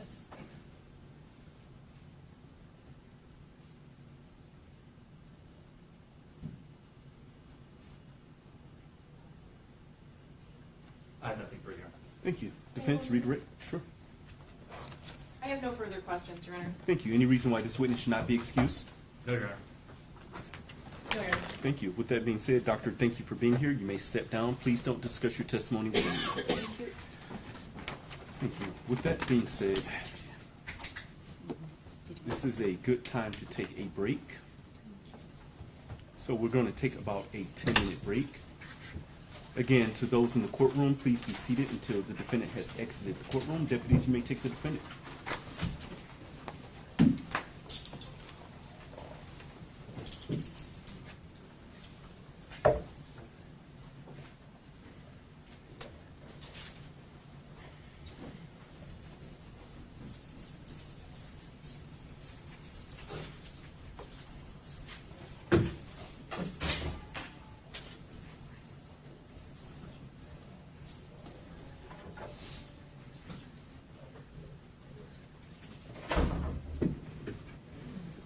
Thank you. Court stands in recess. All rise.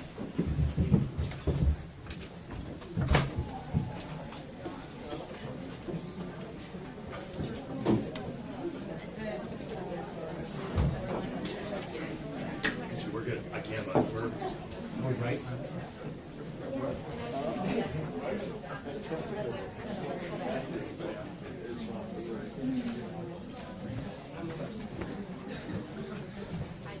Case for the break note also.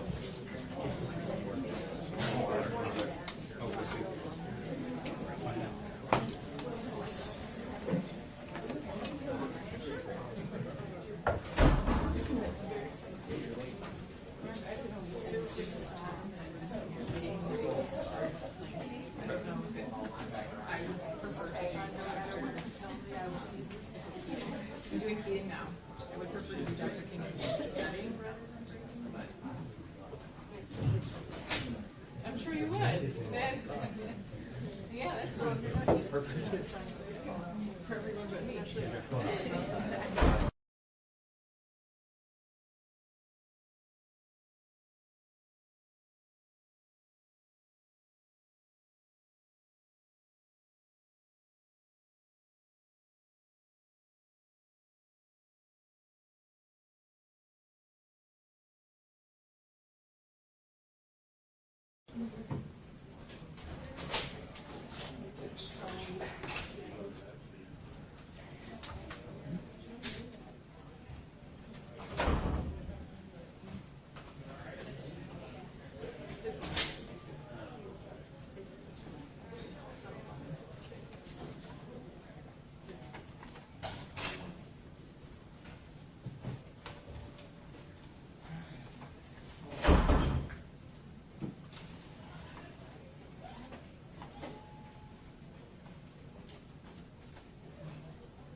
city council.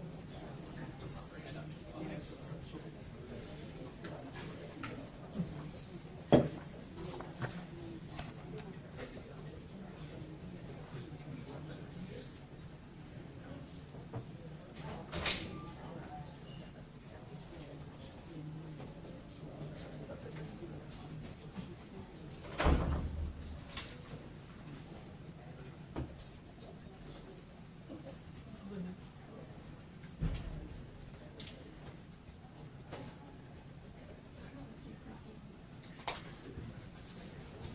Did you get to go home before 10 p.m. this evening?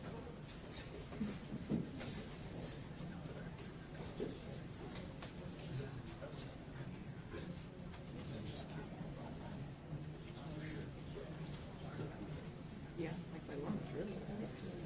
I mean, I already told Rita that we thought we could break after, because I'll never finish direct on King after Keating. It's already 3. Yeah, I just said this is the layout of the rest of the afternoon. Seating? Yeah. Maybe 45 minutes, depending on how verbose he is with his answers.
Thank you. All may be seated.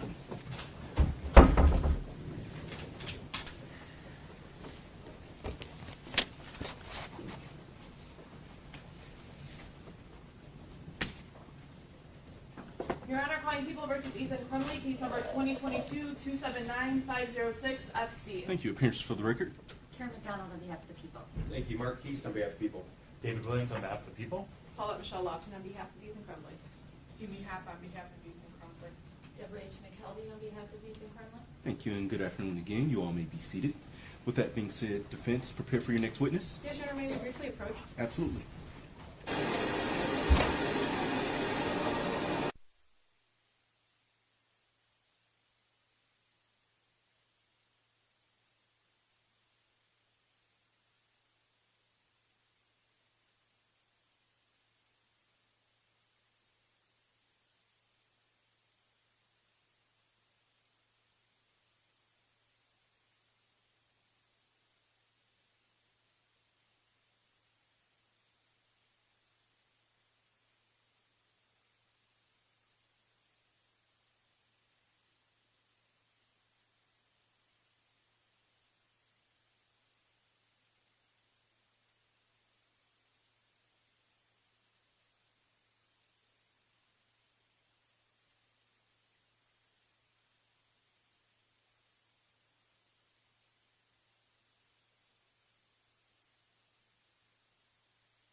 Thank you. After the conference at the bench, I'm going to leave the people to address their witness that's sitting there. With that being said, defendants, you may call your next witness. Thank you. We would like to call Dr. Daniel P. Keating. Thank you.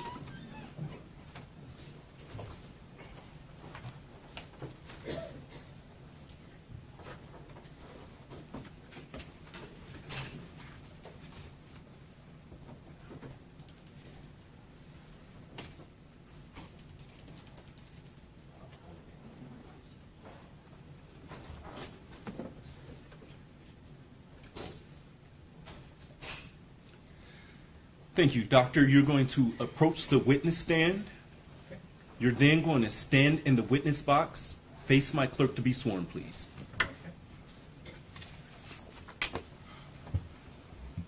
Please raise your right hand. Under penalty of perjury, do you swear or affirm the statements you're about to make to this court will be the whole truth? I do. Thank you. Please have a seat.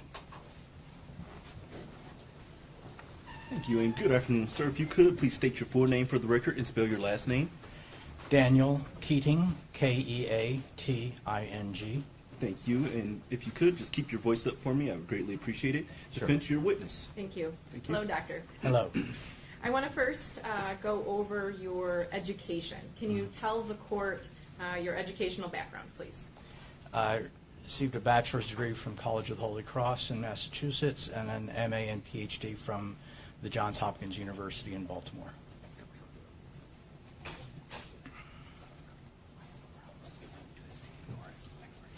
Okay, I'm just going to briefly go through it. And did you have any specific concentration in any of those programs? Developmental psychology is a primary one, subsequently broader developmental science.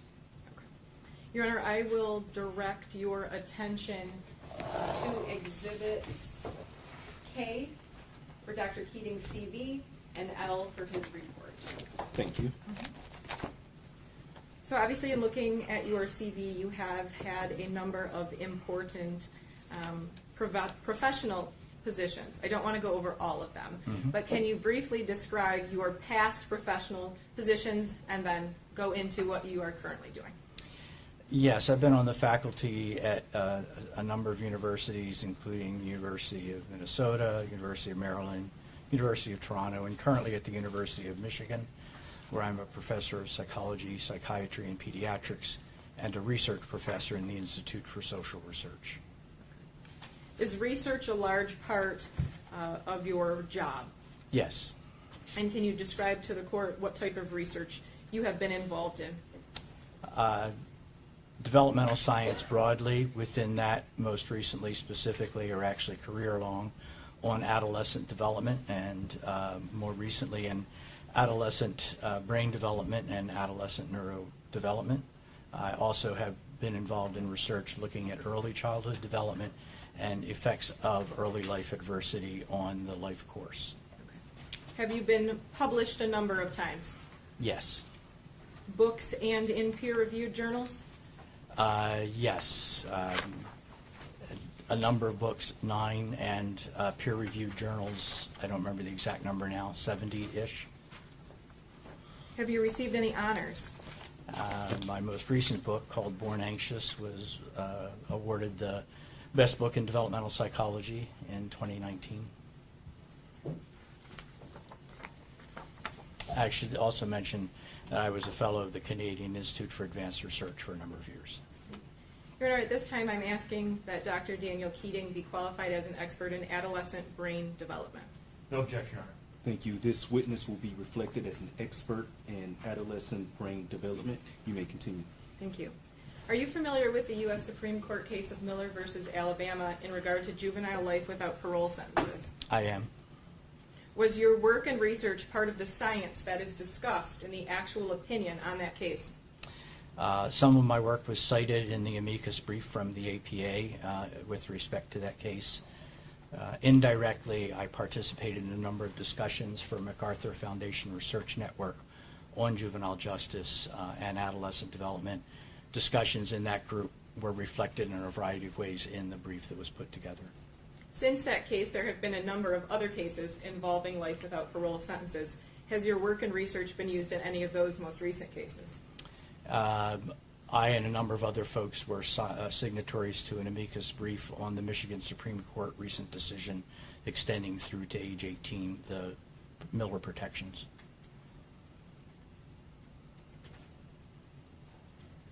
Moving on to the report that is in Exhibit L.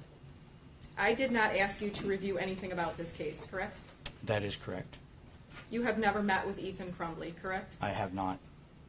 You are being called here in this case as an expert. How is it that you are able to give an expert opinion on this case without reviewing the material and without meeting with Mr. Crumbly? The scope of my expertise is around the science of adolescent development and adolescent neurodevelopment and adolescent cognitive development. And so my ability to describe what the science that underlies Miller and similar cases is what I am able to testify about as an expert.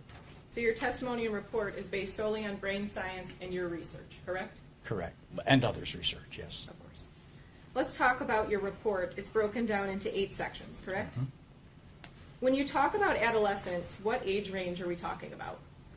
The most recent designation that I go with is from the National Institute of Health, which for purposes of research identifies it as a period between approximately 11 years old and 24 years old. Are you able to summarize the work that you have done in regards to examining the development of an adolescent brain? Well, the field has identified a number of different specific hallmarks of adolescent brain development, which I can list. The first is the development of what's known as the bottom brain colloquially, or the limbic system, that encompasses an amygdala primarily and the ventral striatum in the brain. It's responsible for a variety of things having to do with incentive systems, reward systems, pursuit of things that one wants to do, exploratory activity, and so forth. The second major developing area in the adolescent brain is known as the prefrontal cortex, and ultimately the prefrontal system, colloquially often known as the top brain, and it is responsible for inhibiting impulsive behaviors, for effortful cognition, for planning, and for thinking things through in terms of a decision. The third feature to be aware of is the relationship between them. The limbic system or bottom brain shows a period of very high activation, hyperactivation, beginning in middle adolescence and carrying on until the early 20s. So the incentive and reward-seeking system is at a height during that period of time. The prefrontal cortex and prefrontal system develops more slowly and more gradually.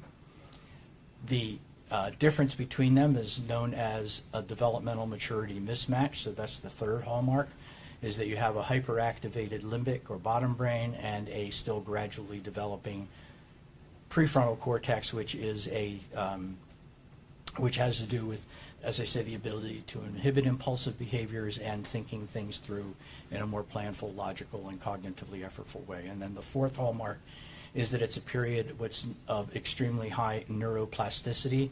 What that means is that the brain is rewiring itself, particularly during the adolescent years, more so than at any time since the fetal period and the first year of life. So the bottom brain, the top brain, the relationship between them, and the extreme neuroplasticity are the four hallmarks of adolescent brain development. In Michigan and under Miller, they use the age of 18, correct? Yes. Well, I believe Michigan is now 19. 19.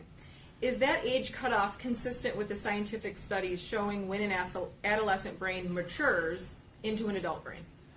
No, that is not consistent with the science.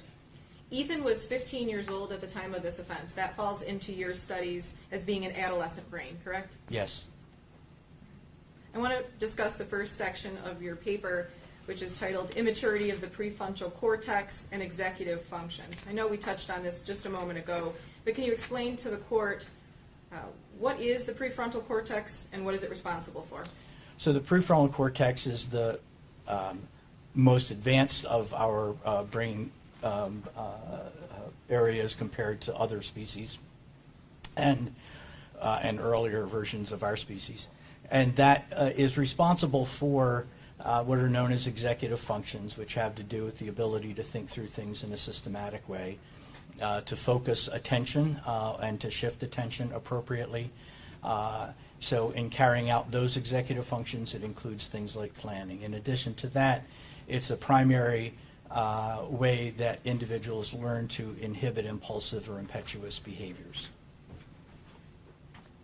And does an adolescent brain have any limit on its prefrontal cortex compared to an adult? Well, it's developing gradually throughout the adolescent years until it reaches maturity, as I say, in the mid-20s. That gradual development means that it does function in the ways that I've just described, but in a less mature, less efficient way with fewer resources available, cognitive resources available to carry out those more thoughtful approaches to things. Okay. Can you explain what hot and cold cognition is? So the distinction is made between hot and cold cognition on the basis of how much, in a sense, is riding on what are the stakes in coming to some kind of a decision or an action or behavior. And basically the cold cognition is when there's not very much at stake, when it's you've asked to come into a lab and do a logic test or whatever, a low stakes academic test where there's not much riding on it. Under those circumstances, what we see is that by around age 16, that adolescents are not very different from adults in their ability to do things like solve logic problems and so forth, when it's a cold cognition scenario. Hot cognition is essentially when the bottom brain or the limbic system gets involved, when there's emotional arousal, when there's a variety of things that are driving the system that have to do with the hyperactivation of the incentive and reward system along with the emotional arousal system. So that is a hot cognition scenario. And in that scenario, you have a tension between the bottom and top brain, and it's much more difficult then for the prefrontal cortex to organize and control behavior. In your report, you state that having embarked on a plan to undertake a risky behavior, the execution of that plan may use up the available prefrontal cortex resources, further compromising the adolescent's ability to adjust behavior when circumstances warrant. Can you explain that? Sure. So the prefrontal cortex, one of its characteristics is that it is a very limited resource. We can only focus our attention on one or at most a couple things at a time in any kind of an efficient way. given that adolescents in general are already compromised with respect to their prefrontal cortical development, this then makes it further difficult. It is using resources that would be, so when embarked on a problematic, impetuous, impulsive, otherwise ill-suited plan, a lot of that prefrontal resource is being used to carry out the plan, therefore further limiting the already limited availability of prefrontal resources. You also state that until the maturation has occurred, the ability of the rational, analytic, judgment, and governance functions of that prefrontal cortex to override those decisions is limited. Is that correct? Yes, because of that developmental maturity mismatch between top and bottom brain. Is the ability of the prefrontal cortex to override poor decisions lessened when the person is under extreme stress, suffering loss, dealing with abandonment, and other extremely emotional situations?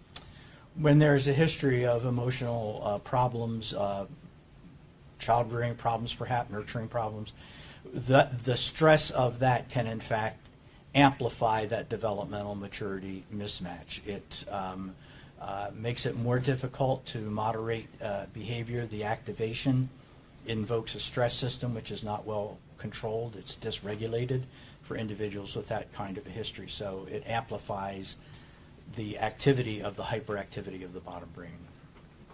We've talked now at great length about the prefrontal cortex. What is the limbic system that you mentioned? So the limbic system is effectively the bottom brain, and it's primary. There are a number of circuits. Primary ones are the amygdala, which is responsible for emotional arousal, and the what's known as the ventral striatum, which is the part of the brain that, in a sense, tags what's to be incentivized or avoided, to be rewarded and repeated. It is a way, in a sense, of that system getting activated. It was also activating for other kinds of behavior. It's a primary locus for a lot of the dopamine receptors, and the dopaminergic system is responsible for a lot of the emotional and hot cognition elements that go into decision making.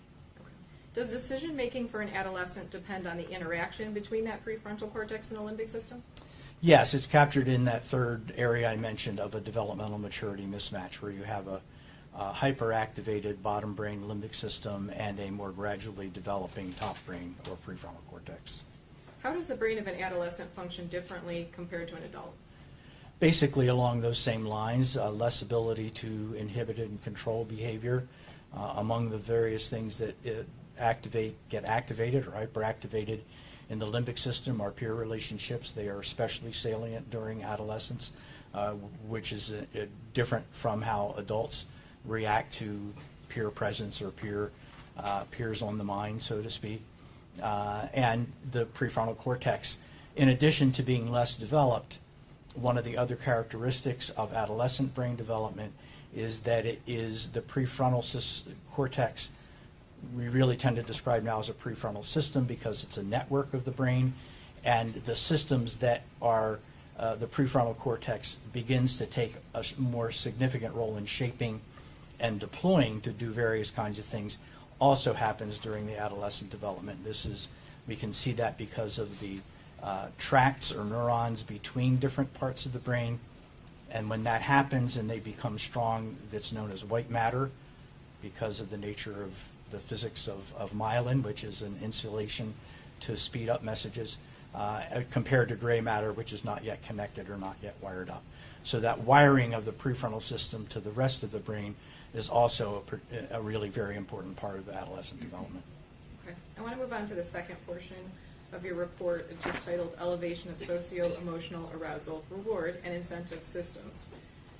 In that section, you say that development coincides with significant changes in hormonal balance associated with puberty. Can you explain that? Yeah, so basically at the same time these brain developments that are going on in the limbic system specifically, talking about the ventral striatum, there is also a parallel set of developments going on biologically in the rest of the body, particularly around various kinds of hormonal shifts that have to do with sexual differentiation, sexual interest and activity, and so forth. Those and other things as well. That's a prominent one. And those hormonal shifts tend to, again, create more of a response, if you will, around things that fall into that hot cognition category. In that same section, you talk about benefits over risks. Can you discuss that? So when, in a cold cognition scenario, you ask adolescents to evaluate what behaviors are risky, what things are risky for health reasons or whatever reasons. Their ability to identify the risks that one might experience from being in one or a variety of situations is not very different from adults. By around age 15, 16, they respond accurately to how risky various scenarios are. Their ability to do that in the fly when they're aroused about something is substantially diminished, so that the arousal of the limbic system is one that, in a sense, compromises the ability to evaluate risk.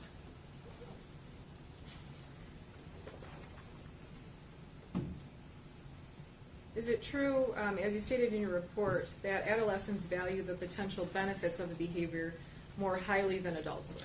So it really is the ratio between benefits and risks. So if you're asking individuals to rate, what is the reason, what is the benefit from this versus what's the risk that would result from this, the weighting that adolescents give to the benefits compared to the minuses that they would give to the risks tend to be substantially weighted more towards benefits rather than looking at the risks in adolescents compared to adults. Let's move on to the third section of your report, which is titled Developmental Maturity Mismatch in Dual Process Models. Now, when an adolescent has thoughts about committing a murder, and they even research it online, they obviously know that it's wrong. Can you explain how it is that the adolescent would then still commit that crime? One would need to know the specifics of the situation, which I don't, but in those circumstances, one would want to understand what's the context by which, the context of the thought processes and decision-making processes that led to it and that go into that. Does the fact that I can tell you that there was planning or premeditation, does it change your findings that an adolescent brain functions differently than an adult brain? No, not at all. There's certainly lots of different kinds of planning. As I mentioned before, planning to do something can in fact absorb a variety of different kinds of prefrontal resources that might otherwise be deployed in thinking about, is this a good plan or is this not a good plan overall? So the fact of planning obviously means that it's not an impulsive split-second kind of decision to do something, but it doesn't necessarily mean that it's not an impetuous plan that has been carried out. Is there anything that occurs in the brain as it matures to allow for better decision-making? Well, both of the things. The hyperactivation of the bottom brain tends to cool down and reach an asymptote or a flat line that goes out through much of adulthood. And at the same time, the prefrontal cortex is continuing to grow physically, that we can see in the structure, but also to extend its reach across a much wider part of the brain. And so both of those, the sort of the coming down from hyperactivation of the bottom brain and the continued development and growth and functioning of the prefrontal system are the two things that affect that. Is it fair to say that when an adolescent makes one bad decision, it is more difficult for that person to divert and stop the behavior than it would be for that same adolescent when they're 25, 30, or 40 years old?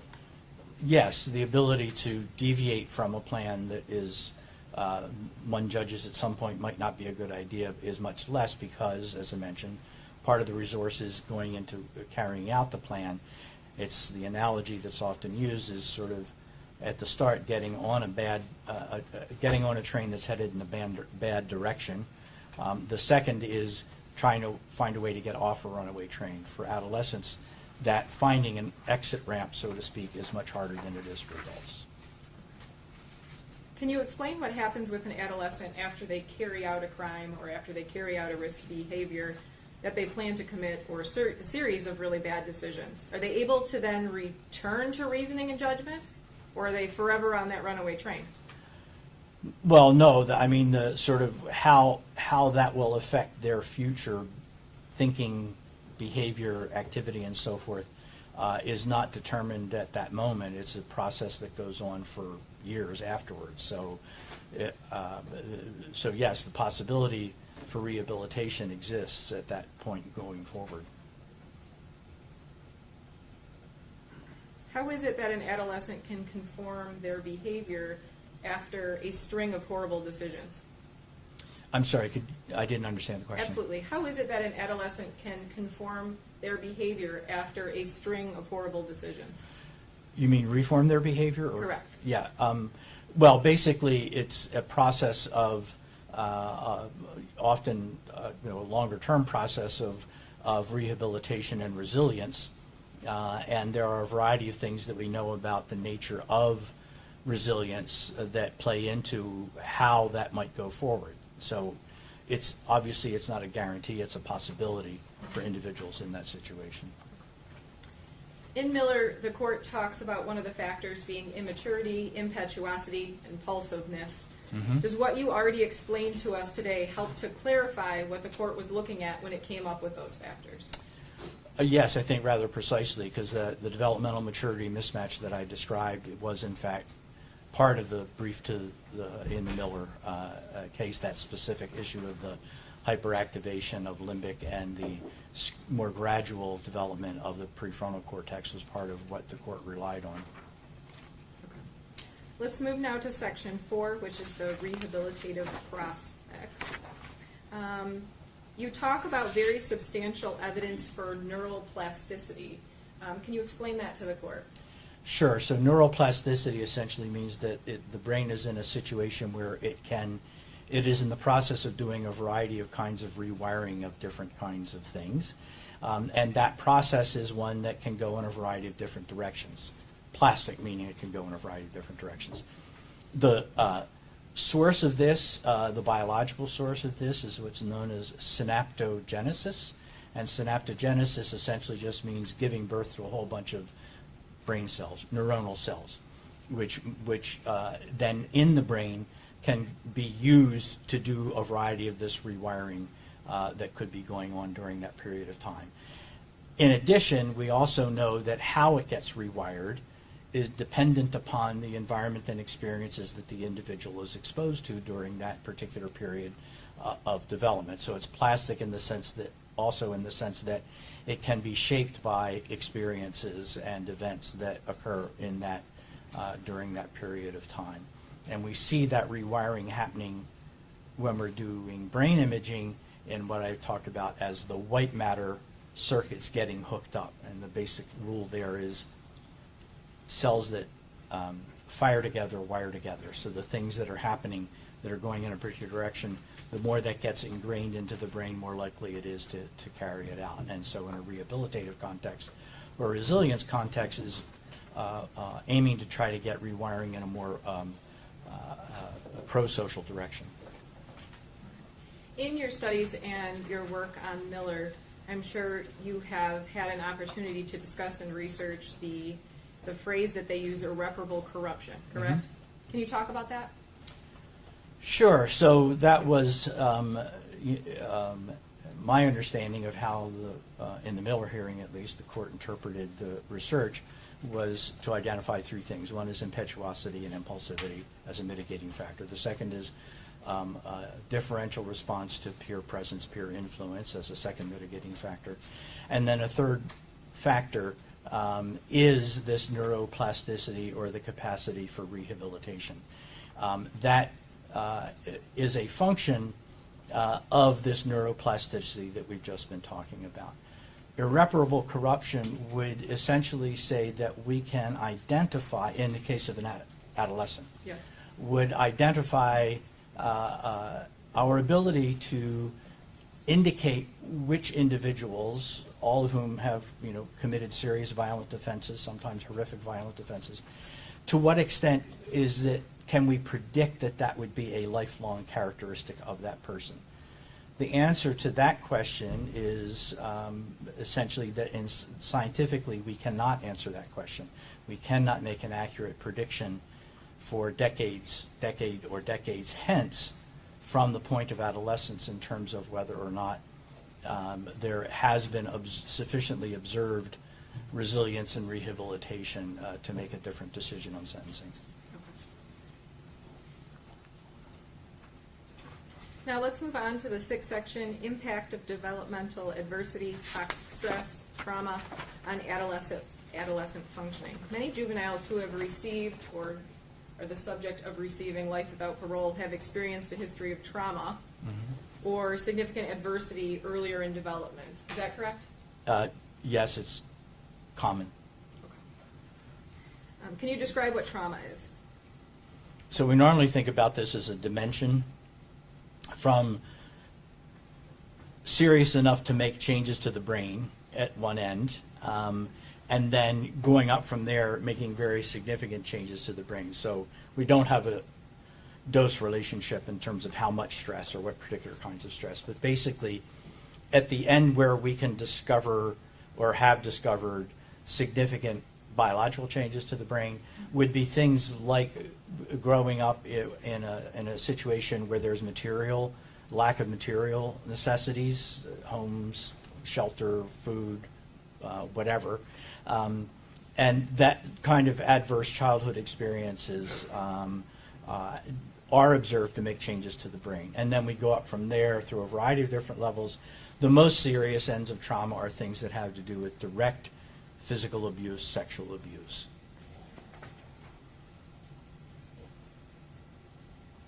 How does that adversity or trauma on an adolescent, how does that then, you're saying it actually changes the development of the brain, correct? Correct. Now let's talk about the substantial evidence for the prospects of overcoming those obstacles through the process that you described as resilience. Right. Can you describe how that works? There are a variety of different approaches to this, but the two most prominent ones that have the best empirical support, the most effective is what we know about how the impact of positive social connections is a function of resilience. Those positive social connections can occur with a variety of individuals. It could be with extended family members. It could be with other adults, in school, coaches, teachers, that sort of thing. Or it can be peer or romantic partners that create that sense of social connection. So if there's a social connection, or more than one, multiple social connections, with positive individuals, with positive relationships with those individuals, generally known as relational health, that will in fact substantially play a substantial role. We know that plays a substantial role in what we think of as resilience. Resilience basically means that individuals who have a lot of adversity or trauma early on can nevertheless function well as adults, and we've then tried to track how does that happen, right? How does one overcome the odds, more or less? And so social connections are a primary one. Another one with empirical support is, in a sense, getting or having a sense of purpose, a sense of meaning, a sense of goals, wanting to do something positive. Some people think of it as mindfulness, some people think of it as in a variety of other ways, but basically it is having some kind of an anchor of a goal or purpose in life. I want to follow up a little bit on the social connections. Could those social connections be with a doctor or a counselor? Could be with anyone, really. And when we talk about developing the meaning and the purpose to help with rehabilitation, that could be a job, furthering education, things like that, correct? Yes. What happens when an adolescent is in a constant state of fight or flight due to chronic stress? A variety of things. With respect to brain development, one of the things is that it tends to amplify that developmental maturity mismatch. So when we think about the arousal and the incentive and reward structure that is part of the limbic system, that when things are getting into the hot cognition scenario, basically what that's doing is then activating a stress response system. And so what we know from the history of research on the history of adversity and trauma, is that will react more often than is necessary. It will go to a higher sense of needing to do fight or flight or sometimes freeze, and take a much longer time to come back to a baseline level of stress response. So the connection between a limbic system and a stress response system, if that system is dysregulated, if the stress system is dysregulated, it further amplifies that activity of the limbic system.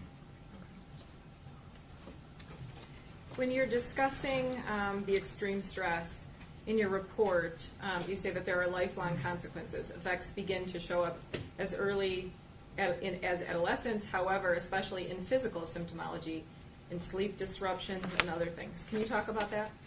Yes, so when there's been exposure to toxic stress earlier in development, in early childhood or even in the womb, for example, it can change how the stress response system would function.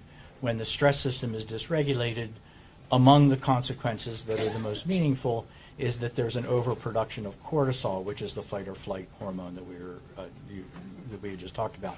So that over-responsiveness of that means that there's an awful lot more of this cortisol circulating through the system at a given time. Behaviorally, it tends to make individuals aggressive and reactive in a variety of ways to others, and in generally, behaviorally, not to be predictable in one's behavior that can lead to social isolation or rejection and so forth. So there's a behavioral consequence certainly as early as adolescence. What we also see is that if it's not changed in any way, if that carries through to adulthood, it can continue to show up behaviorally in terms of anger and aggression and so forth. But it also has lifelong health consequences. And so we know that there is a huge burden called allostatic load that individuals who have a dysregulated stress system carry. And it can show up because cortisol is toxic to most organs in the body. If it's an excess level, it can show up in essentially a whole wide range of diseases, cardiovascular diseases, metabolic diseases, a whole wide range of them that can show up in a variety of different ways. So it has behavioral consequences, psychological consequences, because it's typically an unpleasant state to be in all the time, as well as then substantial health consequences, including excess morbidity and reduced longevity. Now, I know you've mentioned the developmental maturity mismatch. Can you describe that and explain what that is? And I'm sorry. Can you describe that and explain what that is, the developmental maturity mismatch? Yes, it's the hyperactivation of the limbic system and the slower and more gradually developing prefrontal system. And you described it as all acceleration, no brakes. Can you explain that? That's basically that the accelerator, by metaphor, is the bottom brain, driving one to do a whole bunch of things. The brakes is the prefrontal system, which says, wait a second, is that a good idea? Maybe we shouldn't do that. So the last section that we'll talk about is your section on resilience. And I know we touched on this. If an adolescent commits a violent crime, does that automatically mean that they are more likely to continue criminal behavior as they mature? So when we look at that, we make first a division between what we think of as adolescent limited offending and life course persistent offending. If we're talking about a population of individuals who are already been adjudicated as having committed an offense, particularly committed a violent offense. So we have, if we compare that group of individuals to individuals who have never had any kind of offending at all, obviously there's a higher risk factor for that group. In terms of being able to distinguish among that group of individuals, the longitudinal data, even for serious violent offenders from adolescent juveniles going forward, is that the vast majority of them will desist in that rather than persist in that criminal behavior. Depending on the study, and there have been lots of studies with a lot of big populations, both in the U.S. and internationally, we're typically talking about an 80 to 90% rate of desistance versus a 10 to 20% rate of persistence. Now, you touched on this earlier. Part of the resilience is because of new neural material, correct? Correct. Can you talk about that? Right. So the synaptogenesis produces lots of different kinds of potential of cells that could be wired into the brain potentially, depending on whether they fire together or not, which will in part then depend on what kind of an environment or exposures or events that are occurring in that individual's life. So that plasticity of having those brain cells available means that it can be rewired with much greater potential for good rewiring in a rehabilitative framework than it will be actually in adulthood, right? So that it is in fact very plastic. It also can be shaped in ways that promote things like negative behaviors or stress response and so forth. So it's a plastic period where the events that are occurring shape it. The resilience or rehabilitative framework is that those can in fact change in a direction that is supportive of more appropriate behavior. And again, you don't know the specific facts of this case other than what you've probably heard on the news, correct? Correct. Your focus here today and what you're an expert on is brain science, correct? Yes. Now, going back very briefly to the Miller case, the court found that a sentence of life without parole was appropriate for the extremely rare youth who are irreparably corrupt. In your expert opinion, are you able to determine if a 15-year-old with an adolescent brain is irreparably corrupt? In my scientific opinion, it is not possible to make that prediction. We have, not myself, but researchers have attempted a lot of different ways to be able to identify, can we predict which of that group would be at risk for further violent offending of that sort or similar behavior. Despite the fact that in adults, using the tools that are available to forensic psychology, I'm not a forensic psychology, but in the literature, the ability to make that prediction for a full adult, say 35, 40, 50, whatever, is pretty good. It's not perfect, but it's actually pretty good, and we rely on that. Attempts to take those tools down to the juvenile level and say, let's use those tools to figure out which of this group of individuals who may be at risk because of what they've done, which ones are likely to persist and which ones are likely to desist. It turns out we have not been able, researchers have not been able to get very good prediction even over a couple of years, much less a decade or a couple of decades. So until someone can present evidence that says, yes, we can predict this with some level of accuracy that we find acceptable, we don't have a scientific basis for determining anything like irreparable corruption. I have no further questions, Doctor. I believe Brother Counsel has some questions for you. Thank you. Cross-examination. Yeah, thank you, Your Honor. Good afternoon, Dr. Keating. Good afternoon.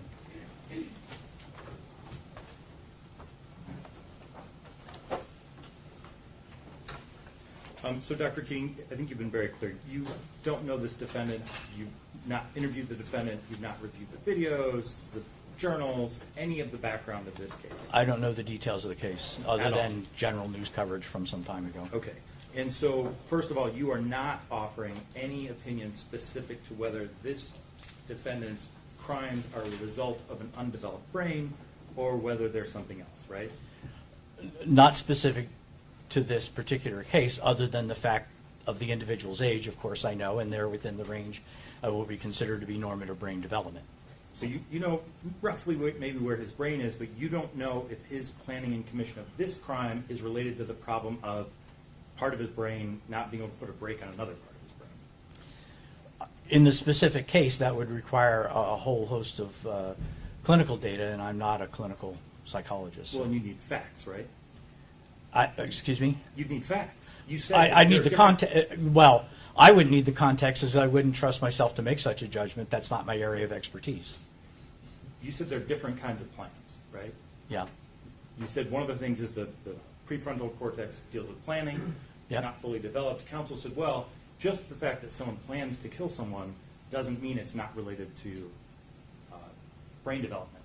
And you said, no, they're different kinds of plans, right? That was your testimony. I'm not sure that I remember the exact words, but go ahead. I'll agree to that. You agree? I think, yes, yeah.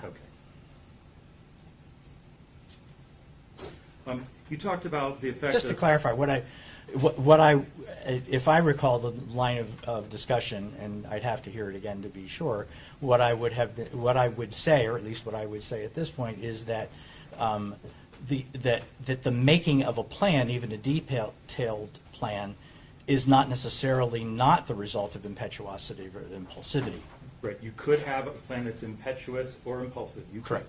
You You're could not make a saying- plan in an impetuous or You could, but impulsive you're way, not yes. saying that this plan. I'm not saying Okay. about this particular plan, I don't know. Right. You talked about adverse childhood experiences. That's there's a way to interview someone and look at that and give them a score on that, right? There are measures that do that, yes. There's Okay. the ACEs itself, the Adverse Childhood Experiences Scale. There are a variety of others. Ideally, we'd like to have objective independent measures rather than a recall as an adult. But Absolutely, right. So you'd want to do is have some contemporaneous or objective evidence that would help you with that scoring. Yes. But then you could score someone on that, and depending on that score, that would give you some insight on how much impact that might have had. how much adversity they have had? Yes. Yeah, within limits. The ACEs, for example, is a pretty blunt instrument. So people tend not to use it for how much adversity is related to how much of an outcome. That's not, that evidence is not available to connect how much versus, like I say, there's no dose-response relationship that we can identify at this point in time. Have you reviewed any of the other reports in this case, Dr. King's report for the defense? I have not.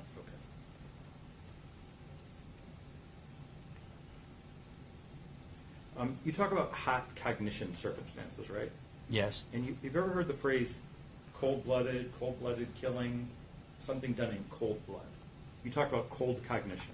Mm-hmm. Can you briefly explain to the judge the difference between the two?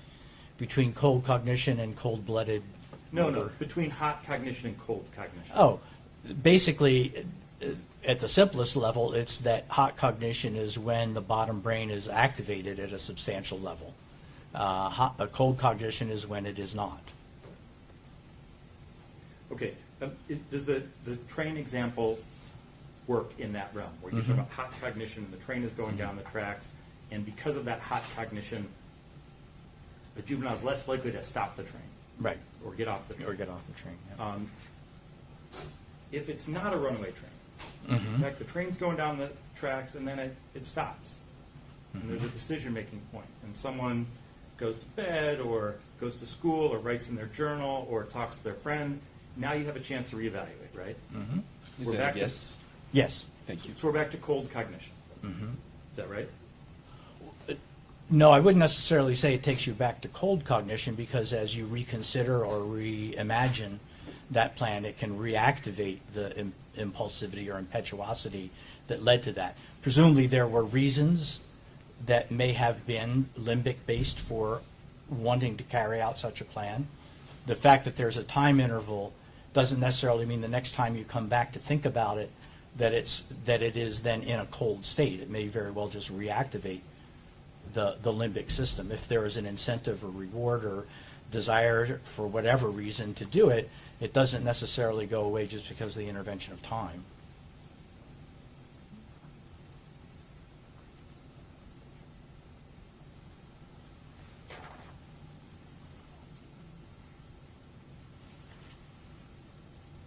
So, Doctor, you talk about risky behavior, the risk-reward balance, right?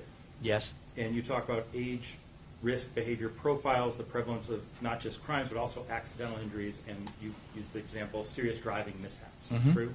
Yes. And so a young driver may want the thrill of driving fast or aggressively, or want to get someplace quickly and crash and kill themselves or someone else. Yes. Okay. You would agree that's very different from a driver who's not even in the car yet and says, I'm going to kill somebody, I'm going to get in the car, I'm going to find him, I'm going to run him down and kill him. Yes. Those are different situations. And the first one fits exactly in the scenario you're talking about with hot cognition and juvenile brain. They're much more likely to wind up in that circumstance than an adult. Yes. And the second one has nothing to do with the juvenile brain. No, I would not agree with that. Okay.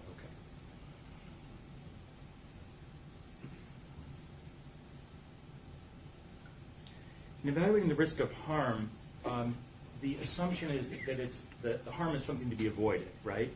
In other words, you may want to drive fast, but you don't want to die. You may want to drive fast, but you don't want to get a ticket. You don't want to crash, right? Is that a yes? Yes. Thank you. But if the goal is the harm, we're talking about something different, right? This is not a risk issue, it's a goal-directed issue. So if someone sets out to kill someone, there's not harm to be avoided. That's actually the goal. They are not attempting clearly to avoid that particular harm. What is driving the behavior is something that could be avoiding harm to themselves for whatever reason, that psychological or other harm. So for the same reason that adults would make such a choice, because there's something in it for them, right?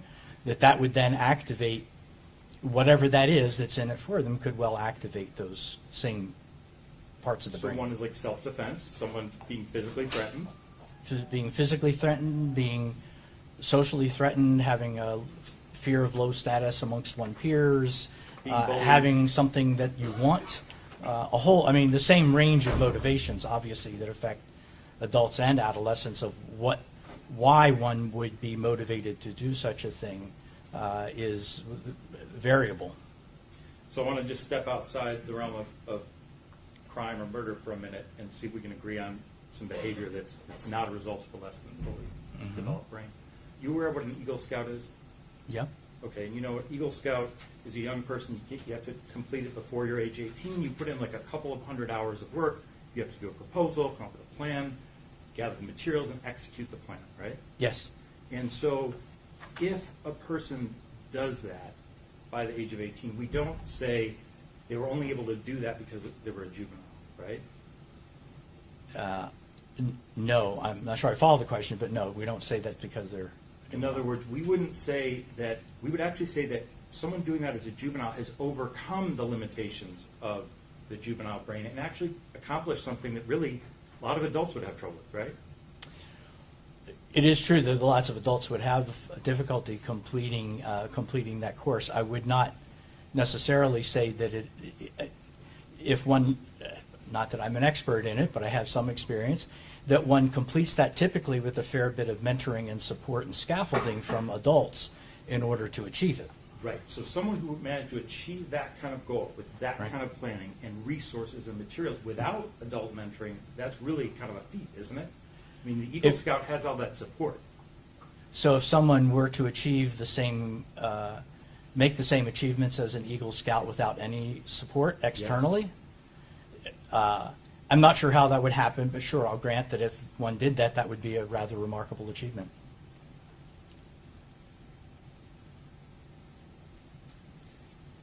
You talk about impulse control and inhibiting impulsive behavior.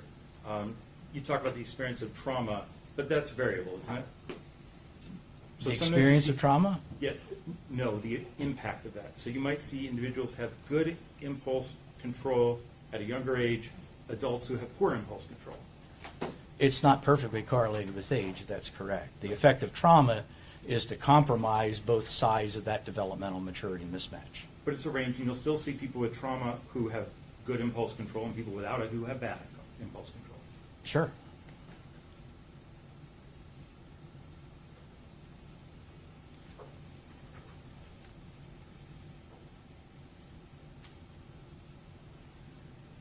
You've previously acknowledged in other testimony that greater rehabilitation challenges exist for someone who purposely shot another. Do you agree with that? I can't agree with it as a general rule. It depends on the context in which it would happen. I mean, if it was, let's say, in self-defense, one might have a very different view. Okay, let's take it out of self-defense. Have you previously testified that committing if you purposely shoot another person, have you previously testified that that's a barrier to rehabilitation? That is? A barrier to rehabilitation. No, I don't believe I've testified to that. What I've said is that individuals who are in this, individuals who have done that as juveniles, that they will vary in their capacity for rehabilitation, but the capacity for rehabilitation is not predictable from events at that time or the nature of the events. So, Doctor, you have not attempted to put this defendant on a scale with other defendants you've testified about and say whether he's a good prospect for rehabilitation or a bad prospect? I haven't, and I have no knowledge of the other cases that you're referring to. So no, I wouldn't be able to put on the scale because I don't know the details of any of them. And you're not able to comment even on him because you don't know about him? Correct, I don't.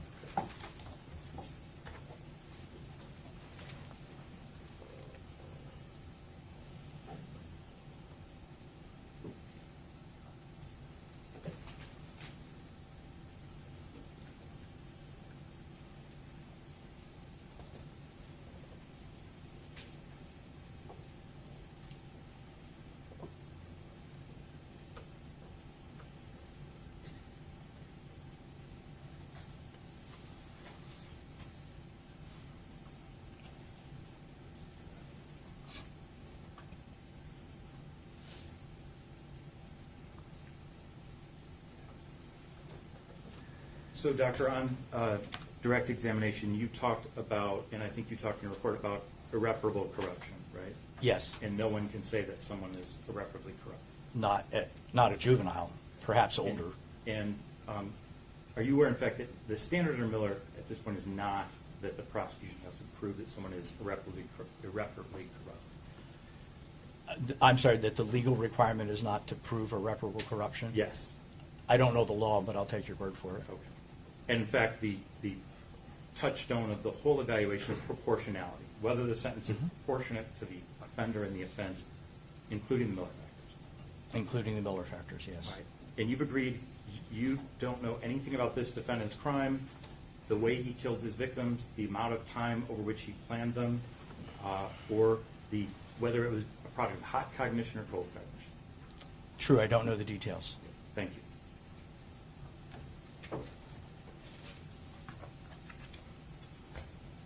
Redirect. And again, you've been qualified as an expert in adolescent brain development, correct? Yes. That is the scope of your report, and that is the scope of your testimony. Correct. And that's the scope of your expertise, correct? Correct. I'm not a clinician. You've been asked some questions about the train ride. And there was a question that if someone is in hot cognition, but then they go to bed, then they talk to a friend, then they do some other things. You testified that that doesn't mean that the next time they have a bad thought or start having those same thoughts again, that they're starting from cold cognition, correct? Correct. It can reactivate the scenario that was playing in their mind and that would evoke all of those prior feelings. So the train ride can be a long one, correct? Sure. I have no further questions. Thank you.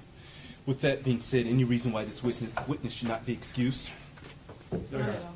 Thank you. With that being said, doctor, you may step down. You may also leave the courthouse. Please don't discuss your testimony with anyone. Okay. Thank you.